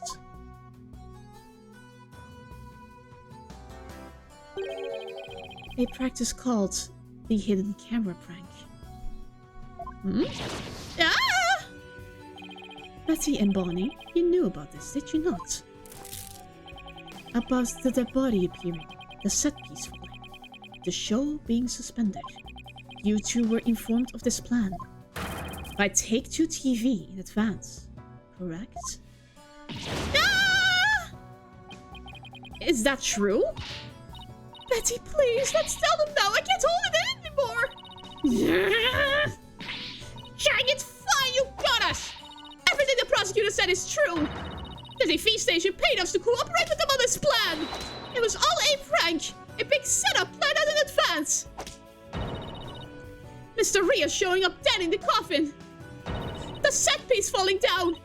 It was all completely scripted. Aha! It was all a prank? What a weird prank. Guys, it's just a prank, bro!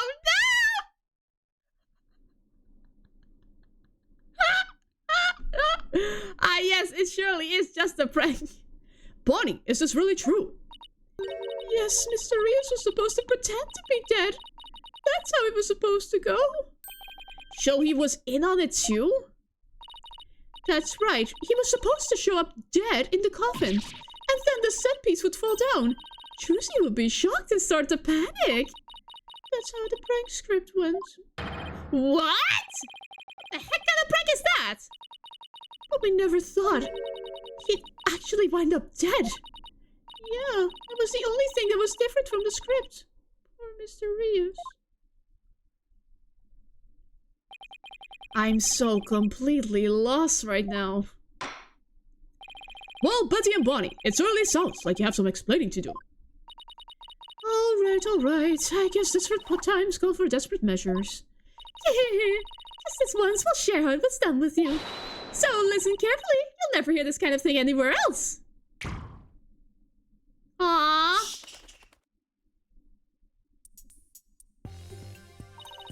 After our teleportation trick, I went down on the stage. Mr. Rios' body appeared from the coffin on stage. Oh, sorry, that was the judge voice. Wrong voice. When Mr. Rios' body appeared from the coffin on stage, it was time for Betty to do her job in the understage passage. That's right, I used the remote control for the winch connected to the dragon set piece. And made it fall down. Just before the dragon fell, I called Trucy to the backstage so she wouldn't get hurt. After that, the plan was for Mr. Rios to come back to life in front of a panicked Trucy. He was supposed to laugh and fly up and away. That's how it was scripted anyway. But for some reason, he really did turn up dead, so he kinda just stayed on the ground. What kind of sick joke is that? It sounds like a terribly mean-spirited prank to me. The poor defendant was trying to do her magic show. I guess so. I'm sorry, Trucy. Whatever. It was all the ratings Raja's idea anyway. Yeah, it sounds like just the kind of thing a guy like him would come up with. This is the prank plan script we got from the ratings, Raja. Okay, good. Dang it, you made us break our contract and we won't get paid! But where does this all leave us? Who killed the victim? And when? Yes, exactly. Those are the key questions. If Mr. Rios was only pretending to be dead, the coffin is part of the prank, then when he was on the stage, there would still be life within him. And if that is the case, then Betty, who is also on the stage, may be excluded from a list of suspects. Oh no, he's going to... Ah! Witness, was the victim alive up until he entered the coffin? Oh well, now that we spilled the beans, we might as well show you this video. Aha. Greetings viewers, it is I, the great Mr. Rios. We are currently in the middle of Trucy's escape trick. Having snuck through the understage passage undetected, I am now hiding backstage, preparing to play a little prank on Trucy. I'm about to hide in the coffin, which Trucy will stab with a rubber sword. And when the coffin opens, I will be in it, acting as though I've met my maker. Can you imagine the look on Trucy's face then? Oh, I can hardly wait. What a jerk. He's about to hide in the coffin.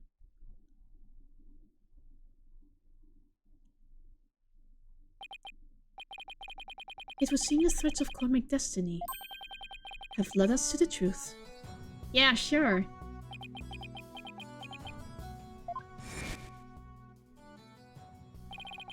The victim passed through the understage, where Betty the Femme was,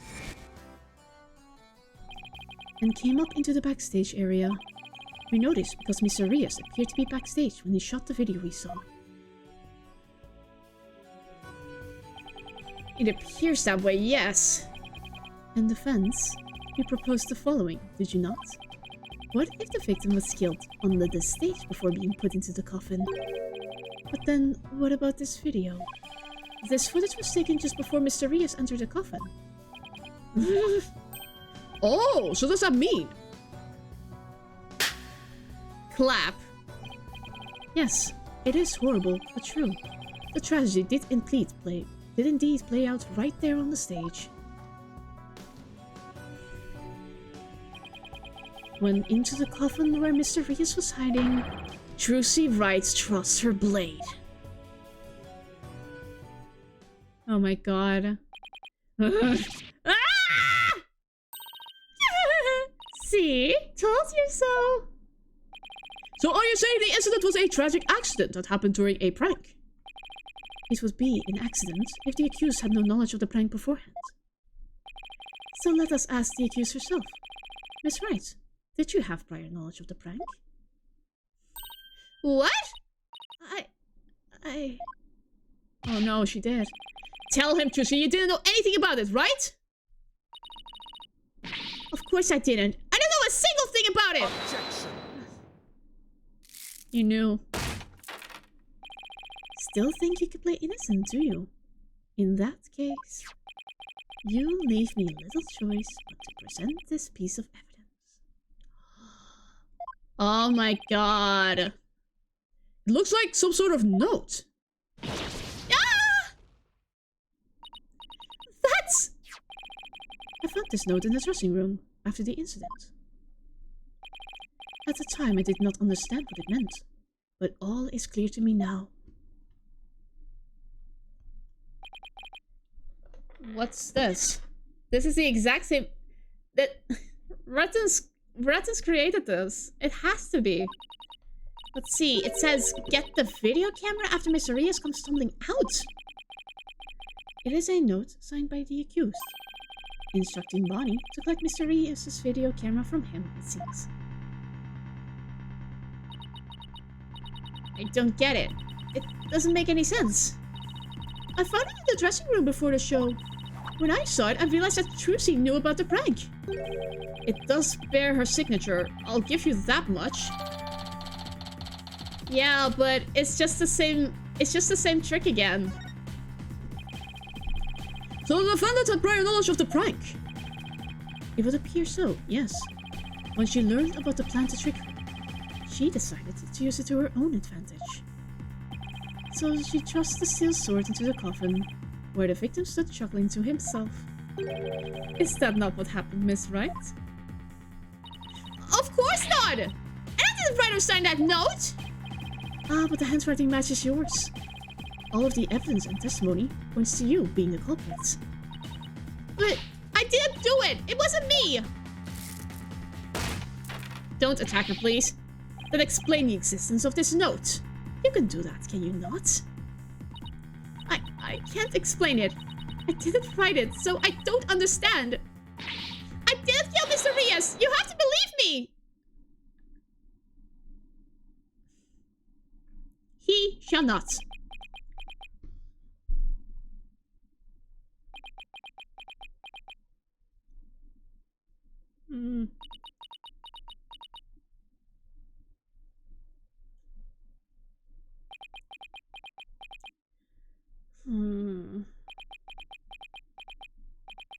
The silence is deafening.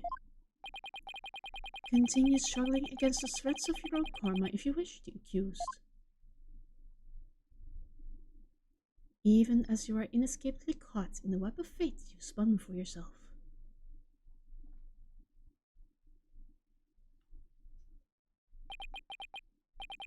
Miss Wright, it is time to resign yourself to your fate. Oh my god, no. No! I didn't do it! Ha! I knew it. Oh no. That sweet-looking girl, a murderer? She took all of us in with that act of hers. I told you, I knew she was a homicidal little witch from the start. But I didn't do it! I really didn't! Why doesn't anybody believe me? Shut up, you kill- No! I believe in you, Trucy! This is bad. Your Honor, I suggest we put an end to this strategy now. Give your official ruling, and let us offer the victim's soul the last rites it deserves. Very well. I suppose I have no other choice. This court hereby finds the defendant TuMiiA Vtuber. Objection! Yes!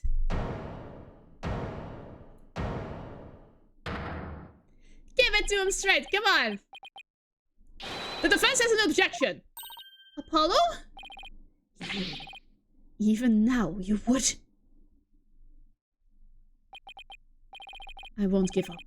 And I refuse to let either of them down. Mr. Wright, who's counting on me, and TuMiiA, who's put all of her faith in me. Mr. Justice, the fact that you have raised an objection means that you have evidence with which to refute the prosecution's claims, correct? Yes, of course, Your Honor. Do we really have anything, Apollo?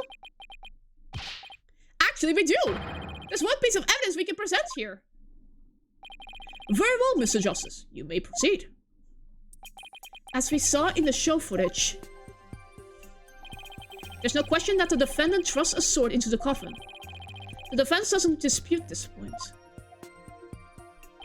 But let us not forget that this was a magic show filled with tricks and illusions. We can't take everything we see at face value. So you're saying some sleight of hand was somehow involved? Yes, the defense contends that the sword the defendant used was not the cause of death. Now what was it TuMiiA told me she did just before she thrust the sword into the coffin? She switched it. Very well, let us see your evidence then, Mr. Justice. But remember, you interrupted my verdict and make this claim. You will be severely penalized if I find you are bluffing. Ugh. That's fine, Your Honor. This shows that it's possible that the sword Mr. Wright used was not the cause of death.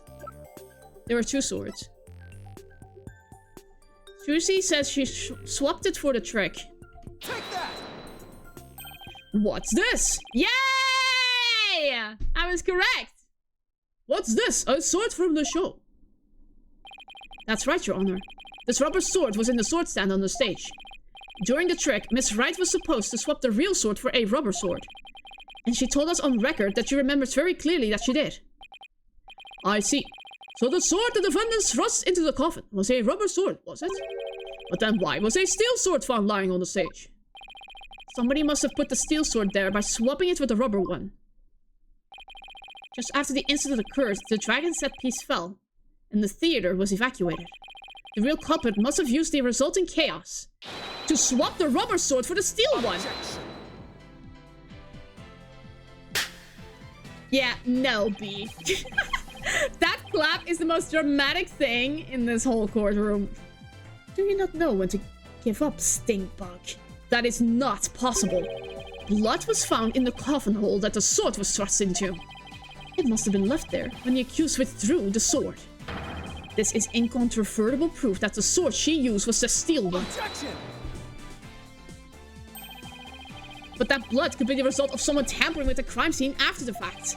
After the set piece fell and the audience was cleared out of the theater, there was plenty of time for somebody to plant that blood there. Objection! If the sword the accused used was a rubber one, then when exactly do you propose the victim was killed? Given that Mr. Rios was alive when he entered that coffin. Objection! Finding the answer to that question is precisely why we need to continue this trial. Yay! We stalled for time! Let me express my opinion. By all accounts, it is certainly reasonable to suspect the defendant based on the evidence. But as to the question of whether the sword the defendant used was rubber or steel, I believe further discussion is warranted. I suggest we hear from the defendant herself on this issue. Good. Very well, Your Honor. Yes, I saved it! Somehow! Possible comfort, but still. It's possible the blood was placed there after the fact. Let's adjourn for a brief 15-minute recess. I think I'm gonna quit it there. This is a good moment to quit. I hope there's a save point here, otherwise I have to do it manually. I advise the prosecution and the defense to use this time to prepare. Okay, I hope I can save here. Please?